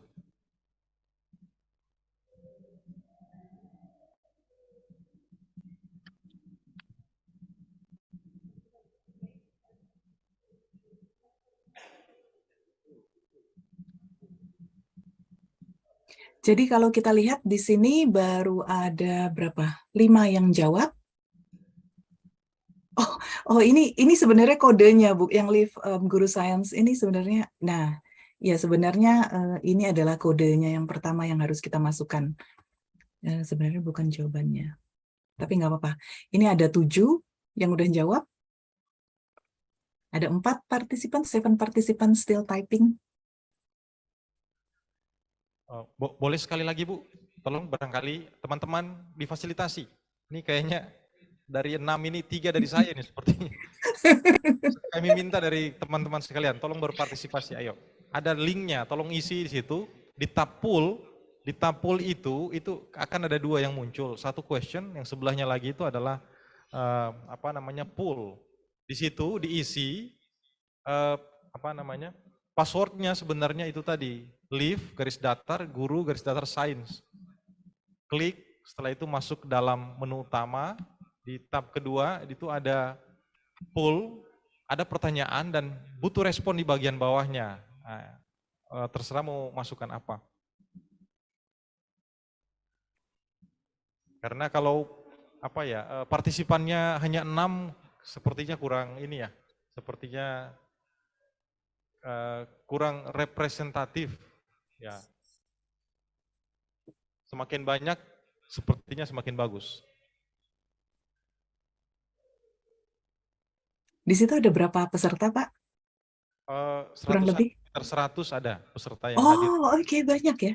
Ya, yang hadir secara luring hanya sebagian besar ini adalah mahasiswa baru. Sebagian besar adalah mahasiswa baru. Jadi kami menyambut mahasiswa baru ini dengan seminar internasional sebenarnya, Bu.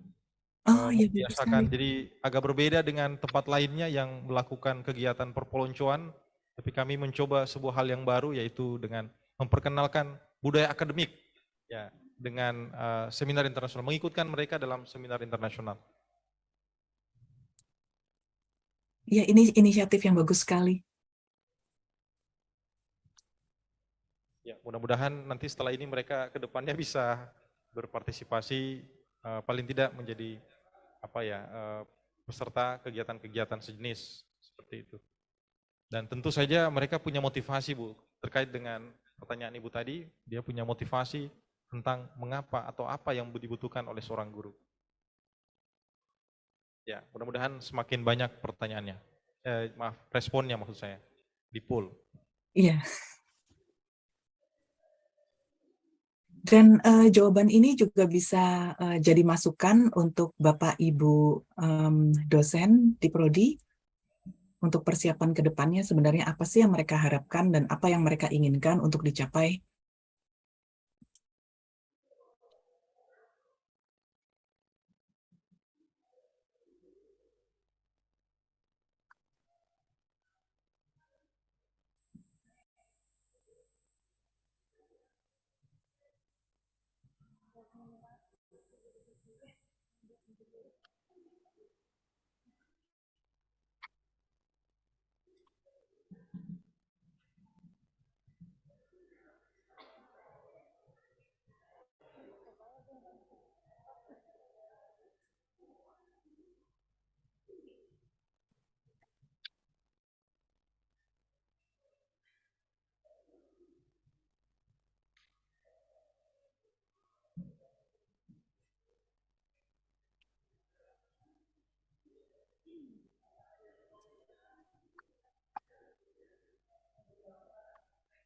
Kira-kira gimana? What's the most important qualities based on student responses? Kalau kita lihat di sini,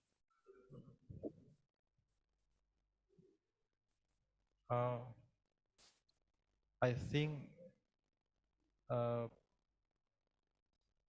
the bigger competency means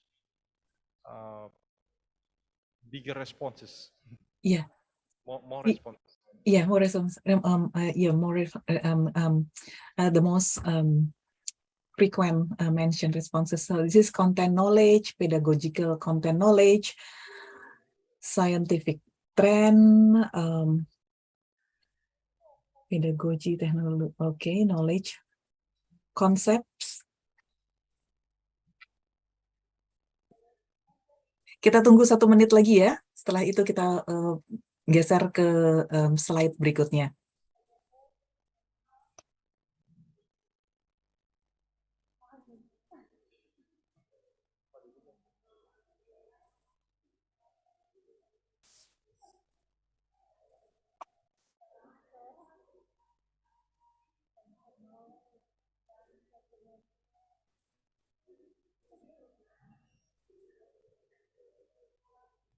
if we want to go back to the qualities of good science teachers, we can focus on the ability to engage with students, the ability to understand students' learning styles, the ability to link science lessons to the real world.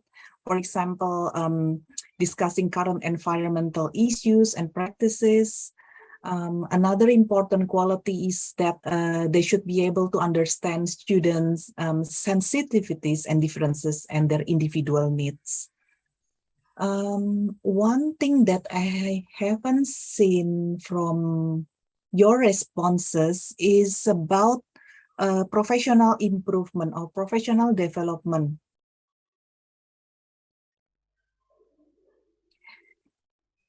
Yeah, so this is one of the important point that, or one of the important quality of a good science teacher. The next quality is that they should be able to adjust science lesson plans based on students' assessment evaluation.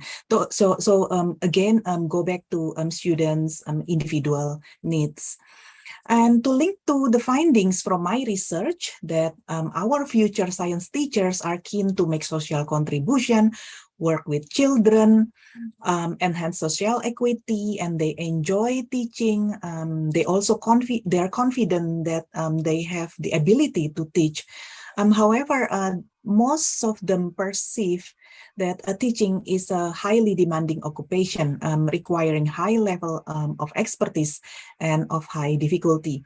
So the next question is that how do we know that they will be able to achieve such qualities? What can we do to support our future science teachers? So let's move on to the next question. So I will need to activate the second. Okay. So now the second question is active. I have been activated. I have activated the second question. What can we do to prepare science teachers in Indonesia? If you go to the Slido again, then you can see the second question.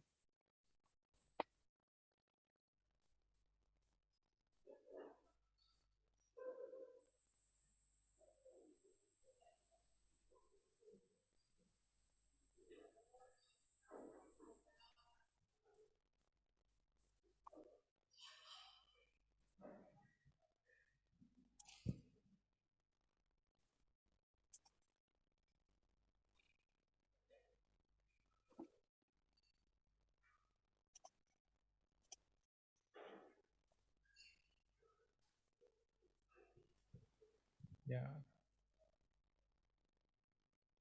This website is very interesting one to make interactive pooling by using internet. Yeah, and also I'm very aware that my session is the last session, so I need to I need to have some kind of interactive or some kind of activity to engage, to be able to engage with students or participants. Okay, let's see our responses here. Workshop, interesting.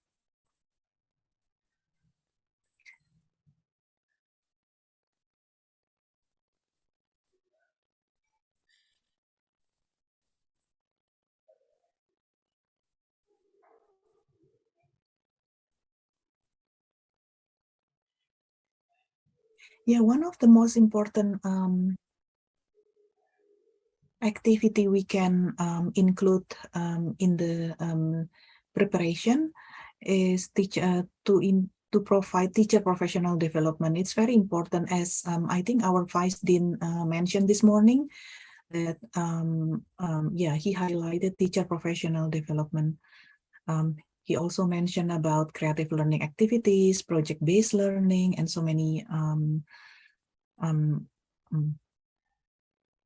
content in the teacher professional development programs that can help teacher preparation in Indonesia.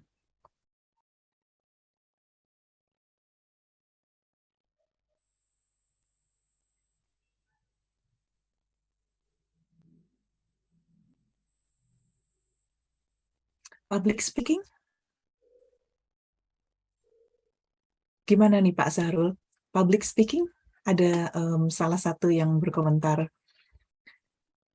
Iya, iya, iya. Critical, creative thinking, competency, broad.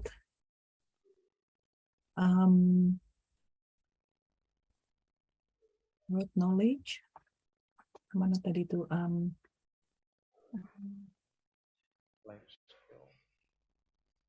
Okay, opportunity for students to have teaching experiences, broad skills and knowledge, new learning model.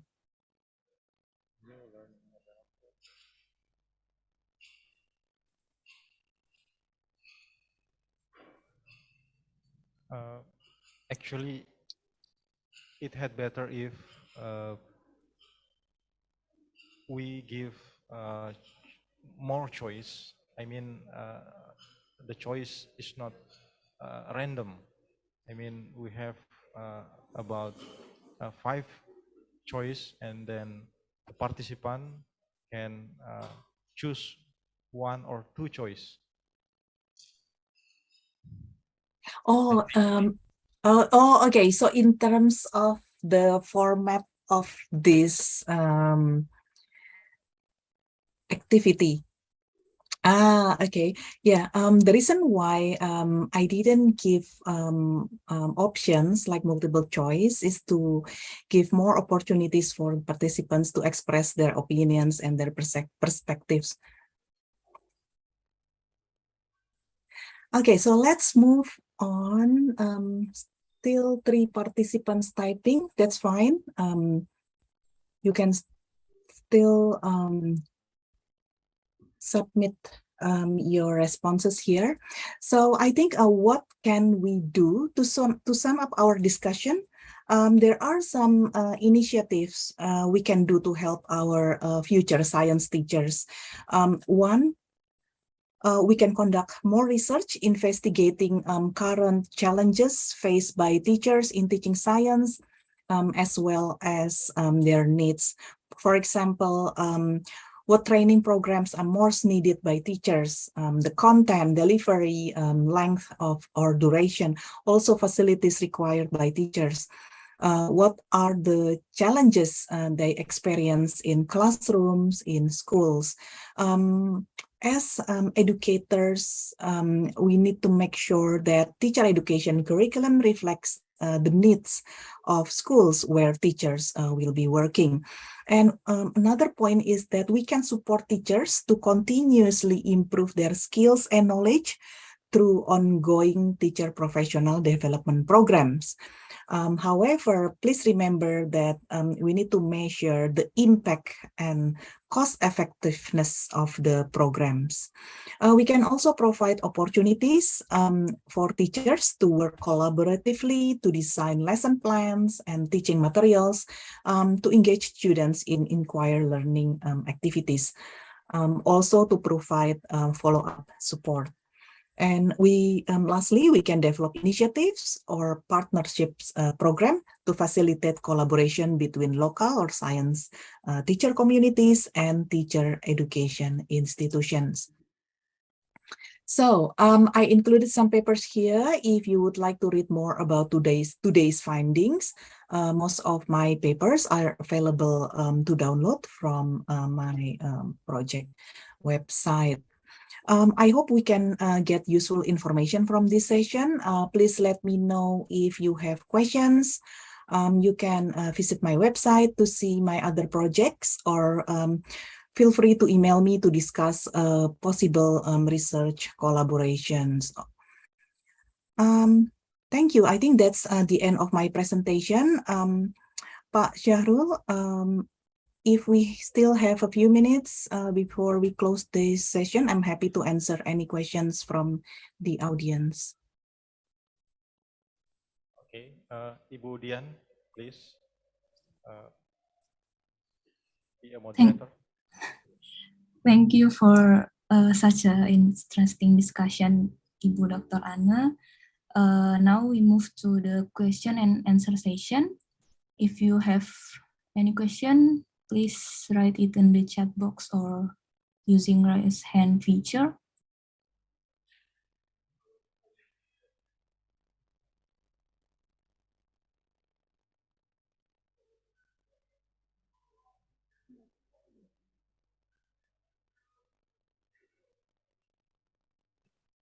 We have one question from Arnal Langgene. Time is yours, Arnal. Okay, thank you. Can you listening my voice? Yes. Okay, now I want to a question about your presentation. My question is, as a teacher, how can we motivate students to like science, one of which is physics, which uses mathematical model formulas that make students dislike physics? Thank you, Mom. This is my question. Okay, thank you. It's very interesting question. Not only on specific topic, but I think this is closely related to the activity you can do to engage with students. For example, you can look at students' individual needs, individual interests, then you can involve those aspects into your teaching so that you can deliver the content nicely, and they are motivated to learn more about the topic you are delivering. Arnal, Pak, sorry, bukan Pak ya, Mas Arnal, gimana? Apakah sudah menjawab pertanyaannya?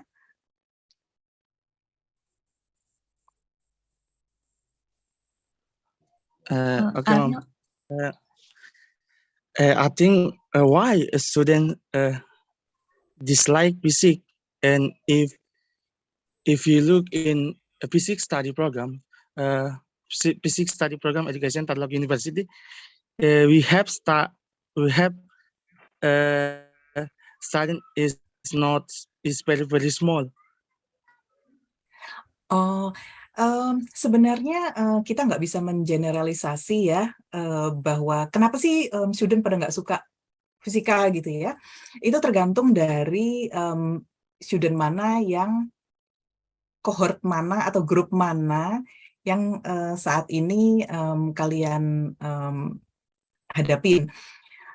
Kalau mau istilahnya apa ya, memotivasi mereka belajar apapun kontennya, apapun topiknya, bukan hanya fisika, itu kembali dengan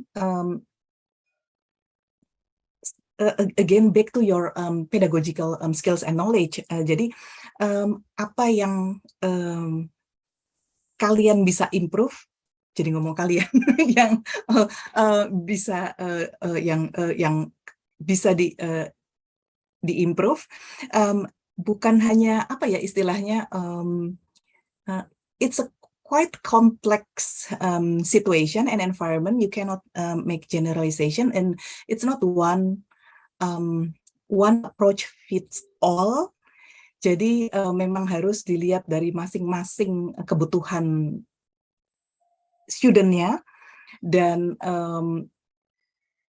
perlu proses untuk bisa improve. Nggak mungkin sekali jebret terus langsung apa istilahnya expert atau master di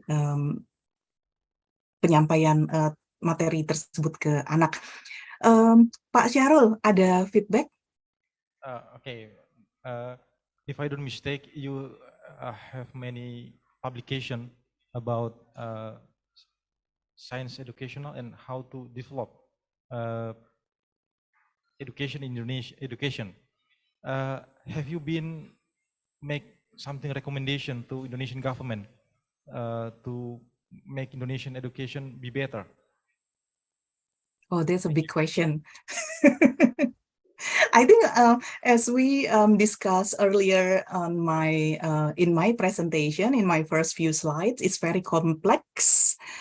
The problem is not easy to address. It's quite complicated. It takes time, but I think we are on the way to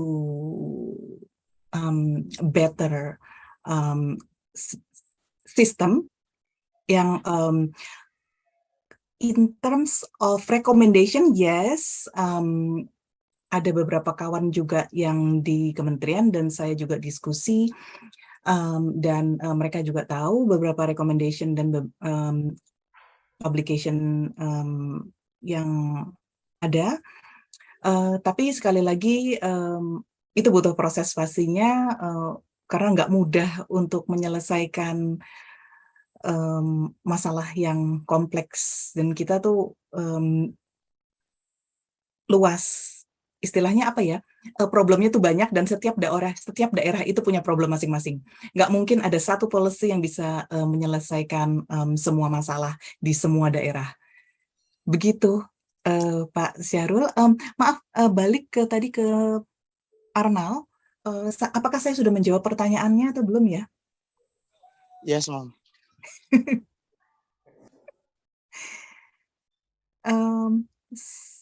Saya lihat ada satu lagi dari gimana Mbak Dian? Yes, Ibu ada dari Bapak Nurgantadeko. Mari Pak, silakan. Please.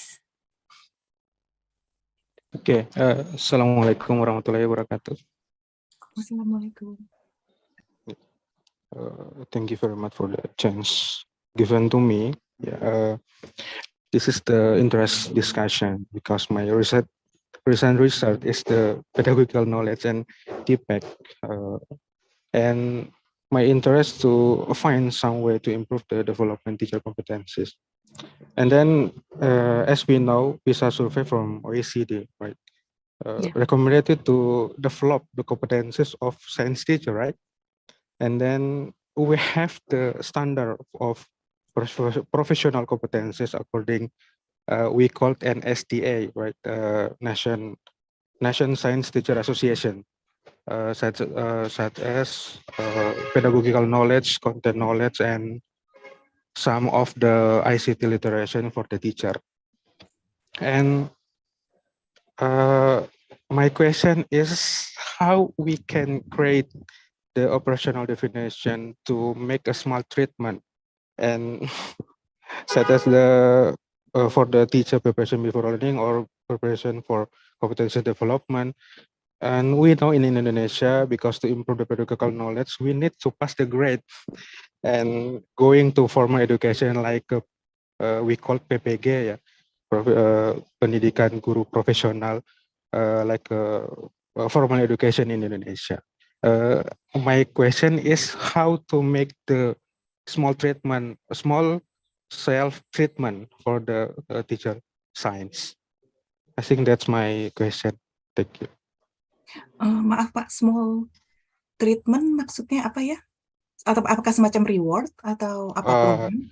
Ya, lebih banyak ke treatment awal untuk teacher preparation, tapi yang bisa dilakukan secara mandiri begitu.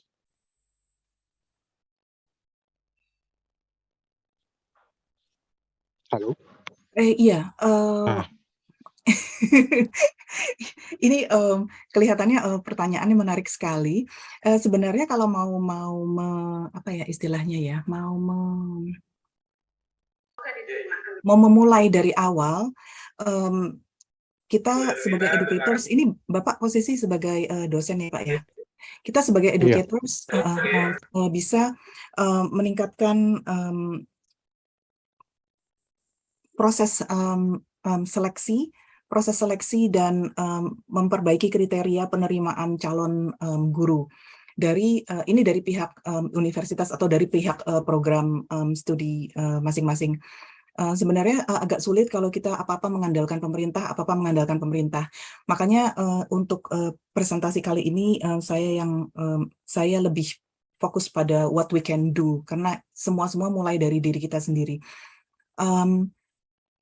Kembali untuk pertanyaan Bapak, salah satu alternatif adalah dengan bekerja sama atau berkolaborasi dengan sesama guru yang punya interest yang sama dan punya fokus yang sama dan mengajar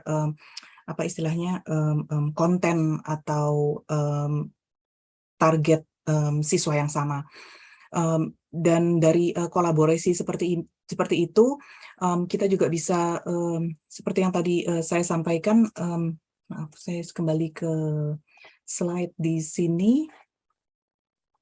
Ada beberapa poin yang sebenarnya ingin saya highlight adalah research, karena seringkali professional development yang diadakan itu diadakan tapi tidak menjawab kebutuhan yang ada di lapangan, yang sebenarnya sangat diperlukan oleh guru dan calon guru. Jadi seperti apa kebutuhan dan challenges-nya itu seperti apa, dan itu harus kita ketahui di awal sebelum kita mendevelop konten untuk teacher professional development program seperti itu. Dan lagi salah satu poin yang penting adalah pada saat setelah teacher training atau teacher professional development program, kita perlu masukkan unsur bagaimana mengukur impact atau cost effectiveness of the program. Ini yang sering kali missing dalam perencanaan atau penyelenggaraan teacher training atau teacher professional development. Saya harap sudah menjawab pertanyaan Pak Nurgan, atau kalau ada follow-up question, silakan. Mungkin sudah cukup ya Bu, nanti mungkin bisa diskusi lebih lanjut lagi untuk Baik, teacher silakan. profession.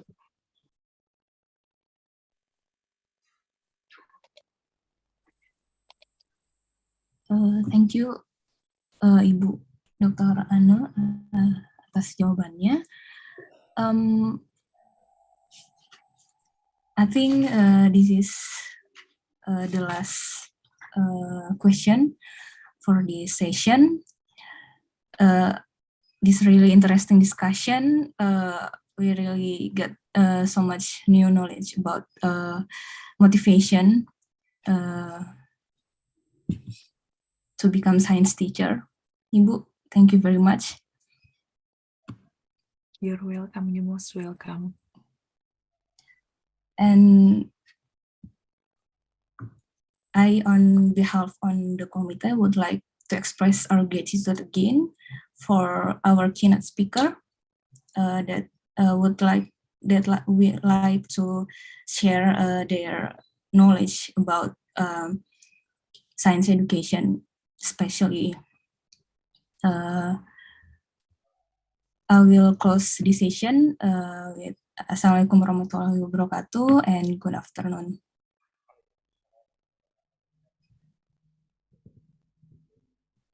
Terima kasih Bu Ana atas presentasinya yang sangat menarik. Mudah-mudahan pada kesempatan berikutnya bisa kembali menghadiri undangan kami. Ya baik, sama-sama Pak, terima kasih. Ini saya sambil melihat Slido, ada beberapa pertanyaan yang disubmit, tapi nanti bisa dilanjut jika ingin membahas lebih lanjut, karena kita waktunya kayaknya sudah habis. Atau bisa saya inikan juga simpan, atau saya print di PDF dan saya sampaikan ke Pak Syahrul sebagai masukan. Ya, terima kasih. Terima kasih.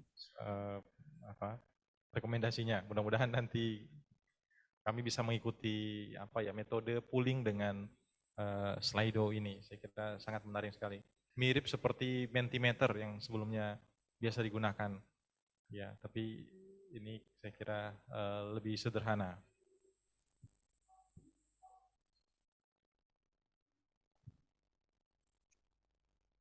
Oke, ini sudah bisa kita akhiri sessionnya atau masih nunggu ada closing? Oke, saya kira mungkin saya akan menutup ya acara hari ini, pleno kedua. Saya atas nama pimpinan ya Pak Dekan mohon maaf tidak bisa hadir, demikian juga Wakil Dekan. Saya mendapatkan amanah untuk menyampaikan ucapan terima kasih yang sebesar-besarnya pada dua narasumber, Ibu Anne Suryani dari Monash University di Australia. Demikian juga tadi Ibu Associate Profesor Amna Rose dari Universitas Malaya dari Malaysia. Kami ucapkan terima kasih yang sebesar-besarnya telah meluangkan waktu untuk menghadiri, membagi pengetahuan, menyampaikan ilmu yang bermanfaat kepada kita sekalian, dan saya mengajak para peserta ya untuk memberikan aplaus yang meriah kepada beliau berdua.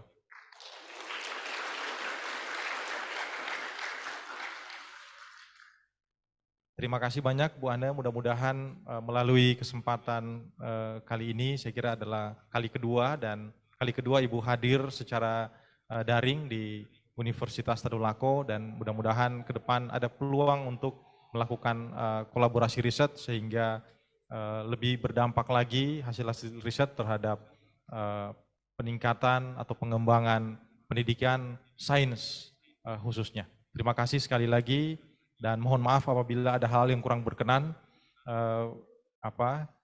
Kami sadar bahwa kegiatan ini sebenarnya mestinya dilaksanakan di bulan Mei. Ada sedikit kendala sehingga kemudian ditunda di bulan Agustus, dan pemberitahuan tersebut datangnya terlambat. Namun Ibu sangat bijak, tetap meluangkan waktu walaupun hanya beberapa. Tapi sepertinya bukan hanya beberapa. Dari tadi pagi saya perhatikan Ibu sudah standby siap untuk memberikan informasi ya hasil-hasil penelitian.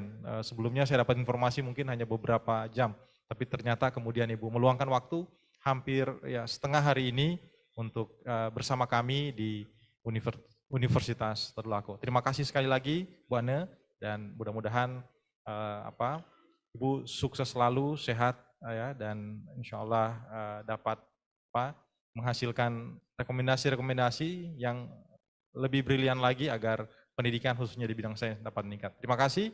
Saya akhiri. Assalamualaikum warahmatullahi wabarakatuh. Selamat sore.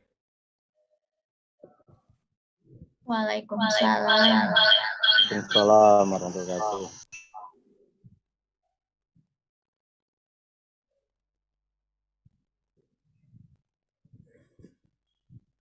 Baik, sebagai informasi kepada kita sekalian bahwa ini adalah hari pertama pelaksanaan seminar internasional. Besok hari kedua berlangsung sesi paralel seperti halnya sudah terjadwal pada buku abstrak, dan insya Allah besok sebagian besar akan berlangsung secara virtual. Ya, ada sesi luring di Hotel Swiss Bell ya di lantai 2, itu nanti insya Allah panitia akan menginformasikan lebih lanjut. Ya, jadi kami tetap berharap peserta hari ini tetap bisa ikut bergabung pada esok hari, ya. Untuk mahasiswa, saya kira besok bisa join via Zoom, ya. Ini adik-adik mahasiswa,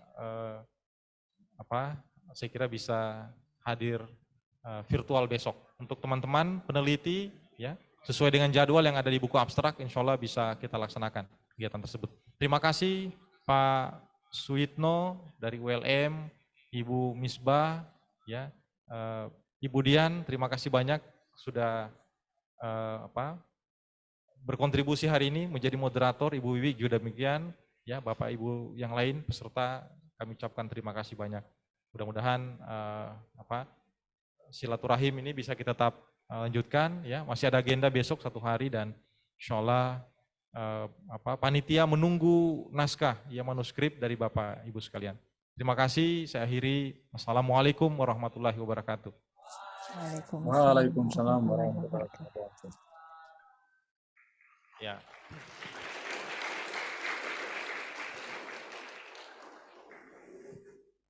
Oke, mungkin